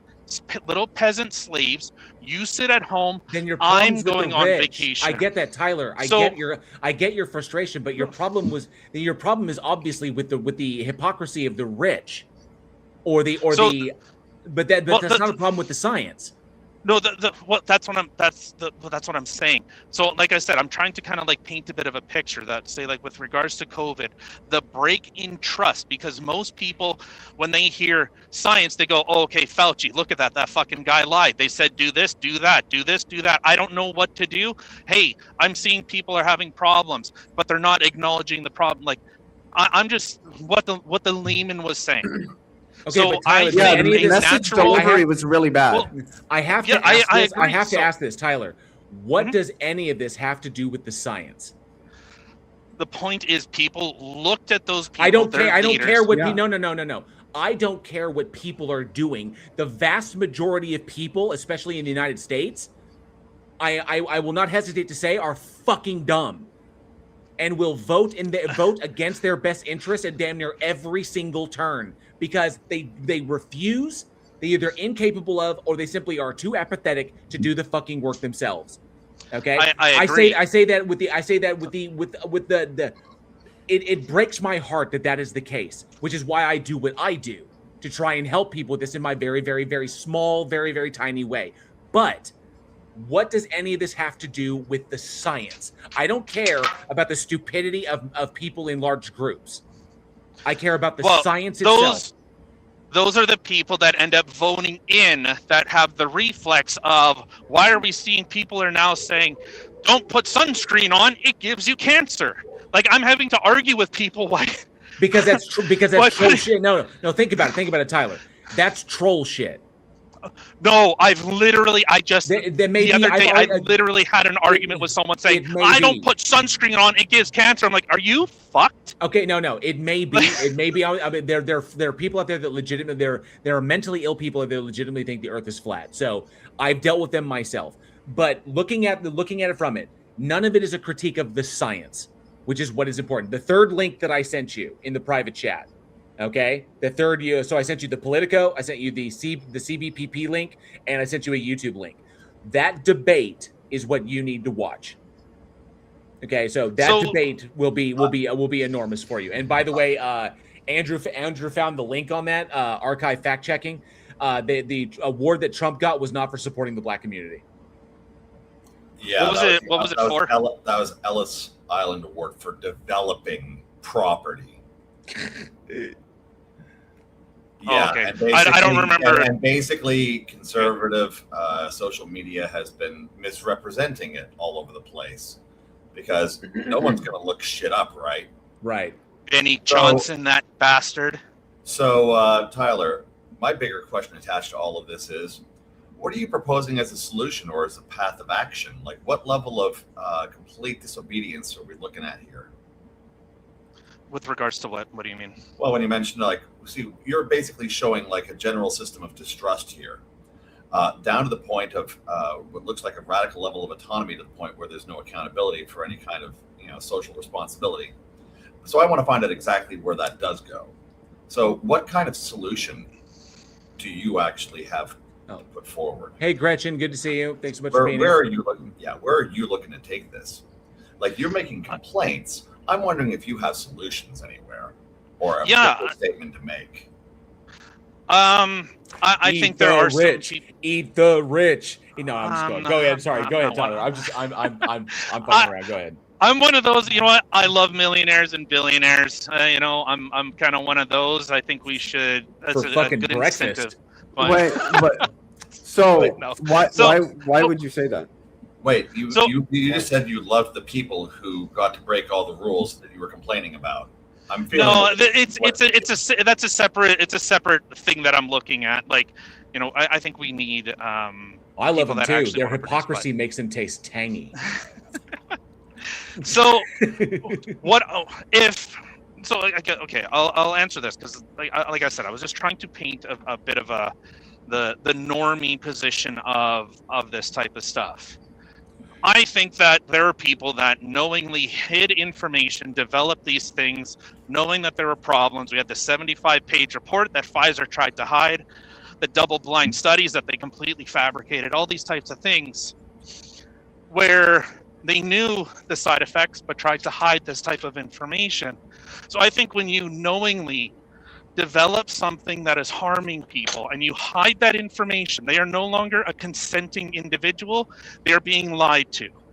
Wait, and I think that's criminal. Who developed something harmful? Pfizer had a 75-page report that was hidden with regards to adverse effects, impacts, that they said it's 100% safe and effective. Remember that line? Ultimately, I'm just trying to say is, because the science, quote and trademarked, was weaponized, it broke people's trust. You're actually wrong on this. and I just fact checked it. It was that fast. So, I just fact checked the claim, and you're wrong on that. The people actually have less trust. Okay, so claims regarding a hidden Pfizer report are typically referring to heavily circulated, misconstrued lists of adverse events of special interest from early clinical data. Health authorities, including Reuters, is it Reuters or Routers? What is it, Leo? Reuters. And AFP Fact Check have clarified that these lists document unverified raw reports, not confirmed side effects. The extensive clinical monitoring has identified known but rare risks. Key points on vaccine safety and monitoring include adverse event reporting, rare known conditions, official safety profiles. And so real-world safety data for the Pfizer BNT 162b2 SARS-CoV-2, that was from PubMed Central. And then, of course, factcheck.org. Post misinterpret Pfizer COVID-19 vaccine safety monitoring document. A Pfizer document recently released by the FDA describes adverse events reported following vaccination and attests to the continued safety of the company's COVID-19 vaccine. A popular video and other online posts, however, incorrectly imply that the vaccine caused the events. Many posts also wrongly assume that a long list of health issues Pfizer is monitoring for occurred and were due to vaccination. And so, no, this has been debunked. A flurry of articles and videos online are now misinterpreting a Pfizer document released by the FDA as part of a FOIA request. The posts incorrectly claim that it shows the vaccine is unsafe and is evidence that this was hidden from the public.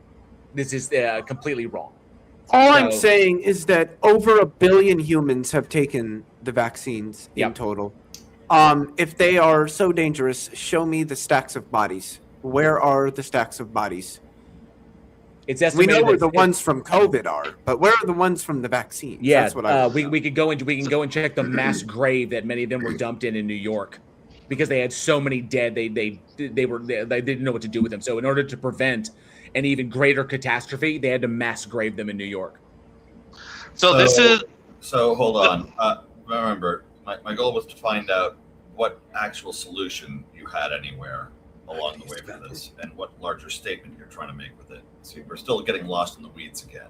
So I know. I'm like I said, I wasn't trying to. I say get politically active. My solution is get politically active, vet the people that are going for office, and dive into the science yourself, whether as a science communicator or simply to learn. But obviously, don't listen to the sources that you don't trust. Go to sources that you can trust. And that's the juxtaposition that we see in what the general public was being informed on, this sensationalism, looking at politicians. I'm not saying me, I'm looking at what did the general public view, what became the big dividing type of thing here. So I'm fortunate that I have a friend that's that let me ask you this. But let me ask you this. During that time, did you contribute to that divide by spreading the misinformation, or did you fight against the misinformation?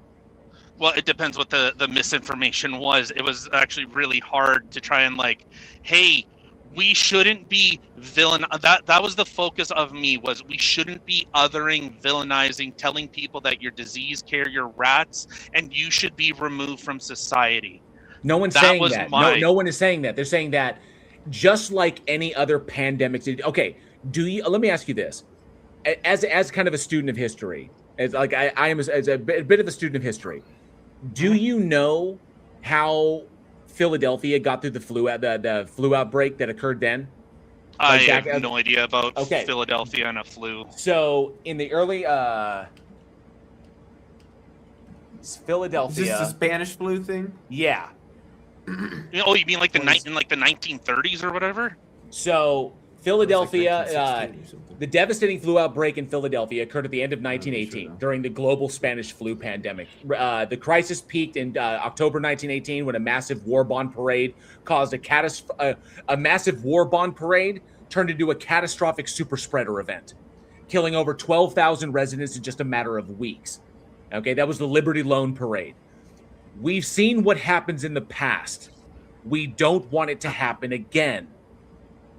So we change the rules to protect people. When there's a global pandemic going on and you're in a country that is literally quibbling over blah, blah, blah, and we've already hit over 1 million deaths? Or is 1 million infected and growing? I don't know how many have died in America as a result of it. But when the numbers keep spiking and you've got other countries that have locked that shit down and kept their numbers in check, but all of a sudden here in the U.S. we can't because of our precious, I can't breathe, you put a mask on me. Shut the fuck up. Put the mask on so that you don't inadvertently become an asymptomatic carrier and give it to someone who will not survive, or someone who can't get vaccinated because they're immunocompromised. That's the whole point. The point of the mass public the point of the group of people, the mass group of people in the U.S. or in the country getting vaccinated, is so that the people who can't get vaccinated, very, very young children, the immunocompromised, and the elderly, who have already weakened immune systems, don't fucking die. That's the point. It's not about freedoms. It's about keeping people alive. And they're temporary mandates until we can get past the curve, until we can get it under control. And it was a novel virus. In 1918, they knew what the Spanish flu was because it was a worldwide outbreak and people had been dealing with it. So they knew what they had. This was a brand new virus that we had to study and try to understand first. So that way, in the protocols, we don't fuck up and wind up spreading it even more.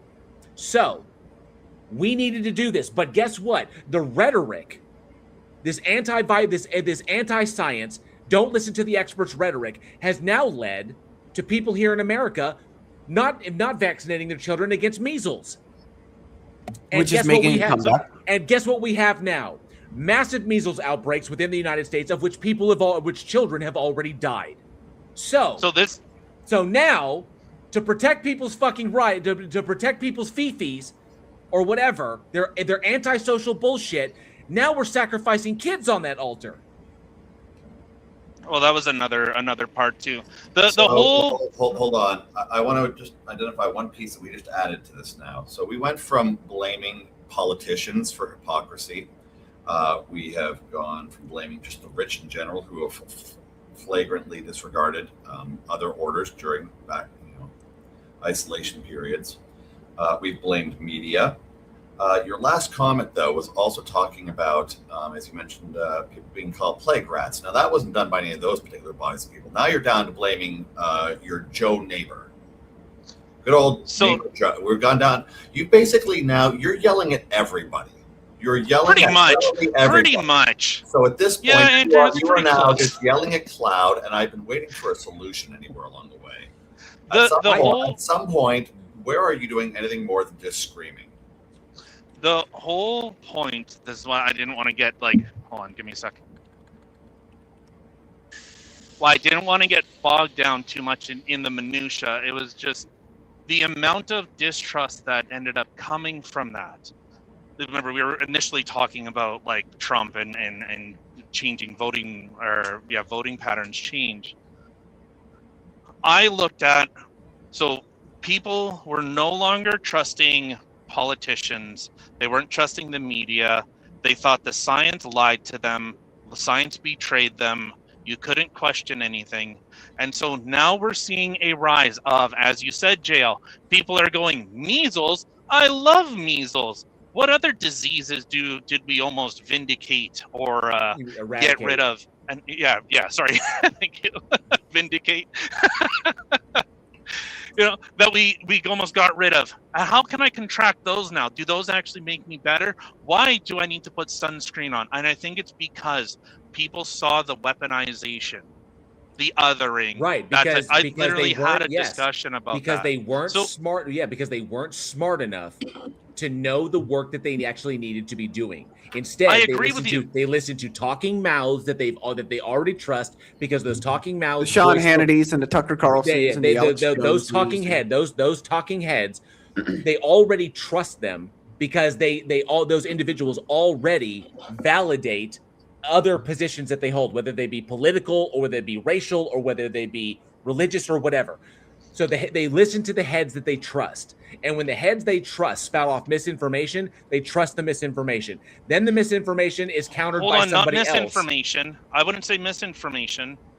It's was misinformation. It was straight up misinformation. They knew it was wrong. They knew it was wrong and were spreading it anyway. Oh, well, I mean, they were doing that, right, in order to keep their viewership. So, sorry, that's one of my pet peeves. People say mis and disinformation as though they mean the same thing. They very much mean different things. So for the scope of it, this is what we've got.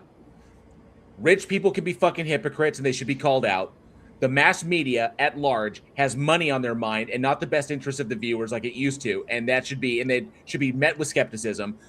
Politicians will say everything that they need to get elected, and then say anything they need to stay in their office. So they can only be trusted as far as you can throw them. And Donald Trump was guilty as fuck. I think that's where we're at. So this is why I'm saying, like, I'm looking at this in a timeline kind of thing. But we're solid here, right? People didn't go to the science like they should have because they're either too dumb or they're too lazy. They trusted the wrong sources.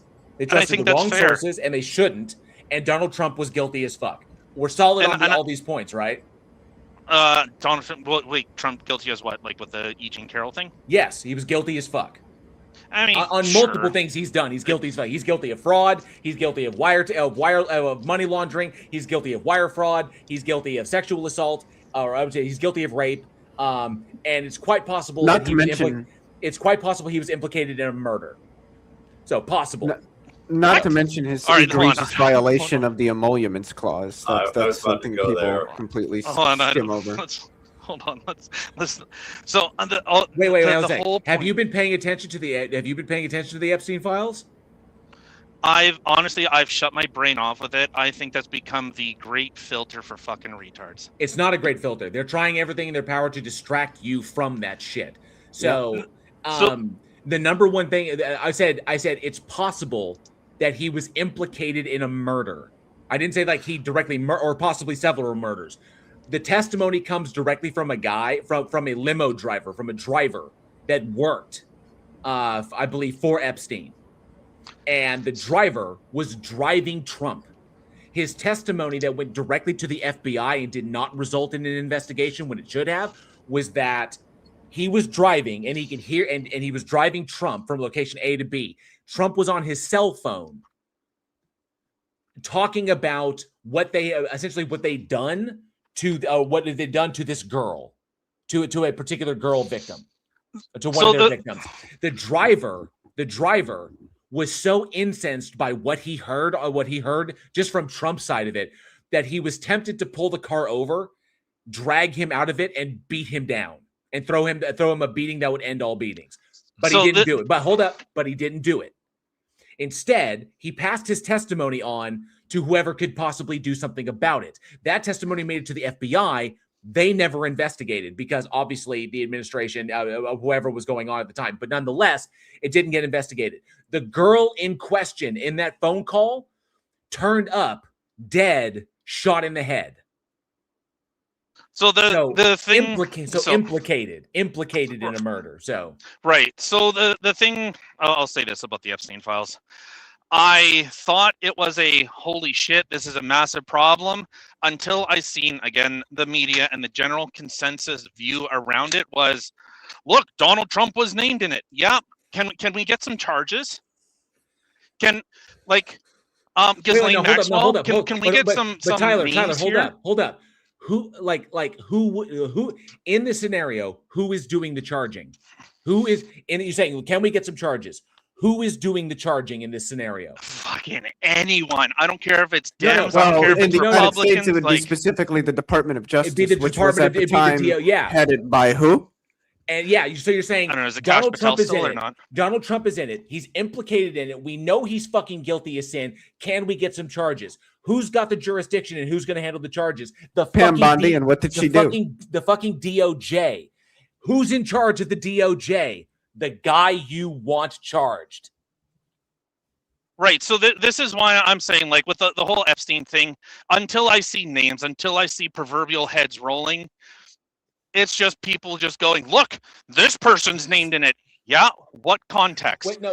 We don't have context of that. No. Tyler, I agree with you. I agree with you, JL. Okay. So how can heads roll if the dude who's the most implicated is the one in charge of who gets charged?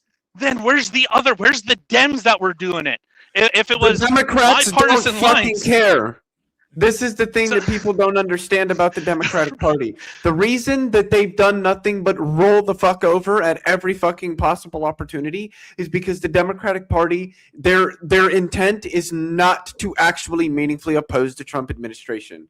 Because despite all of the fucking craziness that rolls out every fucking week, the status quo is still being maintained. And that is the goal of the Democratic Party, which is why they're more mad at the actual leftists winning elections in their primaries than they are at the literal fucking fascists running the government.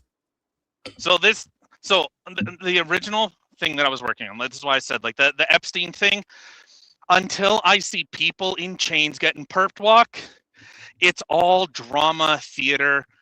Well, then what they want to happen is working on you. You are literally falling for exactly what they want. Yeah, that's what they're hoping. They're hoping that you get so tired of hearing about it that you literally no, they're hoping that you get so tired of hearing about it that you will literally become numb to it and begin to ignore it. Not to mention all of the other shit that they're using to try and distract you away from it. Look at this thing over here. Look at this thing over here. Look at this thing over here. Okay? Iran conflict. The dude who literally said Obama is going to start a war with Iran because he's such a failed president. Obama never did that. And yet Trump did. Trump turns around and when shit is in the fucking toilet, starts a freaking war with Iran. The no new wars president, guys. The no new wars president started a fucking war. A war that we ostensibly lost because he spent like some $78 billion, or maybe I think it's ballooned up to like 140 just for the war effort. And now we agreed to pay them $300 billion in reparation, or I guess in war reparations, and they get control of the Strait of Hormuz and get to charge for it. So they come out way better than they ever did when they started. And now we're shooting each other again. So the memorandum of understanding because of Israel blew up because of fucking Israel, which is a whole other thing. How does a single fucking nation have so much fucking control over the United States government, and why does that not piss people off more? Why does Israel, why is America subsidizing Israel to the tune of universal health care when we don't have it ourselves? Why is that? Well, they're just a proxy for us. What the fuck is going on? That's really all Israel is at this point. So, I mean, Netanyahu is pretty much the president of the United States. That's what's happening. It's bloodthirsty Zionist bullshit is what it is. So, all of this is to distract. They want you to become so numb to this bullshit that you eventually tune it out. Because if you're tuning it out, you're not doing anything about it. That's the strategy. Oh no, I agree. This is why, like, I want to see. Oh God, I gotta learn how to shift. I'm looking at the general. What's average Joe talking about? What are they seeing? What are they? What information are they getting? This is like that's what I looked at. So the whole reason I've started with COVID was people stopped believing in the institutions that I think people assumed were being truthful. And now, because of that bifurcation post-COVID, people are looking for, well, what's actually going on? People like us that, we're paying attention. We're trying to find what is the truth, what's really going on. Us, we're kind of unique in that scenario.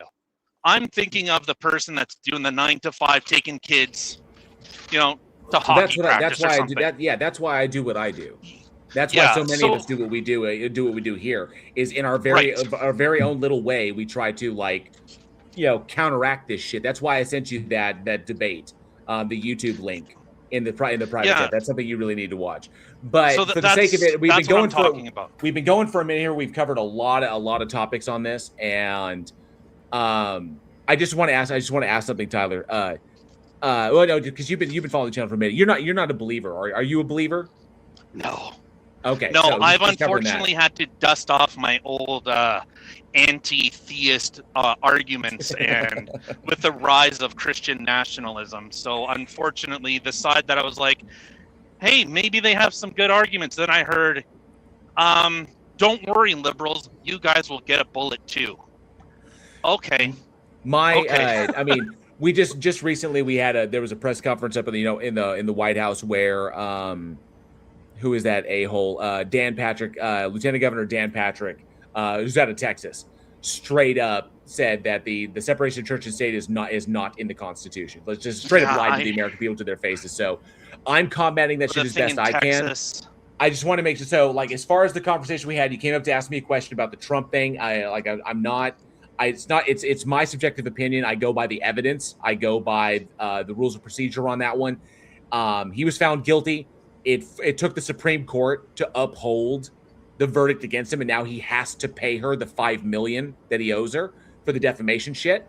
And I think whatever else money he owes her as well, because I don't think he's paid her shit. But nonetheless, the dude's guilty as fucking sin, and he is an obituary that I long to. Him and Clarence Thomas are two obituaries that I will. Him, Clarence Thomas, and Samuel Alito need to be impeached. Samuel Alito, Lieutenant Governor Dan Patrick. The other seven are all right, even though there's a few that I don't like. But yeah, Alito and Thomas need to be impeached. Fucking Barrett.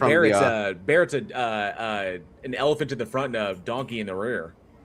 Well, but this is the thing: is that like people like Gorsuch and Coney Barrett, the court isn't really a conservative court. It's your typical classicalist neoliberal court. That's why they'll rule against Trump in one instance and then turn around and rule for him in another. And just to put to bed some dumb shit in the chat, people saying the Democrats don't have any power have absolutely no idea how this country works at the fundamental level. You have no idea how the United States works. What was it, early last year? The cloture bill the Democrats voted for to avoid shutting down the government instead of using their power to shut down the government and force concessions from the Republicans. They had the power to do that. And then the government did shut down. And every fucking poll showed that this was going bad for both Democrats and the Republican Party as a whole. More people favored the Democrats keeping the government shut down to continue to pressure the Republicans who were responsible for it shutting down in the first place. But what did they do? End up voting to open the government back up. Not only that, but they continue to dump billions of dollars into Israel, voting with Republicans every single time, instead of standing firm on something that is deeply unpopular with the vast majority of their base, while at the same time attacking the most popular candidates that are rising in their party rather than standing behind them, as these people continuously show that they actually have the spine to stand up to Democrats, or rather Republicans, as well as Donald Trump. So there is a variety of things that Democrats could be doing to do significantly more to prevent the continued deterioration of democracy in this country, but they're not doing it because that's not what the Democratic primary's primary concern is. It is with maintaining the status quo, which is why they're attacking all the evil socialists that are rising in their party, because they represent an actual threat to the status quo that the Democratic Party is protecting, which is why they continue to dump billions of dollars into Israel. There is a bunch of things that they could be doing as a party that they're not doing because that's not what their intentions are. This is just fucking ridiculous. The Democratic Party is marginally better than the Republican Party, but when people act like, oh, the Democrats are so much better, they really have it. No, the fuck they don't. And they show us that when they back sex pests like fucking Andrew Cuomo over people like Zohran Mamdani. I will say this: Mamdani's got New York in a headlock. I'm enjoying watching that shit. All Mamdani is showing is that Democrats could do all the things they say they're going to do and then never do if they actually tried to fucking do it. Right. No, well, Canada has a very much a socialist backdrop or foundation underpinning. It definitely does not. Oh, it very much does. What is socialism? And how does Canada represent that in any capacity? No, so we're more sympathetic to socialist type of policy. We very much, anyone that tries to build a business, a lot of them get shamed or end up getting removed from the country. Like they end up leaving because just, I don't know, I guess. Removed from the country, pardon? Excuse me? I don't want it to become like another topic. I know you guys like have your own shit going on. But it is another topic, that's for sure. I'm wondering who's getting removed from the country. That's cool. So I mean, in order for people to make it in Canada, they typically don't stick around. They end up moving to a different country. So we have a massive brain drain problem in Canada. Yeah, that's what I mean. Like, they kind of end up getting what removed. Industries? Transportation, technology, you name it. Doctors in any of the sciences. People are moving away from being, say, truckers in Canada to be truckers in the States instead. No, not really. In fact, I've actually tried, and it's surprisingly really hard, especially the position that I'm in. No, okay. So you were retracting that one. Who else we got? I know there's a good doctor drain because, well, yeah, frankly, America's for-profit healthcare system, where they get to gouge the fuck out of you, it's more profitable. So there is that. Mm-hmm. Yeah. No, we see just there's a lot of companies end up leaving Canada, unfortunately, for the United States. So like I said, Shopify ended up moving down there. Top of my head, I don't know. Yeah, and Rumble had to move down there. And why would they do that? I would assume because the United States is more entrepreneurial mindset. I also maybe regulations or whatever. I'm sure taxes. I don't think Shopify has to worry about entrepreneurial. Like, that was a really nice spiritual rah moment. No, it's always about the money, which is often why you look at where companies rather end up incorporating, for instance. 100%. No, I agree with that. It's all about the money. So yeah, you're right. If the taxes are lower somewhere else, that's exactly why you watch. Where Tim Hortons changed hands. And the whole Wendy's. Oh, don't bring Tim Hortons. There's something I need to find out here. So apparently, just looking at the information about it, support for Cuomo was there. It was really highly divided. Can I do this one, please? Since I was the one that made the claim. Yeah, because I was looking at the 2021 resignation. Eric Adams, who was a Democrat, endorsed Andrew Cuomo. So did Thomas Suozzi, Gregory Meeks, David Patterson.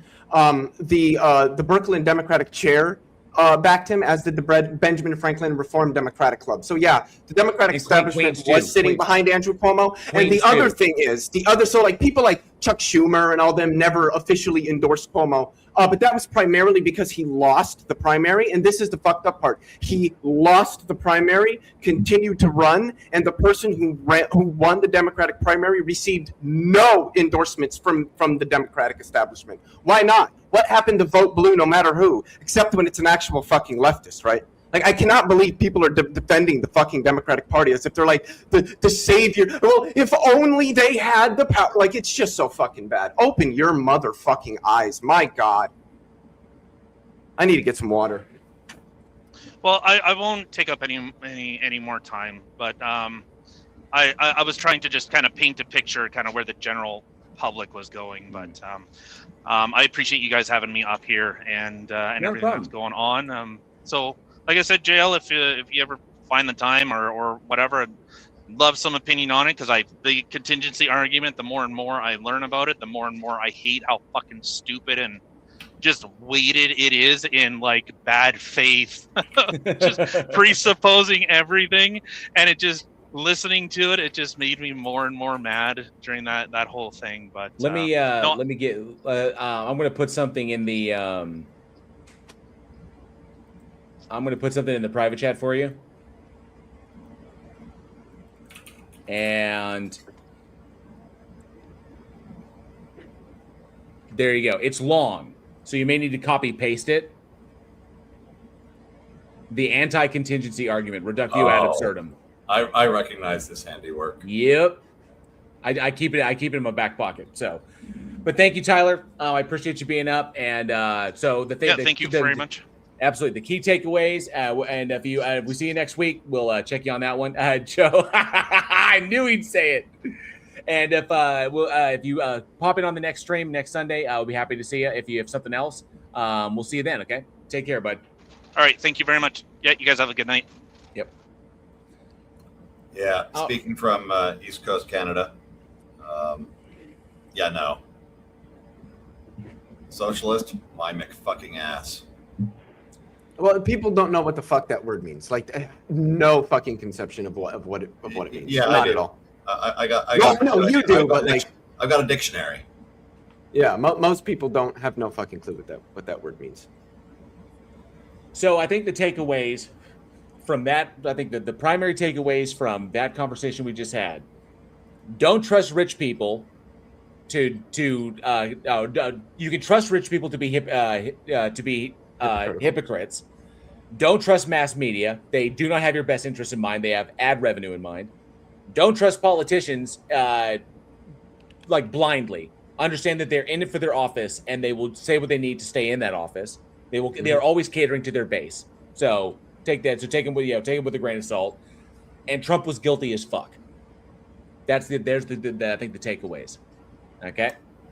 Also, we're in a complete post-truth society. We can't trust anybody, and he has no solutions. The room is on fire, and I'm completely okay with our current circumstance. And apparently, PhD Tony is I'm going to have to copyright strike Leo Filius over the crack of branding. Leo Servius, that's what we got. Apparently, another thing we learned today is you got a lot of liberals in your chat that really need to go read some fucking theory and learn something about like political philosophy and like where we're at as a country and why we're there, because they don't know. They don't know shit. The Democrats are gonna say this. It's just fucking. Oh god. Okay, you keep telling yourself that, pal. Gretchen, no. Gretchen, no. It's not about not trusting anybody. I would say it's about doing due diligence. It's about doing the work on that. What the old adage that goes all the way back to ancient Rome, that lies will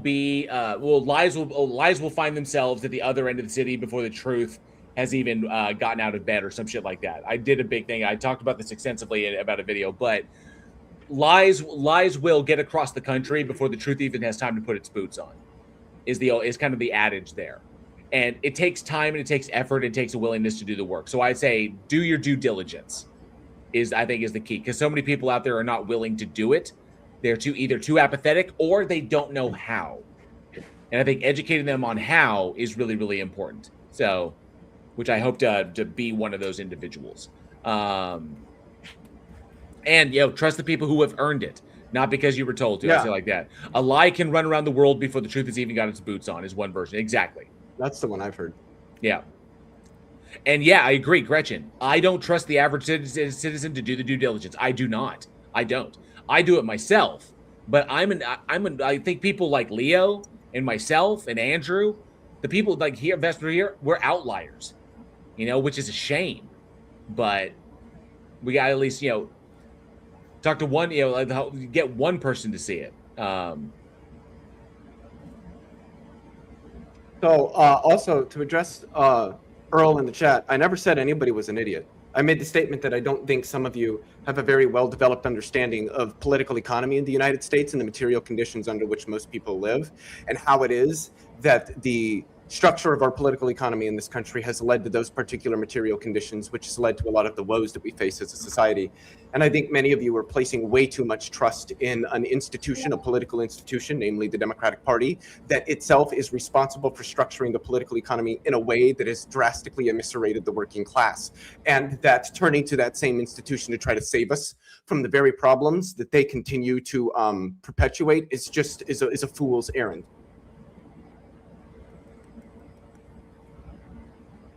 Also, you should vote for James Tallarico if you live in Texas. If you live in Michigan, you should vote for Abdul El Sayed, and there's some other candidates that I can't remember the name of, but you should absolutely be voting. Graham Plattner in Maine, 100%. Let's go. Nazi tattoo Graham. Hell fucking yeah, let's do it. Even though it's not a Nazi tattoo, but the media will say anything to attack the leftists. Oh yeah. But they won't attack the fascists running the government. It's so fucking bad. It's so fucking bad. I never claimed to be the smartest one in the room, and they're not the same thing. Saying that you don't think somebody understands something very well is not the same thing as saying you're an idiot. Like if I asked you to define what a Lagrangian is in physics, I would imagine you probably wouldn't be able to do that. But that doesn't mean you're an idiot. That just means there's things you don't know. You said you're like a dentist. You could ask me questions about teeth, and I would have absolutely no idea how to answer that question. But that doesn't mean I'm an idiot. So saying, hey, here's a thing that you might not know about, and maybe you should know about it is not the same. It's not the same thing as calling somebody an idiot. Not the same thing at all. If I wanted to call you, I think you know me well enough to know that if I wanted to call you an idiot, I would have just straight up called you an idiot. But I didn't. I'm sorry. I was probably hyperbolic with some of my language, but the talk we hear is about the guy had a tattoo, is a Nazi tattoo, so they reminded me of Community. Oh my God, Joshua was racist. That came out of nowhere. Did it though? A place free from darkness. Some people are just natural jumpers. It's going to be a maze. Sorry, it just that the whole sequence, like, man, this is what when he just comes out of there, it's like, I got fired. Just goes to show you. But Joshua's racist. What movie or show is that again? It's the show Community. Joel McHale, Donald Glover, Danny Pudi. Oh, I think I've heard of that. I've never watched. Oh, it's a brilliant show created by Dan Harmon. Dan Harmon's one of the co-creators of Rick and Morty.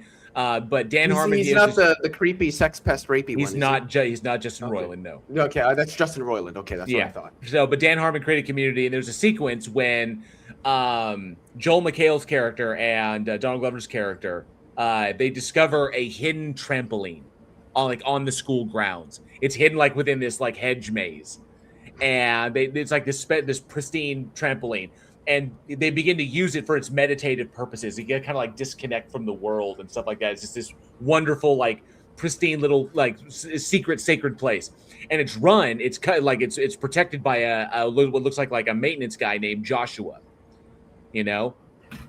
and he doesn't want the secret getting out because we have to keep this place safe, from outsiders. And there's all these hints that he says is it's like a place free from darkness. Some people and he says it to Donald Glover. Donald Glover says some people are just natural jumpers. And then later on the episode, after he gets fired, he's coming out and he's like, oh my God, because he says he walks out of there and he's like, see, it just goes to show you, black people ruin everything. And then he leaves, and then they're like, oh my God, Joshua's racist. That came out of nowhere. Then they look back and he's like, wait, did it? And all the little hints that he was dropping until eventually at one point they saw him with his shirt off and he had a freaking swastika tattooed on his chest. And he's like, wow, it's going to be a maze. Oh, shit. Brilliant show. Love that show. Towards the end, it got a little wonky, after the whole Chevy Chase blow up, but nonetheless. I also wanted to point out I totally missed this. Matt G for $1.99. Thank you so much. Matt says, it's like if anyone asks you if you are a god, you say yes. Yes. And Neck2, 5435, has been a member of the Godless Army for 2 months. Thank you so much, Neck2, for that support. You rock. I do like seeing the membership milestone chats. Now that we are in a fresh month of July, you got that free membership milestone chat. Well, we've had lots of people popping in and out of the Discord room. I know that Andrew's probably handled the most of them. Some of them pop in and disappear. I'm hoping that we could get one more. And I Killed Earl has been a member of the Godless Army for 35 months. Thank you so much, Earl. You rock. I appreciate that support. And I've been putting feelers out to other channels. Yeah, I really kind of wanted. We almost hooked Matt Slick once. I want Matt Slick to come in here, so I can just. Matt Slick's not really that interesting. I know, but I want to hand him. I want to take his lunch money publicly. I still want to hear justification for why he still calls his organization CARM when there has been zero research done. There is nothing new, and we are getting rehashed.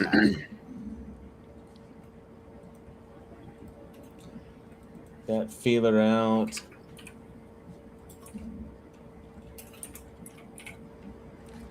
Come on, I just wish we didn't have so many damn chat rats. They all show up in the chat. They don't ever want to balls up. Yeah. Hopefully. Okay. So we actually. I don't know if you've heard my plan. If you've heard the plan going forward, is that I will be taking this to another channel, taking this to TikTok. I will be opening up there. I was wondering when you were going to do that. I'm starting to figure out how to do it, but the very first thing I need to do is I need to get my new system in. I'm upgrading my system so I can handle all the shit that I need to handle on this end. So you're not going to be on YouTube anymore? No, I'll be on YouTube. I'll be on YouTube still. I'll be running it. How are you going to cross? Because I can. If somebody joins on TikTok, but I can multi-stream to two platforms, and so so you'll stream it to YouTube, but the room will be on TikTok. The room will be on. Well, I can set up a dedicated link that anybody can click from either YouTube or TikTok, and from those live chats, and people can join via that link. There's ways to take multiple stream sources and pick which one you want to have a member come in via. Good night, Earl. I love you, and I mean that in a sense of brother to sister. Bro, I get that. Take it easy, Earl. Thank you so much for being here. Is JL going to be the thing that makes me get a motherfucking goddamn stupid, dumb fucking TikTok? Might be. Because, dude, if I went on TikTok, I could blow the fuck up. I know I could. There's just no reason to be on that stupid fucking platform. Let me see here real quick. Average Joe Kool-Aid, I see your comment. Hey, JL, I deconstructed from Christianity over a year ago. Awesome. But I'm still very much a conservative Republican and find myself disagreeing with most things people say in the atheist community. Okay. Valid. Politically, that is. Okay, I gotcha. Okay. She says, love you too. Grumble, grumble. See, we can still see. This is what it is about bridging the divide. You know, dividing the bridge. Yep, exactly. So obviously, it's going to be a political discussion. There are things that I agree. I mean, obviously, when we're talking about atheists in that respect, if we're talking about atheism, that's one thing. If we're talking about political positions, it's going to be entirely different. There are things that I've heard non-believers say that I disagree with. Things that I've heard say that I agree with. So yeah, that might be. I might need more context for what you're talking about, Average. So I might need more context there. Tony says, well-known fact: all TikTok users are members of the CCP. Dude, I keep going back when I see stuff like this to that hearing they did with the CEO of TikTok. Are you or have you ever been a member of the Chinese Communist Party? Senator, I'm Singaporean. Right, dude, you fucking. And thank you, Gretchen, for the $5. Says Justin from DZ is writing a software package for atheist streamers that lets TikTok talk to YouTube and vice versa. That will be freaking awesome. I didn't know Justin could do like coding and shit. That's really fucking cool. I'm not surprised though. He looks like the kind of guy that could code the fuck out of shit. That is his original course of study, if I'm not mistaken. That's badass. Oh, I thought he had done like Bible studies or something like that. Also. Like, dude, he knows his shit. Yeah, his previous employment was as a software engineer. I see. Thank you for that heads up, Gretchen. I will keep my eyes peeled for that. And yes, I agree with Justin is the GOAT. That's why he's the GOAT. Now, unfortunately, I must say, out of the new unholy trinity, Justin, Ian, and Blitz, my favorite is Blitz for obvious reasons, but I can't get over how much Ian sounds like Chills. Is that on purpose or is that just him? Who knows? I mean, but you laugh because you're familiar with Chills' channel, so I think if it's who I'm thinking of, yes. I don't even know if I could. I don't even know if I could copy that voice. It's such an odd affect.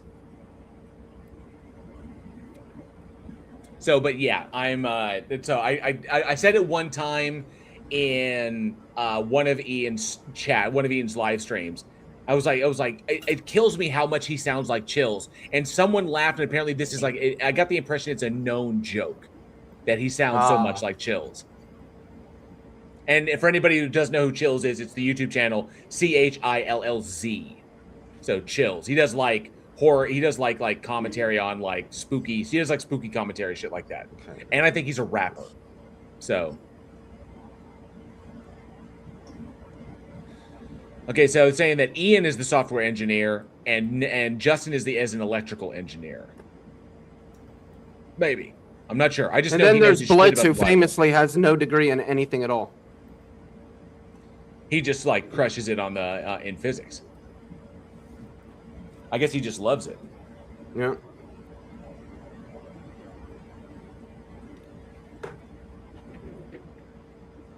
So Dr. Blitz is a misnomer? No, it's Chills. He legitimately has a PhD. Now it's CHILLS. So it's Chills, and he's got 6 million subscribers. Holy crap!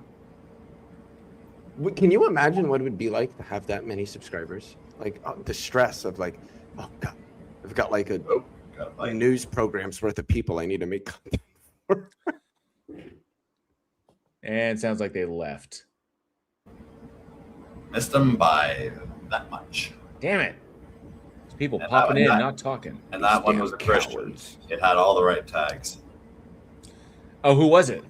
I have no idea who they were. I just saw the grand list of roles. I always check the Discord roles immediately. So yeah, it was all the right Christian, you know. You okay? You okay, dude? Yeah, I'm good. You should get a hold of me. Let me know once you've created your TikTok and when I'm doing your lives so that I can create my account. Because, dude, I'm gonna tell you what, dude. No, I have an account. Do you watch Monkey Boy? Sometimes.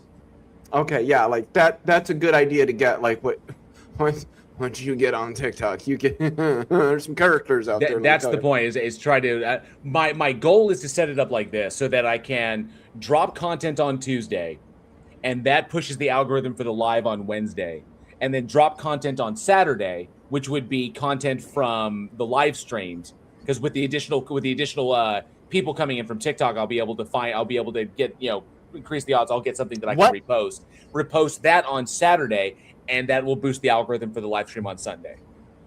What does anybody know what the crossover is from TikTok to YouTube? Like, if you got like 50K subs on TikTok in like 3 months, what would that transfer over to YouTube roughly? Does anybody have any idea of like? I'd be curious to know.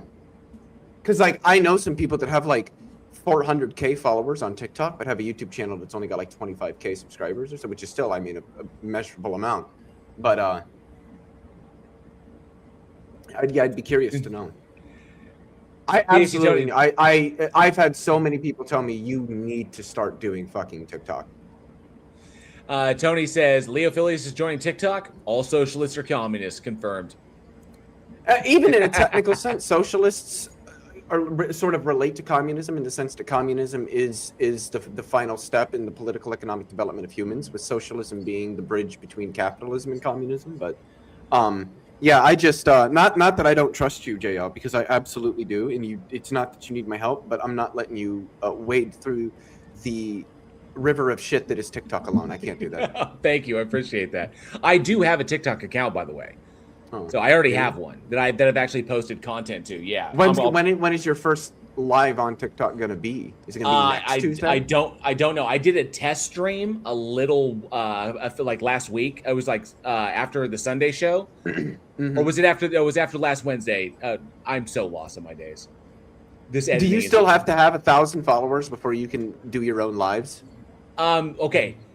We think that you have to have 1,000 followers before you can get the RTMP link in order to multi-stream. I got a confirmation actually. There's a discussion that I had in the Discord while things were starting up at the start of today with another individual who didn't end up joining the actual main stage, but said that basically they ended up getting this access by talking to TikTok support directly. So you may want to hit them up. They may be able to bump that up for you directly, but contact support. Yeah, if you tell them that you already have like a YouTube channel with a meaningful amount of subscribers, like you're at like 16K, aren't you? 15. I just broke 15K. And that you want to start on TikTok and you want to simulcast or whatever it is. Yeah. They might be like, okay, yeah. I mean, if you've got a reasonably substantial following on YouTube already, there's more of like an incentive for them to let you do that. Oh, okay. And thank you, Gretchen, for the 311. I am practice. Oh, that's Sublime. I get my Sublime and my 311 mixed up. Speaking of subscribers, can y'all help a sister out? Absolutely. Go over there and check out the Async Network.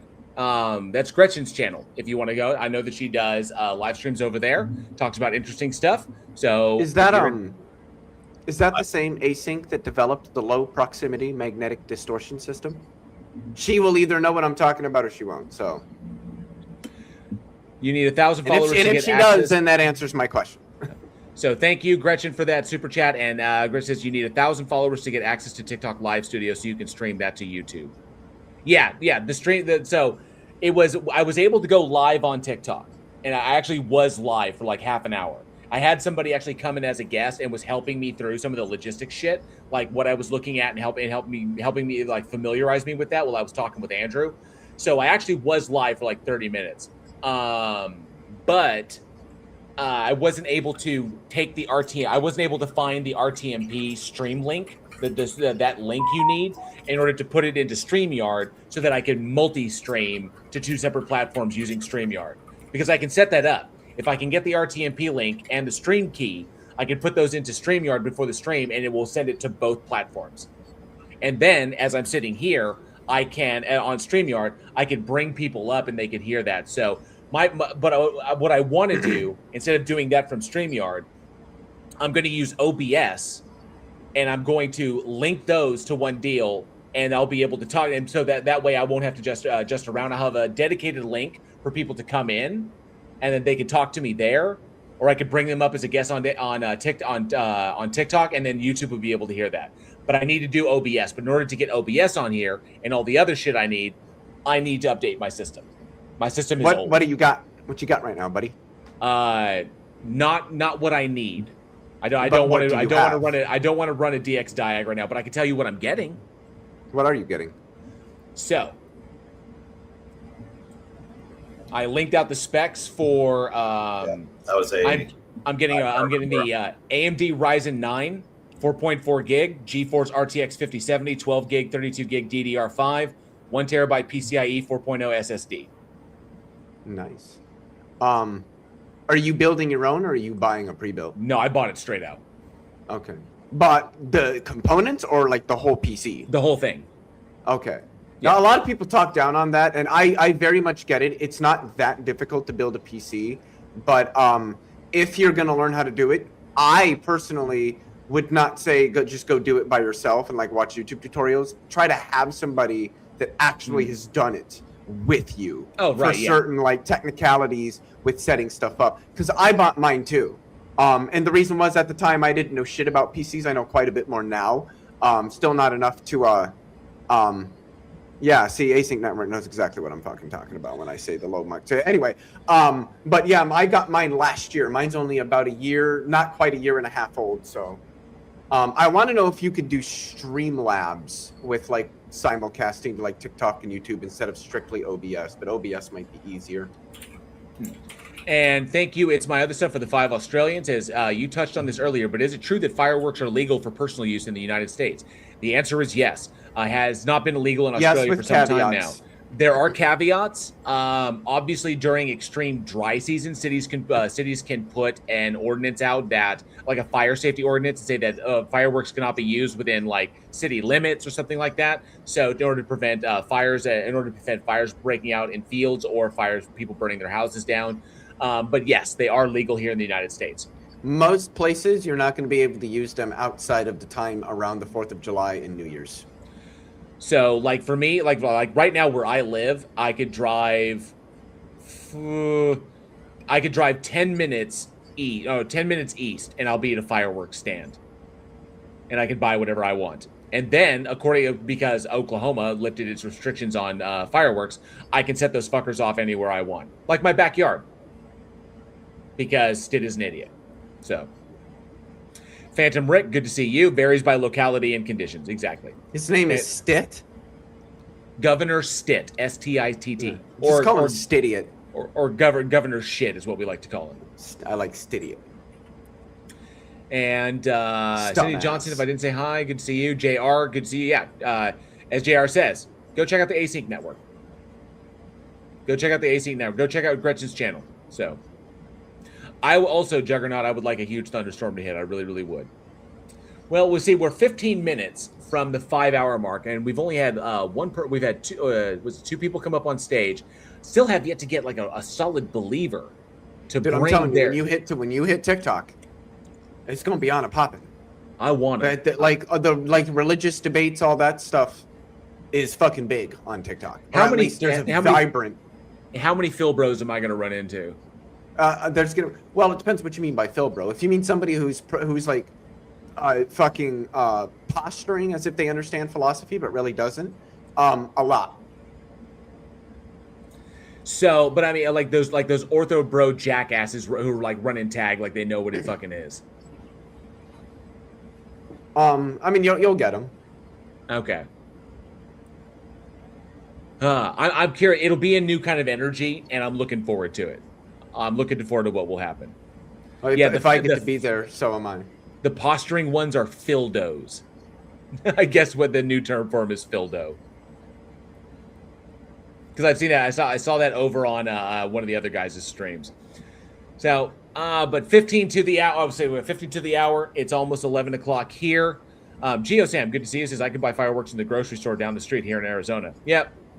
Yeah, I should probably go and get to bed because I got to be up at 6 in the morning for work. But I don't have to work Friday, so that's nice. Oh, awesome! I myself got to get this next video finished. I'm incrementally working through it. It's such a freaking monster, and I can't believe that I took on this challenge. But I'm gonna fucking finish it. I'm going to finish it. So. Is it a long one or what? It's long. It's probably going to be over an hour, which is so much longer than I usually put out. But nothing wrong with that. Just ask my wife. There was something I missed something there. I said it's probably going to be over an hour. It's so much longer than I usually put out. Just ask my wife. Oh, okay, yeah. So I was being despair. I was being self-despaired. Yeah. Anyway. All right, fellas, I'm out of here. All right, bud. Have a good night. Peace out, guys. All right. Well, like I said, we're coming up on like 10 minutes to the hour. I put out feelers, but obviously, people are not wanting to come out. What is this? The angry flat earther? Oh, the angry FEer. I don't know, but he's got a picture of Professor Dave as his PFE. That's funny. But nonetheless, let me see here. Oh, Gretchen claims credit for Fildos. Awesome. Fantastic. Very cool. From Justin's channel. That's it. Yeah. Picked it up from Justin's channel. Awesome. All right. Well, that's rough. My cousin was killed by a homemade grenade, homemade firework on the 4th years ago. That's why I don't like fire. I get that. Tony says, Leophilius, I don't find communism practical, but maybe I'm just not informed enough. Okay. All right. Well, I think we're in good shape. We did have a couple of conversations. No believers to pop up. And Average Joe, you are more than welcome to come up to if you want to talk the politics thing. I think that from what I've seen, you and I are going to align on a lot of things and things that we disagree with other people saying. Is my anticipation that we're going to align. We may have some disagreement on the gun thing. Just looking at the metrics because of maybe our interpretations of the Second Amendment. Maybe. I don't know. I don't want to presume what your interpretation of the Second Amendment is. I mean, I know what mine is, so we may have some disagreement there, but, it'd be a conversation I'd be happy to have. Definitely. Very cool. But you're more than welcome. Next one we're going to be doing is on Sunday. All right. Well, I do appreciate everybody being here. I want to make sure I didn't miss any super chats. Excellent. So I want to say a giant thank you to everybody. I want to say a giant thank you to Andrew for being an awesome co-host. Always happy to be here with you. And I know you're rocking the fucking logistics over there in Discord. Yeah, it's getting a little hectic, which is a good thing. So only we can get a little bit more turnover. There's still a lot of nervousness about having to flip platforms, but this is life. But at the same point, as you start moving towards OBS to be able to multi-stream, if you were to move to this would have to be a stage as far as I'm aware, like if we're talking politics or whatever, because you have to be able to restrict the number of people who can talk simultaneously. So you need to have it as that way, though. You could have it as a. We do have somebody. Hey, what's up, Evolius? Yes. You're an atheist.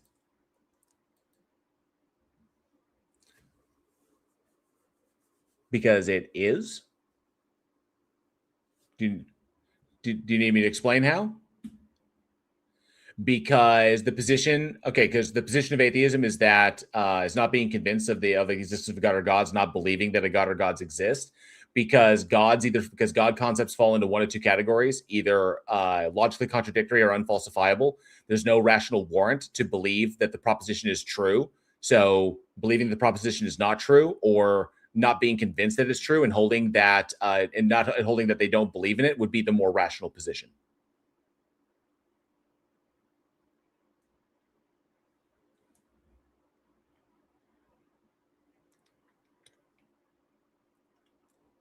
Oh, well, but it is the more rational position because it's not taking a position of true or false on an unfalsifiable or logically contradictory position.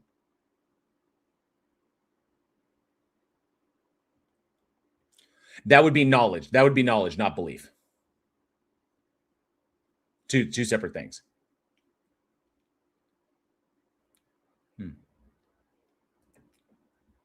Yeah, no, it's expressing belief, not being convinced of the proposition. I'm not saying that I know it to be true or I know it to be false. Depends upon the God. There's certain gods I know don't exist, but some that I don't know, some that I'm agnostic about. So, but here we're just talking about belief.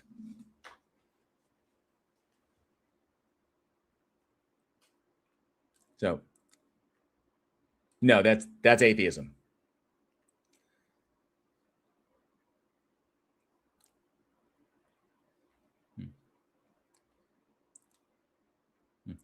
Well, so I'm going to pass it over to Andrew so Andrew can talk to him because I got a live stream going on right now. And I know it's a one-sided conversation. It's super boring. So anyway, huge giant thank you to everybody here. That was another atheist popped in who wanted to quibble about the definition of atheism, which to me is kind of boring. But nonetheless, I appreciate everybody for being here. There's new content coming out. I really, really, really hope that you guys dig the next video coming out. It's a long one. It's a long one. I don't know. I don't know how the algorithm's going to receive it. It's probably not going to receive it well, but I hope you guys enjoy it. And the content is the way it's just going to be different from my usual stuff. But I hope you guys enjoy it. Nonetheless, I got to get that thing done, and I hope you guys like it. We're gonna still do this Sundays and Wednesdays. As soon as my new system comes in, I'm going to upgrade here. I'm going to set it up. Probably going to add a third monitor. I think I'm going to need one, and we're going to get the whole thing set up. Andrew and I are probably going to have a cram session where I put everything together and we figure it the fuck out. And hopefully we can open this up to TikTok, start bringing in more people to talk to. So that would be awesome. I also need to get a haircut. It's getting a little long. Anyway. So thank you all so much for being here, for hanging out with me tonight. And thank you all so much for the super chats and all the milestone chats. I love seeing those every single month. All those members of the Godless Army. If you're interested in supporting this channel by being a channel member, it's only 99 cents per month. It's about as much as I value my content. And you get access to all of the, custom emojis and all the, and the channel badge that I make for you, which is modeled after the expanding mind meme. So the longer you're a channel member here, the more your mind expands. See what I did there? So thank you all very, very much. You're great. Andrew, and a huge thank you to Leo Phileas for hanging out. And, of course, the callers that came up, we do appreciate you. And who else do we have? Anybody else want to make sure that we miss anybody? And Jay Patrick came up and joined us. Jay came up and joined us for a bit. So you guys, this has been fantastic. So I appreciate that. Andrew, anything for us? Nope. Same as always. All right. Well, we will see you all in the next one. As always, I am JL here at the channel Bridge the Divide. Just hit 15K. Thank you so much. And this is the Stage of Reason. Thank you all so much for being here. We'll see you on the next one. And as always, be safe. Be excellent to each other. And together, we can bridge the divide. See y'all. Ciao. Bye.